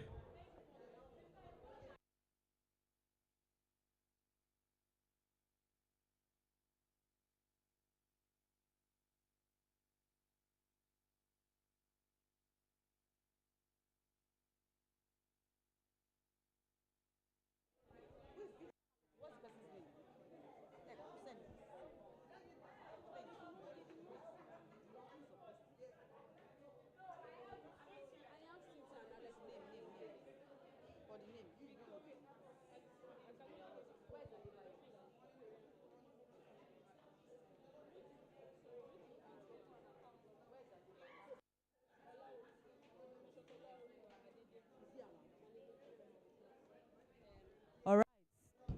Thank you. I'm glad that we are all seated, in anticipation of the next few sessions. And they are just two. We'll be out of here by latest 4 p.m., okay? That's the very latest we can be here. Okay, so who is ready for the next session? Hey, we're busy gisting. How many of us have gone to the health to just check your weights, or if you visited? Okay. Who has gone there? Only her. Only her. Okay, who went to Fidelity? Okay, and her as well. Who went to Fidelity? All right, so can we keep it down? I'm aware that we are not listening. Who has gone to Fidelity? All right, can we keep it down? Some people are just in their own zone discussing. You don't want to go home, right? Who went to Fidelity? Nobody. Who went to Pecan? Okay, I can see some hands. All right. Okay, so we're having the next session. Like I said, we're going to be out of here by latest 4 p.m. We're having this next session, and it's going to hold with Precious Olaoluwa Adedeji, who is a management consultant, all right? So he's going to be talking about business improvements, which, if you remember, I mentioned that this is one of the criteria for the grants, all right? So what you're going to be learning during this session is what will help you to create those business improvements documents that you need that will get you the grants. Yes, we are getting silent because I'm talking about grants and money. It's fine. Okay. So, all right. So please join me as I welcome Precious Olaoluwa Adedeji. Please put your hands together for him.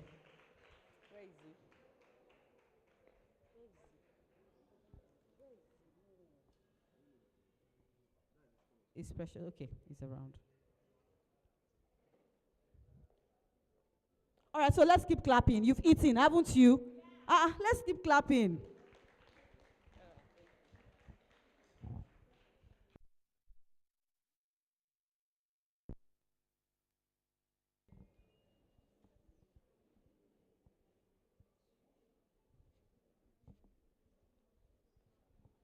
All right. Good afternoon, everyone. I'm not sure this can stay here.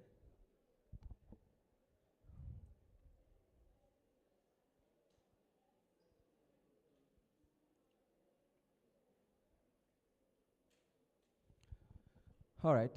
Good afternoon. My name is Precious Olaoluwa Adedeji, and I'm a management consultant. Before I go ahead, the mic. Okay. Sorry.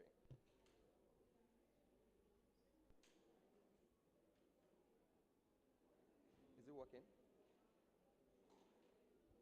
Is it working now? Okay. All right. Let me tell you why I'm really excited about this training. I think I'm far away here, so let me calm down.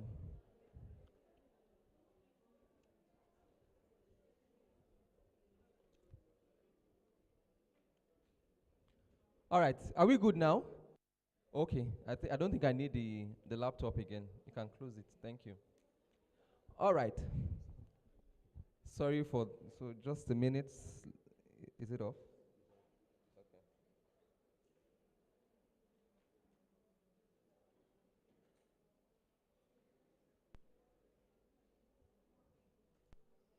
All right, so I'm always excited to train women because one wise man once said, he said, empower a woman and you have empowered who?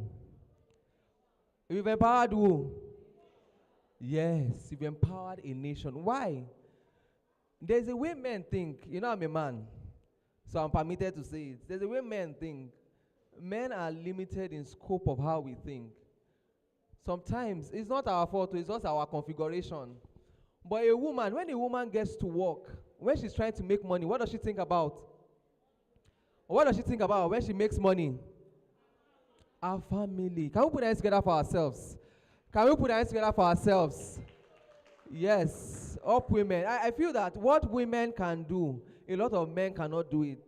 You know, the multitasking, the everyday juggling of work, everything you guys do to make the world better, I really celebrate you. And today we've come to talk about something really interesting, which is business process improvement. How many of us have business processes in our company? If you have a business process, let me see our hands sky high. I'll just tell you a quick story. You know, as consultants, we're like medical doctors to businesses. So businesses will come to us, they have a particular challenge, they have a problem, and a lot of times we're trying to solve the problem for them. So let me tell you a story, and you tell me who is at fault, who is wrong in the story. Are we ready? Are we ready? So this woman, you know, she had a bakery, thriving business in the locality. You know, the business was moving, thriving, big business, baking business. I'm talking about many years ago with bread. You know, people were buying from her, but she had a competitor. Can we say a competitor? Can we say a competitor? There were two that were rocking the entire neighborhood. I don't want to mention the name of the place so that you don't know that story. But she treated her staff very fairly. You know, very loving. How many of us have this kind of, how many of us are like that? You know, our staff, how are you? Oh yeah, come to the parlor, come to the room. You know, some of us are like that now, correct? We are being nice, that's our nature, correct? So she was extra nice to her staff, which is not bad. Unfortunately, would I say unfortunately or fortunately? I don't know which one to put it.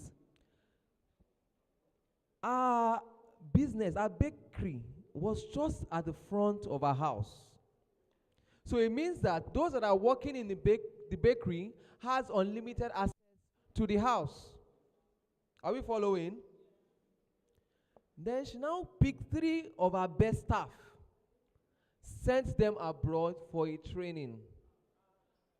Yes, now it's not bad. Okay, we've not, our businesses we're going to get there. Amen. We are going to get there. Amen. Yes, your business can grow to the extent. She has gone to do trainings herself, but she felt that she needed knowledge transfer, which is not bad. When she's not there, someone should be able to do those things very well, which is very beautiful. So the staff went abroad, they did the training, very exciting training, but when they came back, they didn't resume at our office. Guess where they resumed? The competitor. And that singular act brought our business down to 0. To 0. Can we say 0? A business that can afford to send 3 people abroad, is it a play business? When she came, she was no longer in operations. Why? Because this business, like me and you, we are fighting for the same market share. And me, I now paid for training. It's just like I paid for you, for your staff to train. That's what it meant. Because all the knowledge and our best hands were immediately transferred to the competitor. And she came to me crying, she's in trouble, she's dead, all her years of labor, everything has been brought to naught, everything is in operations again. And who will you blame in this situation? Is it the competitor? Is it the woman? Is it the staff? Who would you blame? Yes, ma'am. Sorry, it's not Nollywood, though. It's a real life story. Oh. Yes, ma'am. The woman. Okay. It's not woman supporting woman again. All right. Okay, yes, ma'am. Who will you blame, ma'am? The woman. Okay. Who else? Someone said staff. Why staff? Ungrateful. Okay. Test of integrity.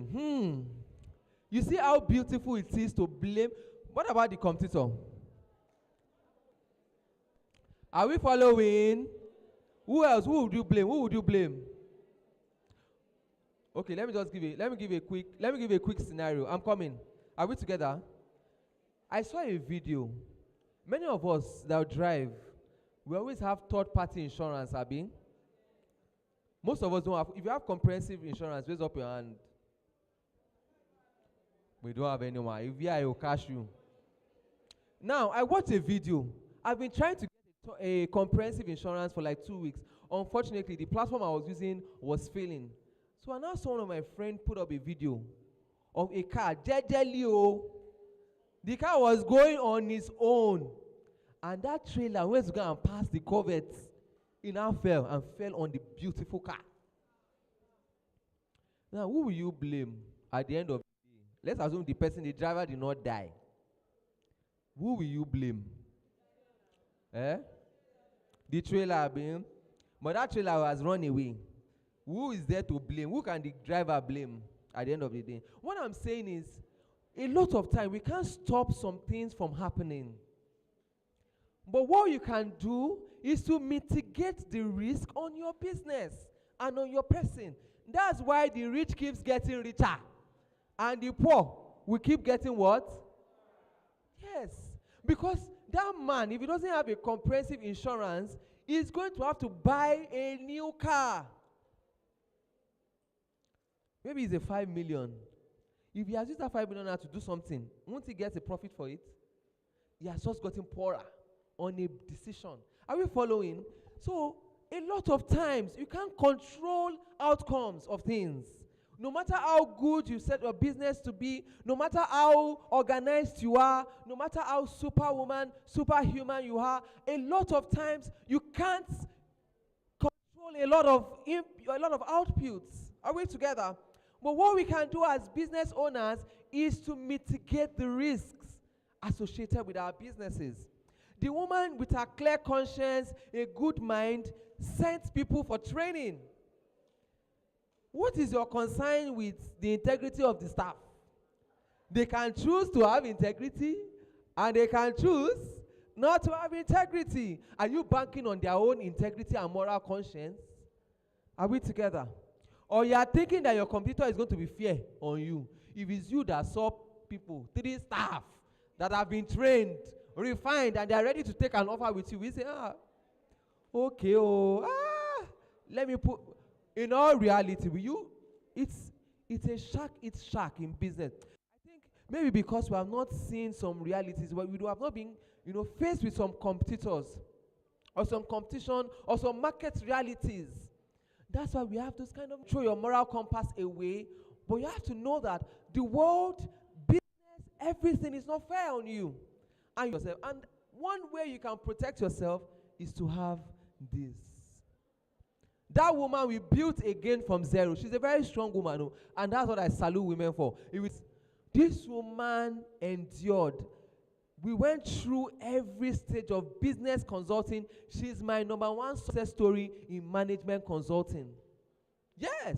In fact, when I wanted to do my management consulting exam, licensed by the federal government, when they asked for like a true how you have worked, and from zero to something, that woman is my testimony. She's my major, someone that went from zero ground by determination, putting in the right systems. So when she started again, you can imagine the kind of processes she's going to put in place. Are we following me? But she didn't have to learn by experience. Tell your neighbor, you don't have to learn by experience. You can learn by example. That's what we have come to do to you today, for you to learn by example. Business processes is how the wheel of, you drive, those systems, how they are connecting to each other to make themselves work. Can Jay say that, no, today I'm not working, Engine, you can go ahead and work. Is it possible? Or in the human body, the heart say that, no, I don't want to work today. Are we together? That's RIPO. That is the exact way. You must see your business as a living organism. Every part of your business must be knit together to work. And that's where your business process improvement comes in. Next slide, please. Sorry, I forgot to salute everyone. It was paining me, that's why. I'm sorry. I'm always passionate about business process. I salute all the SLA team. Can we put hands together for the SLA team? This training they're bringing to us would have costed us a lot of money if you had gone to take the training yourself. Thank you, everyone. I salute my brother on the projector, Alex. I salute everybody, Adebayo, everyone on the team. Thank you. So let's get real. Running a business can feel like juggling 100 things at once. How many of us are the social media managers in our company? Social media managers, let's say our hands. Social media managers. How many of us are the operations manager? Accountants? It's plenty. That is it. It's only staff that can say, this is what you have employed me to do. It's funny. Is it not funny? Because a business owner is everything. Is the finance manager, is the accountant, is the operations, is the procurement. I don't want to go to markets. I don't want to do your technology. I don't want to answer customer. I wish to get. In fact, anytime I see business owner, there's a passion that draws from me. I'm passionate about it. Because you've given all. When a lot of us cannot dare to even enter into it. You've thrown all into it. So it can be a lot. And today we're going to learn how to make things smoother, faster, and more. Can we read what is here? Can we read together? 1, 2, 3, go. Can we read the next one? Next one. Structure is equals to freedom. Now let's explain each of them. Efficiency is equal to profitability. What is profits? Look at example. Let me give you I want to quickly know your mathematics level in this class. If I buy a product, a raw material, or a product for 100 naira and I sell it at 200 naira, how much profit have I made? Profitability. So it's not even easy to just say your profit is 100 naira. There's a lot of factors. But you see, for you to check your true profitability, it's not even just in the numbers. It's how things are done appropriately. Let me give you an example. Should I give you a very good example? How many of us have used AI for our businesses? AI, ChatGPT, to send proposals. So for example, you have someone in your business. All he does is to write proposals. And he's collecting 100K. Are you following me? 100K times 12 is how much? 1.2 million naira. If you have 1.2 million naira as an extra chicken, like it's not much, Abi. 1.2 million naira as extra. It's not much, Abi. It's okay, Abi. Now, ChatGPT can replace that person. How? Can you say how? You would have fed ChatGPT with like maybe 3 or 4 or 5 of proposals that you have written to different people, correct?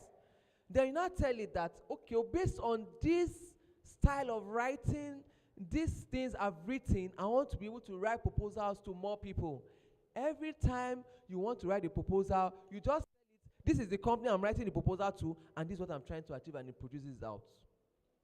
Are we together? Have you saved more money? Have you saved more money? Yes, that is profitability, efficiency. Will ChatGPT do it better than a human? To a lot of degree, yes. There will be limited error. Now, I'm not saying that you're going to sack all your staff, but that's not what I'm saying. But I'm just saying that there are a lot of redundancies in our businesses. There are a lot of stale processes, things that, they've bottlenecks that can be cleared and clogged out for you to have more profits. So profit is not necessarily that you have more income or less. You just have to look at it holistically. What things can be reduced? What things can be increased to make sure that you are having better bottom line? Are we together? The next is process is equals to scalability. You can't scale your business from where it is if you don't have process in place. Let me give you an example. How many of us have gone to a restaurant before that a chain, they call it chain restaurant, a restaurant that is in many places. Chain of restaurants, Abi.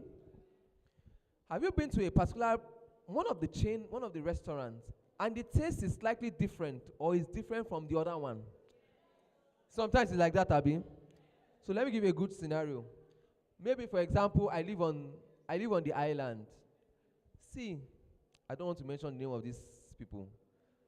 I will not mention it, but just say it in your mind. Don't say it to these people, their protein is always nice, but that rice. So I have a theory. Maybe the person cooking the rice, you know them, Abi? Maybe the person is not too happy sometimes. So he uses that mind to make the rice.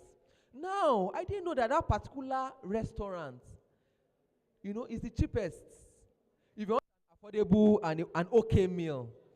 So there was a period I lodged in VI. I had a training. They gave me good money for food, as a consultant as well.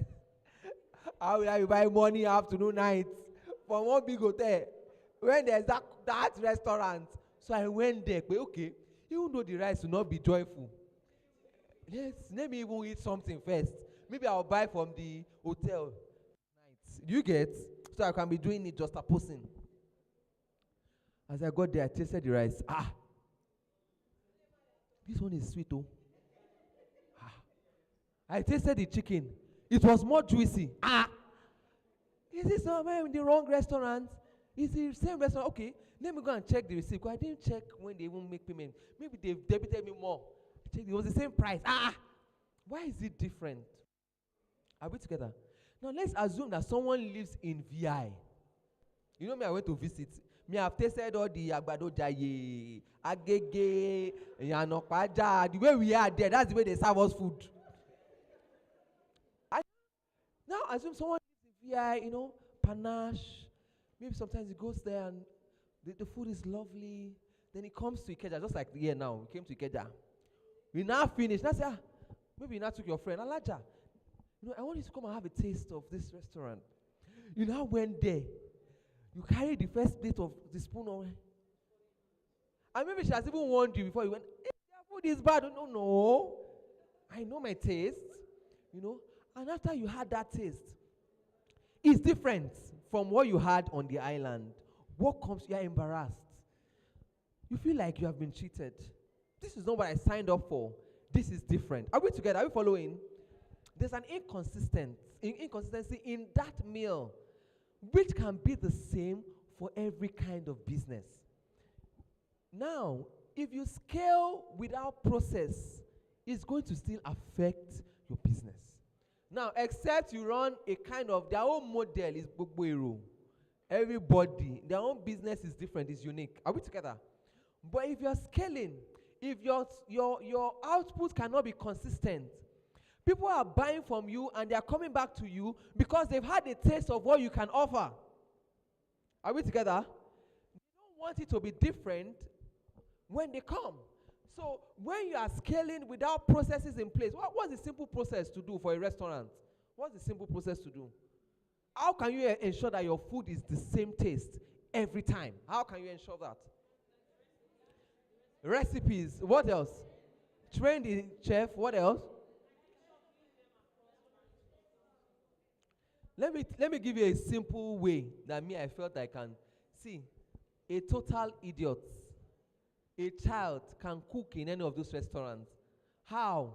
A standard operating procedure. Number one, don't change suppliers. Use the same supplier. If you eat chicken that is done in Nigerian farms, is it different from the one you buy from frozen food? It is totally different. Which one is sweeter? The Nigerian farms are sweet. Have you eaten, I don't want to mention their name, Chief Farms? Have you had their chicken before? That smoked one. That's one kind of chicken that can teach children how to steal. Imagine that a particular branch is using that one and one is using the one that stayed on the sea for 30 days. The output will be different. Now, salt. Can we say salt? Salt may look very, should be salt now. There are some brands of salt that are sharper than the other. Are we together? Even seasoning. And you'll be shocked that maybe the batch that they created, there can be slight difference in the taste. Are we together? Rice, the kind of rice that you use, there's some rice that are naturally sweet. We are all mothers here, Nabi. There's some rice that you buy, you're like, this rice is sweet. There's some rice that you buy that once you put inside water like this, it will sleep. Bye. It will sleep. Are we together? Yeah? Wow. After all these factors put in place will bring an output. What can you learn from all the things I've said? Process management. And not just process management, documenting each process. So that's the first part, getting all the inputs ready. Now the process of creating it, put water on fire with an aluminum pot. The pot you use, the food you use aluminum pot to cook will be different from the one you use all these our olden days to cook. It will be different from non-stick, am I correct? So there's a uniform kind of pot that we are using to cook. Don't forget, what are we trying to achieve? A uniform output. That is process management. So by the time you lay it out, then you now document it. Put water on fire for 10 minutes. Then add 3 cups of rice. Add 2 cubes of seasoning. After 20 minutes, stir. Stir from bottom to top. All those things are what to now achieve a uniformity in output. That way, from VI to Okokomaiko, to Ikoyi, to Ibadan, to Ilori, the food can be somewhat similar. Are we together? You need to try that particular restaurant in places like Ilori and Ibadan. You need to try it. you need to try it. So all of those things matters in scalability. Then the final one, if I unplug you from your system, if I unplug you from your business as it is, can your business keep running efficiently? If they say your business minus you, what will it equal to? If it is 0, you need to rearrange yourself. There's something we call knowledge transfer, knowledge management, privileges. Who are the people that can make decisions on your behalf when you're not there? If there are emergencies, what are the contingencies? Or is it that when there's, and some people they've been so hard on their staff that even if the building is burning, they will wait for madam to come. You know, they won't make any step without me. It is good, but have controls, have privileges, have people that can make some certain decisions, have people that have certain insight to some things in your business, that when you are not there, it can always continue. Then there's one time I had a very difficult conversation with my boss. That's what's the decision. I asked him, even though he's not 40 yet, I asked him, I say, if, God forbid, you go to be with the Lord, what will happen to this big business that you're building? He was sad. Yes. He looked at it. What have you put in place in terms of governance? What can make this business work? Like I told you, there are some things you can't control, correct? Are we together? We don't pray to die young. But there are some things that we can't control. In a situation that something like that happens, what is the next thing? That thing that you have spent your 20 years of your life building, what's going to happen to it? And we see it with a lot of businesses that we see around. Once the founder dies, the business dies. But there's some businesses, I'm sorry to use this as a case study, but it's just what I can really see in our modern day. When the late Abawigo went to be with the Lord, him, his wife, and his first son, normally for any business that is not structured, that business has gone totally. The next day, or was it that day, there was an appointment of an acting CEO. It was a Sunday. On Monday, Access Bank across Nigeria opened. Are we together? Because they were well spelled out, processes for cases like that. And that's the same. That may be an extreme case, but everything that you do, for example, you make more money to sell, there should be a process management and a process flow for that thing that you do. So that when you're not there, you travel, you get an appointment with the government, you travel to Dubai, you get anything, that thing can be replicated again and again and again. Now, is there a place for things that only you should know in your business? Yes. For example, one thing that some people do is that they've already mixed all the ingredients together. For example, seasoning, salt, some turmeric and some things, they've mixed all of them together so that they don't know exactly what you mixed and how you mixed it.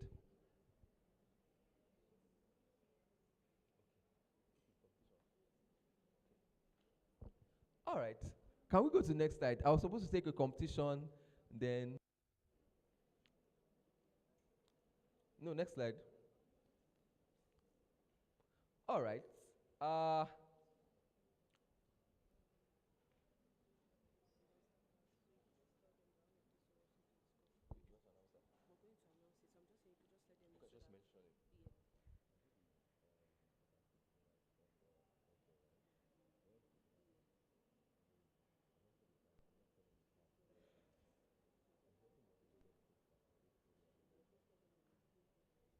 All right. So because of our time, unfortunately, there's a whole lot of things that we have planned out for this session. But because of time, I'm going to continue virtual. Are we good? However, yes, I don't know, but I think I don't know what plan is there for that, but I've given slides to the team. So now, I have an exciting news. When you come for the virtual, please pay attention. It's not the one, I know how we do our virtual classes, so we'll just put it on the parlor and we're going to cook. You can't cook edikaiko, no. Just like the way we are now, like I told you, these classes are really, really expensive to get. Please pay much attention on the virtual classes. There's going to be a grant for the winner and for the first runner-up. They told me the morning, I was like, shame I will not do competition like this. You know, I won't tell you the price. But please pay attention.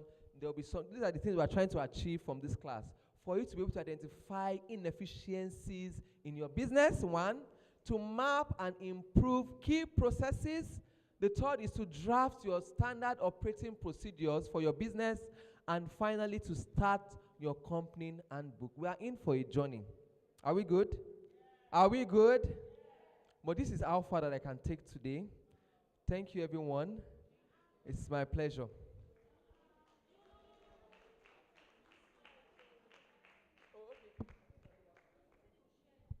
Don't worry, it's going to be shared. It's going to be shared. All right, so please let's put our hands together again for Mr. Precious. All right, thank you so much. Honestly, we have been doing an amazing job since 9 a.m. and this is after 3. So we're going to start our last session, and believe me, we're in for something great. And it's so amazing that there's going to be a masterclass session where Mr. Precious is going to dive more into what he was teaching, the business, the business process. You can help me? Business improvement process, yes, thank you. You see, she was definitely following. So yeah, so let me introduce our last facilitator because time is running. So yes, with our hands jamming together, let us welcome Ms. Victoria Victor Ocon. Yes, and she's going to be taking us on the digital skills. Thank you so much, ma. We apologize for the time. Please, let's clap, let's clap. Our facilitator has tried for us. She has been here since morning, and this is the last session. Please, let's give her the energy. Thank you so much. All right, thank you. Thank you so much, everyone. And thank you for the audience as well. It's been a long day. You haven't told me, how long do I have to speak for? Hello? Yes, please.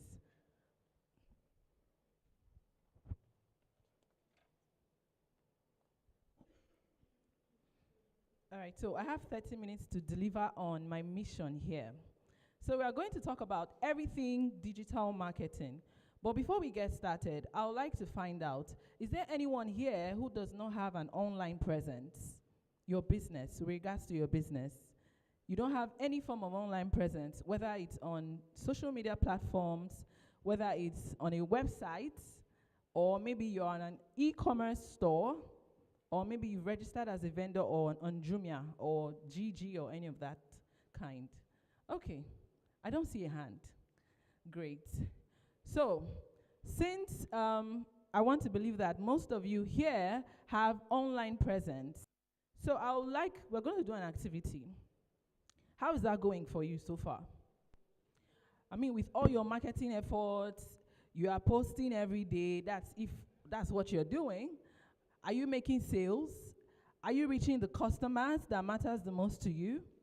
So, I would like for someone in the crowd to, with a song, a Nigerian song, right?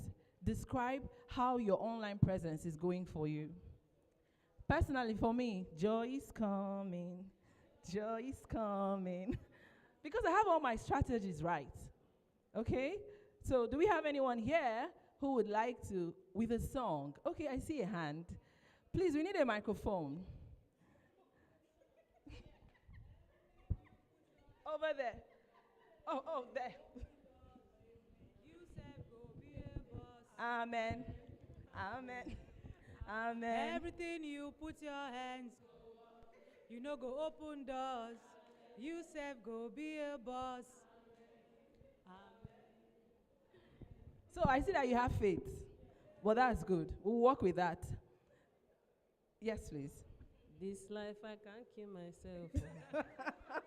I can't kill myself. Seriously. We cannot kill ourselves, but we have to do what we have to do to move on. Just one person, the lady in green. Can I have my slides? Yeah.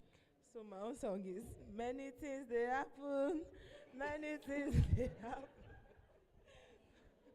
Okay. All right, one last person, the lady in pink. So that we are fast And, okay. Now me gets this.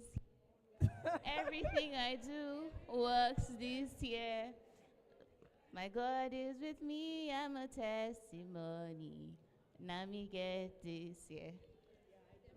I believe that too. And I'm glad that you are here. Everything that you believe, everything that you put your hands to do will actually work. And so I'm going to be sharing with everyone here some strategies on how you can make your online presence, everything you're doing online, to work. And of course, we're going to add faith too. Okay? So yeah, the aims of this session is to implement targeted, teach you how to implement targeted marketing strategies to grow your client base. And then we'll look at how to build trust with audience and convert leads into loyal customers. So it's not just enough that, oh, you have 5K followers. Are they actually buying? Are they converting? What are you doing with those numbers? And then finally, the aim of the session is to teach you how you can close sales effectively with all your online marketing efforts. All right, we're moving on to the next slide. So if you, is this how it looks? Okay, I think you might want to adjust this projector. Now, I also want to say this. This session is not a session to come teach you, how to use certain tools, what is digital marketing, what is content marketing. We'll just do some definitions and we go away. No. It's actually to walk you through certain strategies that you can start with immediately. So, but before that, let's talk a bit about digital marketing. I would like to cast our mind back. Digital marketing has come and is here to stay. In fact, it has also affected the way we do business and even how our customers interact with us online. I can state for a fact that before digital marketing came to be a thing, there was a time where business owners advertised their business on magazines, billboards, flyers. You have to pay for jingles on radio. And I know how some business owners will be like, please play my jingle before news. You know, when it's time for the news, people are already tuning in. Or play it when you go on a break, when the news is going on. Even on TV as well. But then, digital marketing consists of all online marketing activities used to connect with your target audience. Keyword, target audience. It also utilizes various channels to promote brands, products, or services. What are these channels? Like I mentioned earlier on, social media platforms, Facebook, Instagram, X, TikTok, name them, LinkedIn. We also have online marketplaces, even your WhatsApp status, WhatsApp as well. So it's crucial for businesses today because consumers are increasingly turning to digital channels for information and purchases. I was glad when, was it Mr. Shegun mentioned Google Business Profile. So it used to be Google My Business. It's now Google Business Profile. So I'm glad he mentioned it. If you are here and you do not have, you have not signed up on Google Business Profile, I think that should be the next thing that you should do because people are constantly searching for information. People are constantly searching for businesses. People are searching for products. And if you are not there, how will you be found? So I was hoping that the lady who introduced me would mention the part where I work with the Google Hustle Academy as a business coach and mentor, mentoring entrepreneurs, in this case, both male and female. In 2019, when I was in Calabar to offer a training like this, and I was talking about the Google Business Profile, it was a 3-day training. A guy in that training, after that training, signed up on Google Business Profile. What does he do? Car wash business. That's what he does. The next day, when we came back to the training, he shared with us his testimony how, in fact, he came late. He said, "Do you know I just washed 3 cars and they found me on Google?" Also, as business owners, for every customer that interacts with you, you also want to find out how they found you out. That's also something you should be doing. So when he interacted with them, that was how he knew it was from Google Business Profile. So that's also one platform you can get signed onto. Next slide, please. What are the benefits of selling online? I'm sure you're already enjoying these benefits. You know them. Increase reach. Let's try something. So imagine that you pay for a signage somewhere at Oshodi. You're advertising your business. So I need a mic now. You are somewhere at Oshodi. You advertise. You paid for a signage advertisement at Oshodi. Can you tell how many persons looked at that signboard? Is it possible? Can you tell if it's male or female? You can't. Can you tell who maybe stopped by to copy your number or maybe do a screenshot? No, you can't. Right? Now, what I just explained is to talk about targeted audience. Number 4. With social media, you can target the right set of people that matters the most to your business. And we're going to talk about understanding who your customer is or understanding who your client is. Then, selling online also helps you with increased reach. You can reach people outside of your network, outside of family and friends.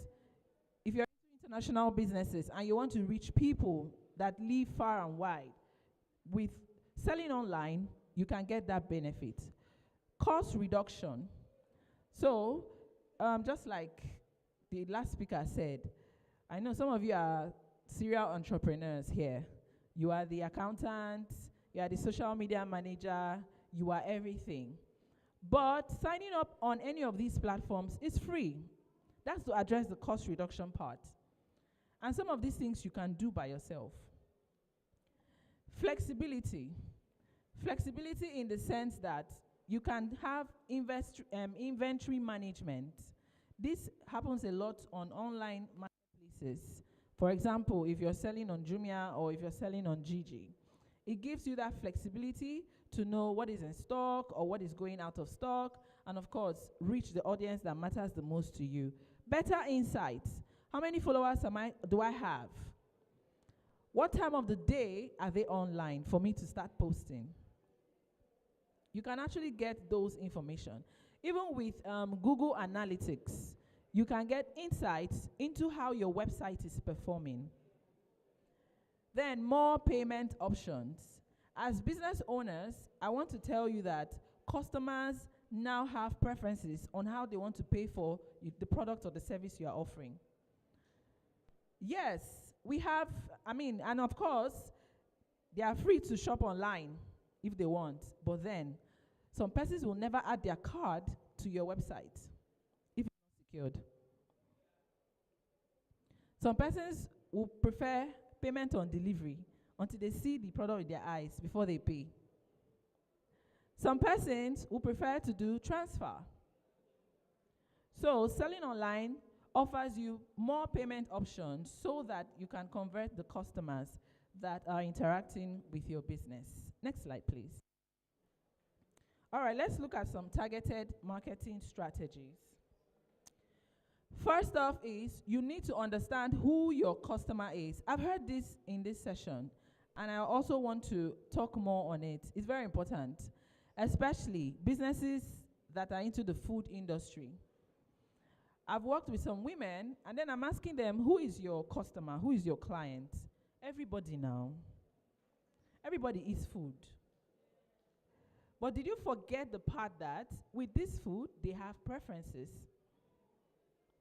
Why will I go to eat in maybe do some fine dining at Radisson Blue, you know, and not go to maybe one small restaurant or booker that is just by the roadside. There are so many factors. And so by that, generic marketing rarely converts. Yes, we just started business for several reasons, but these things, we haven't really considered it. But it's important that you know who you are selling to. And so, first, to determine who your client is, you need to know their demographics. What's their age? How old are they? Maybe you can have something like a range. My customer is 20 to 30 years. What is their location? Income level, this is also very key. You want to be sure that you are selling to the people that can actually buy what you're selling. So if you're selling luxury accessories, what kind of people should we be meeting? Luxury accessories. What kind of people should we be meeting? Who are your customers? Baby girl. Odogu Parara. No, Achalugo. Achalugo.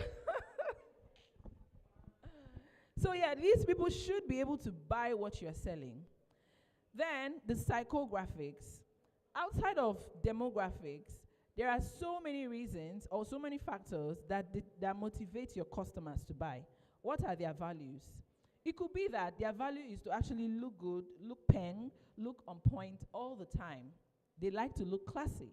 These are things you need to consider. What are their interests? What's their lifestyle? You want to be really detailed when determining who your ideal client is. And then pain points. What problems do they need solved? Okay? Every problem, every business here is solving a problem at one point or the other. So you need to determine what is the problem of my client.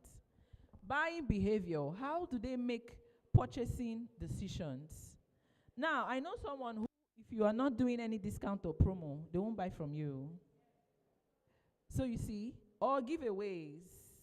You do giveaways, buy one, get two for free. You know, that kind of a thing. So you need to be able to determine what your customer's buying behavior is. Next slide, please. Now, another strategy you need to look out for is selecting the right platform. Oh, they say we should do online marketing. No, you set up an account on Facebook. We are there. What's next? Instagram is booming. Let's go there. You are there. They say X, anything you do will trend. To go viral, you go there. No, that's not the right strategy. Platform selection should be based on where your target audience spends their time. In fact, these platforms are different. You will agree with me. What makes Instagram different from Facebook? Have you really thought about this? What makes Instagram different from Facebook? They are all meta platform, right? Age demography.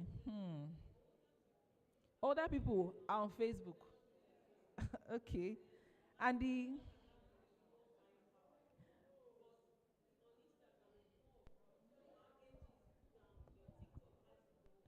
Gen Zs have money, especially those tech bros and sis.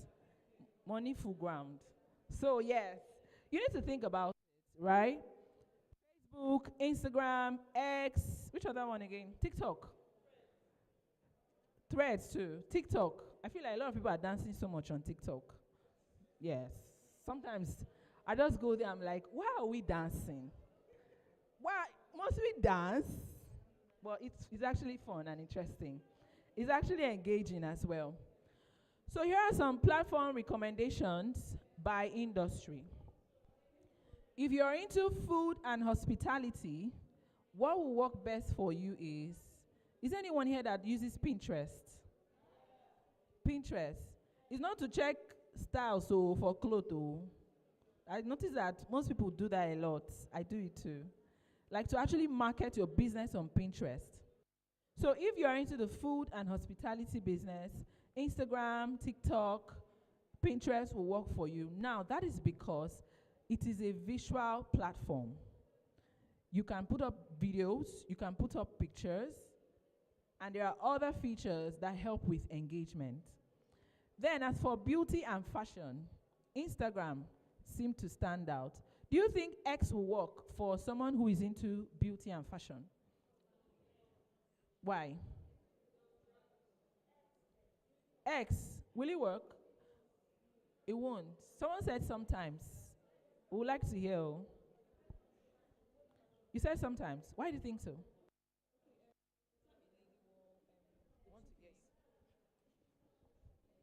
So there was a viral moment. A lady wore a two-face. You get a color combination or something. She actually trended, and she sold massively, ready to wear. She said on Twitter. Okay, that's just one out of how many? So, events. If you're into events, Instagram, Facebook, LinkedIn, interior and household, Pinterest, Instagram, Facebook can also work here. Consulting. Now, with regards to consulting, you know you're offering a service. So you want to establish yourself as an authority. How do you do that? Through your writing. Okay, so LinkedIn, X also promotes personal branding as well. We have a lot of influencers there. And then Medium as well. So this slide is to actually bring you to think about your platform. You don't have to be on all of them. Start with one or two, learn it, become better at it, even before you move on to the next one. All right, so that's for your platform strategy. Next is content creation strategy. So in my work with business owners, creating content has been one of the hassles. Do you agree with me? Sometimes people are like, oh, I don't know what to post. What should I post? What can I post? So I'm here to help you with those problems. A good content strategy is consistent and helps you to stay organized. So let's say we have 30 days in a month, and you actually have to be consistent at posting. How do you do that? So first, you want to have content pillars. You want to have content pillars. And so what does that mean? Topics. Let's do a quick activity. For every business person that is sitting here, can you come up with 3 topics that you can easily talk about or create content around? Who wants to share? What business? Fashion. Okay. Let's hear. For my business? Yes. Get ready with me. How to styling videos. Styling videos. Then unboxing and storytelling. Storytelling. Great, thank you. Any other industry? Any other business? Okay. Is it fashion? No, consulting. Business consulting. Great, so okay. I register businesses and I do corporate compliances. So one of the key thing is selection of name. Many business owners, they kind of have a lot of issues when it comes to picking their names. Is that the name is already registered? And there are actually ways to, go through that. So that's the topic that I can speak on. Also, protecting their brand names as well, in terms of trademark, copyright, patent, and all of those things. Yes. And also, after registration, there are also things to do. When you register your business, that's not just the end. You have to file your annual returns. There are other things you should do and other documents to get. Yes. So you can have a caption like what to do after a business name registration. All right, thank you. I think, okay, yes, one last person. So I manage social media accounts, set them up, and also design websites. So one of the topics we do is to know the types of websites based on your business industry or niche that you need. How to set up and manage your own accounts to save you cost. One of the other things is the errors that we as business owners suffer with clients and how to handle them, which is like customer service as one, like you said, serial entrepreneur. Yes. So how to just be all encompassing. So those are one of the topics. Those are part of the many topics I discussed in my few. page. All right, thank you. Okay, so like I said, content pillars are just topics. And this is something that will help you in creating a 30-day content calendar when you are doing that. So we also have the content framework. Now, I see that most business owners, with their content, they are just come and buy. Come and buy. Just come and buy. Come buy. New bags in stock. Come and buy. 50% off, discount. Come and buy. But then there's a framework you're missing out on, which is the 70, 20, and 10 content framework.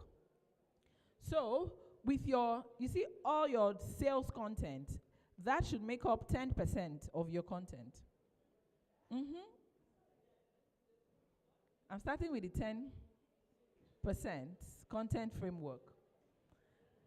10% of your content should be about sales. I'll tell you why when we get to 70. And then 20% should be about talking about your brand story and your values. Tell people about your brand. Why should they come to buy from you? What makes you authentic? That's the 20%.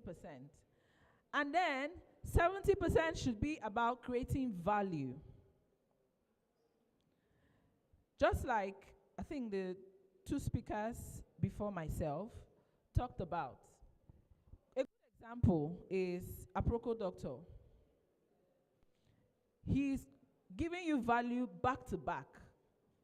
He's not saying come and buy yet, but he'll be giving you value back to back. How many of you have watched the video where he was talking about holding your bladder from Ikorodu to where? Because of there's also the video he created about the heat that is ongoing now. How many of you have watched that video? We don't watch this thing on that. Are we listening? Are we together? Okay. So yes, 70% of your content should be about building relationships and creating value. How do you create value? Through educational content. I'll also share with you a story. So I was working with this particular woman. She sells toys for autistic children. She was having issues with her posts were not converting, no likes, no comments, nothing like that. So we had to do a social media audit. And we discovered that all she was doing with her post was to post a picture of a particular toy. And then she would just write the name of the toy and write the price. That was it. Someone can come to that her post and the person will be like, what's this one? What is this? What is this? Customers will have questions and they will scroll on. But then, when I worked with her, I told her that, see, this is not good enough. You need to teach people the benefits of this toy. And guess what? Surprisingly, that toy was something that would help autistic children to write, build their muscles, okay, and get them ready for life. So, but what she did was she created another content, a video content, and then she went ahead to share the toy, how to use it, and in 3 days, she told me that, 10 people already bought from her.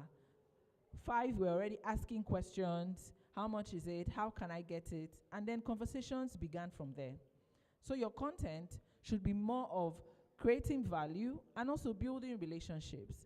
Industry-specific content types that drive engagement. That's also one content creation strategy that you should employ. Content repurposing strategies. Now, sometimes we are out of, ideas, we're out of thoughts on what kind of content to put out. You can pick up a video that you had done last year, maybe just add some filters, add music around it, and post it again. That's content repurposing. Or you change the caption, change the write-up. So you see, good thing now is most of the phones that we have today have good quality camera. All you need to do is just get is to get good lighting, and you're good with your content creation. And then finally, another strategy for creating content is to create a calendar. So I know that creating content can be a lot of work. You need to sit down and think of what to do. But many thanks to ChatGPT, many thanks to Gemini, all you need to do is just type in the prompt. You can try it now, ChatGPT or Gemini. You can just type, create a 30-day calendar for a fashion business that sells. Now, when you're doing this, you need to be very specific. You need to tell it exactly what you want. And even if it gives you a response that is not exactly the way you want it, you can also go ahead to tweak it. Create a 30-day calendar for a fashion business that sells earrings, jewelries. Go ahead and be specific about it. And then before you know it, it comes up with something for you. Remember not to rely so much on what you get from all these AI engines like this. You also want to go ahead to retweak what you get out of it. All right, engagement strategies. Okay, so I noticed that most businesses, you will type a comment, in 3 days, no response. Or somebody just posts something. And then when I eventually find it, in the chat, I'm seeing how much, 2 weeks ago, how much. It has not been responded to. Do you do delivery? Can you deliver to Lagos? Can you deliver to Kano? No response. One good engagement strategy is to always respond to comments and do it promptly. Ask questions in posts. You can do this in your caption. Questions are a great way to engage, even physically. If you ask someone a question, it's a good place to engage. They are good conversation starters. Interestingly, I see our influencers do this a lot, but business owners seem to forget that this is what they ought to do. So yesterday I watched Zik Saloma's, I don't know if it's recent video, where he was saying, I don't know how many of you have seen it, how a grandma picks a call. You know? In his caption, he wrote, how many things did grandma bring out of the bag? That's a good way to create engagement. Create polls and interactive stories. Good thing is we have all of these features on Facebook, even on our stories, and then these are there for us to use to engage with our audiences. We also have user-generated content. What is this? This is content you get from your customers. So let's say, for example, you cook a meal and you deliver. You can ask for reviews. How did you feel about the meal? What was your experience? Or maybe you sewed a dress, right, for someone, and the person wears it to the event. You want to have the person send you pictures or videos of what he or she has worn. That's a user-generated content. It's one great way to engage with your audience. And then we have community building tactics. One of the speakers talked about community. I cannot overemphasize the power of a community. I am a part of several communities. I have access to a lot of information. I have access to people. And then sometimes when my friend meets me, they'll be like, don't mind Victoria, she's very resourceful. Anything you want, anything you ask her, she'll always point you to somewhere, any resource that you want. But apart from that, it's not just enough to have those followers. You also want to put them in a community. I see this work a lot on Telegram, right? A business owner puts all her customers in a Telegram channel, and then she just keeps posting. She sells shoes. She just keeps posting the size, posting the amount, and right there, she's converting. Okay, so I'm going to stop at the engagement strategies because of time. And yeah, so we're in the virtual session, we're going to delve deeper and also look at some demonstrations and how we can go ahead with this. All right, thank you so much. Ladies, can we jam our hands together? At least we got to the end of the road. We got to the end of the road successfully. All right, so now that we've clapped for our facilitator, I think I need us to jam our hands for ourselves. No, we have tried. We have tried. How many hours of training session did we do today? We have honestly tried. We have honestly tried. So yes, many of us during the networking session, we went to speak with Fidelity Bank. So Fidelity Bank just wants to talk to us for 1 minute. 1 minute, Fidelity, please. Our ladies need to rush home. All right, so please, 1 minute, Fidelity. Thank you very much. Okay.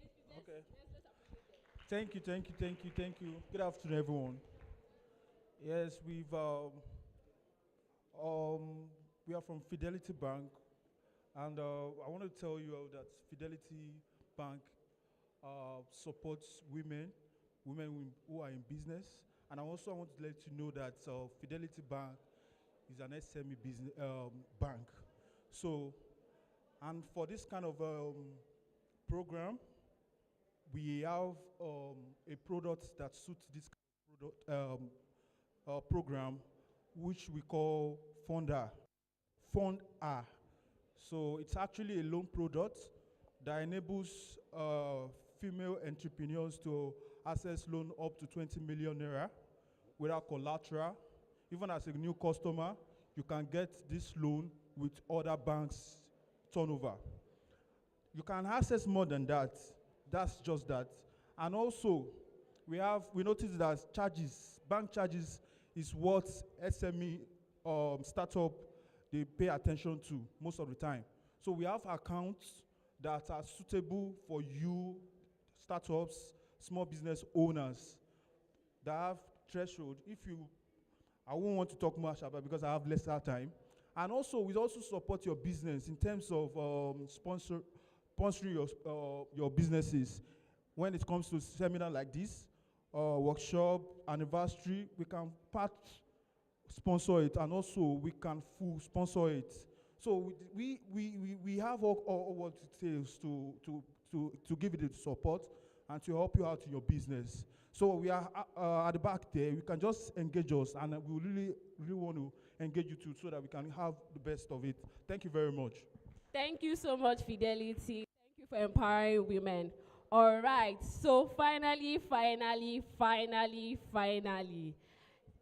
It's really 2 finalists, Sha. Just two finalists. All right. So there's something about SLA that we like to get feedback immediately, because we do not want to sleep on getting feedback. So we have had a long hours of session. The QR code for feedback will be on the screen, and I'll be taking the announcement together so that I do not delay us. So once the QR code is on the screen, please kindly scan immediately. We want to get your feedback for the session right here, right now. We don't want you to go, man, forget how you experienced this. To the bad, to the good, to the left, to the right, the little commas, the little you get. But we believe that it was a great session. So please, as the QR code comes up, please kindly ensure that you do that. So for announcement, yes, just as Mr. Precious told us, there's going to be a masterclass session for the 2 breakout sessions that we had. And for this masterclass session, please, ladies, we noticed that many of us do not actually check our mails like consistently. So please ensure that you check your mails. The link for the masterclass session will be shared there. And just like they said, there are actually prizes to be won. I'm very sure we saw that flyer for what you were supposed to get through this session. So part of the grants competition is going to take place during that masterclass session. So please, I'm repeating, you don't want to miss it. All right, so please, the QR code is up, ladies.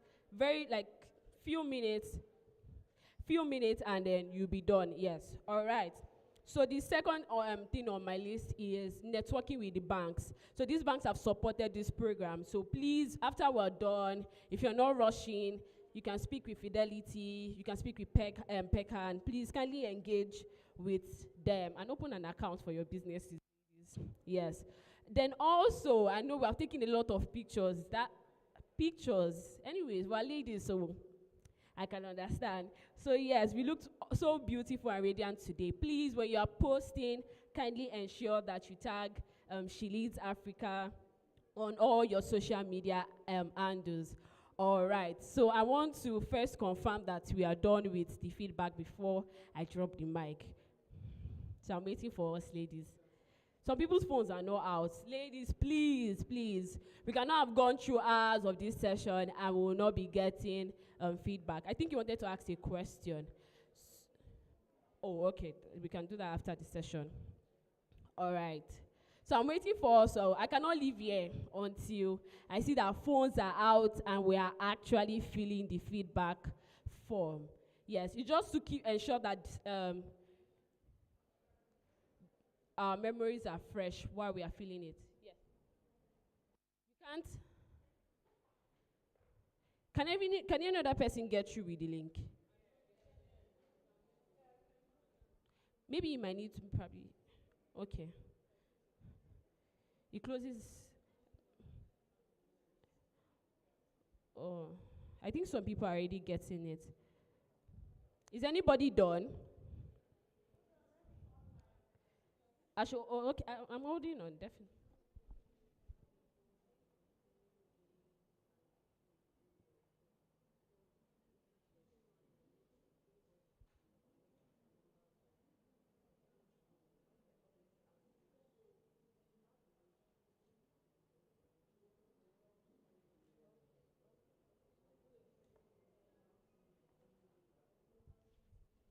See women, see women, see women. A woman is already empowering SLA. She's even empowering SLA. She's empowering us. We came here to empower women, but she's empowering us. That's an amazing idea. All right, so ladies, what we're going to do is that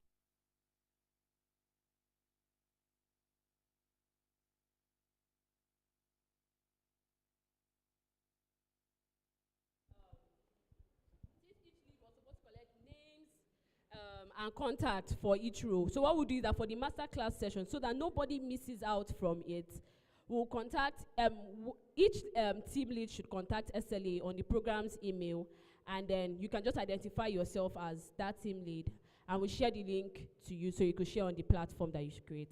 Thank you so much for that amazing idea. All right, so is there anybody done with the feedback?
All right, at least let's get one lady that signifies that she is done. Okay. Let me increase the hand small. So who else is done? Who else is done? Like at least I want to see like a lot of hands before we can close for today. Okay, I think some people are still working on. Our hands are still small. Apologies, ladies. Some ladies did not actually bring out their phone. No. Please.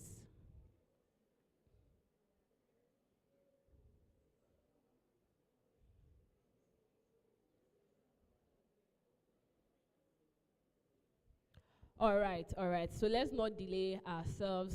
So on behalf of She Leads Africa, I would like to say congratulations to each and every one of you for attending the She Leads Africa Business Boost Lab. Honestly, it has been such an amazing time with each and every one of you. Please ensure that you network. Ensure that you network with ladies before you leave. And please, like I said before, we took so many pictures today. So I want to see us engaging with She Leads Africa. Yeah. So I want to see us engaging with She Leads Africa handles and tagging us on all your posts. Now, you know I said there was two finally. This is the last finally. It's picture time, guys. All right, so ladies, no, please. We need to take our pictures. After our pictures, that's why I said there was the last finally. This is the last finally. So please, can we come mount up to the stage and let's take a group pictures. Ladies, please. Please don't leave us. Please don't leave.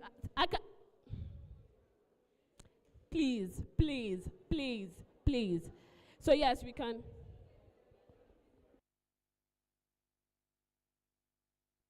Lay on the stage, on this stage.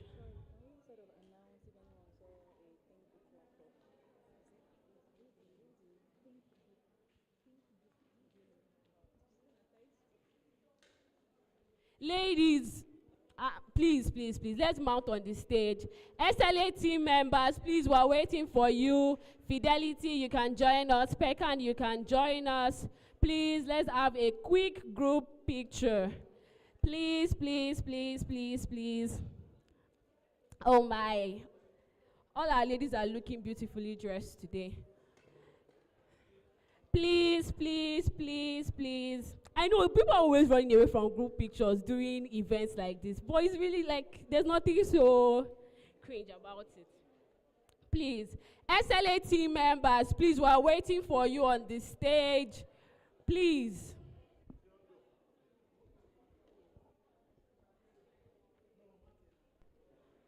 SLA team members, we're waiting for you. Please, the ladies are already on the stage. Let's not be the ones to delay them any longer. Pecan, Fidelity, we're waiting for you. Our doctors, please kindly join us. Yes. You just pick a side. Pecan, we're waiting for you. Fidelity, SLA team members, our doctors that took care of us today, that stretched our bones. Please, we're waiting for you.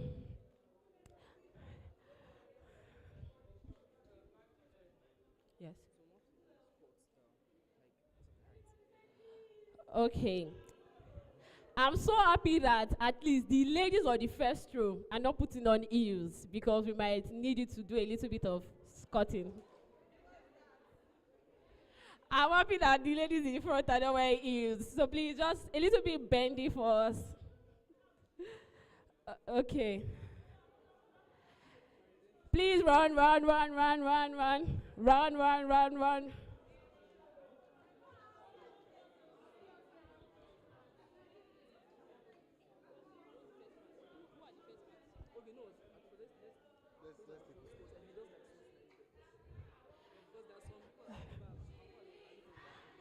Oh, energy. Okay, so we're going to shout BBL, SLM, She Leads Africa, BBL. So BBL is Business Boost Lab. All right, so 1, 2, ready, go. She Leads Africa, BBL. Sorry, they said we'll shout it again. Sorry. All right. Are you ready? Are we ready? 1, 2, ready, go. She Leads Africa, BBL. Sorry, we're taking it. I'm so sorry. Sorry. Please, please. Yes, you can stay. March 2020. Okay, so they added small thing again to the BBL. So She Leads Africa BBL 2025. Okay. Yes, you can, yes. That's fine, ladies. All right, so we're saying She Leads Africa BBL 2025. Please, my ladies cannot do another takeover. Please. All right. I hope you know what we're saying. She leads Africa BBL 2025. All right. 1, 2, ready, go. She leads Africa BBL 2025. Woo! So please wait. I'm so sorry. This is the finally. Boy, please, it's a sad. No, please. I'm so sorry. So I want to honestly believe that we don't have ladies that. It's sad. We are looking for a laptop. I think maybe I should go straight to the point. A laptop was stolen today.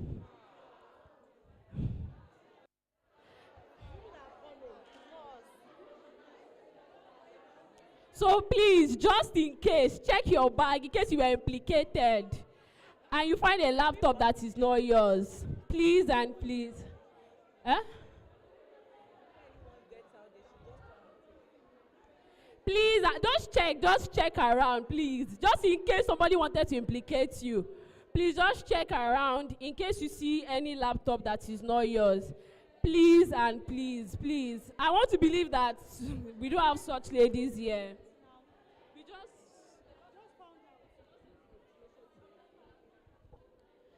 Please, ladies, just in case you see. Thank you so much for attending the BBL program. Enjoy the rest of your day. See you on the masterclass session. Bye.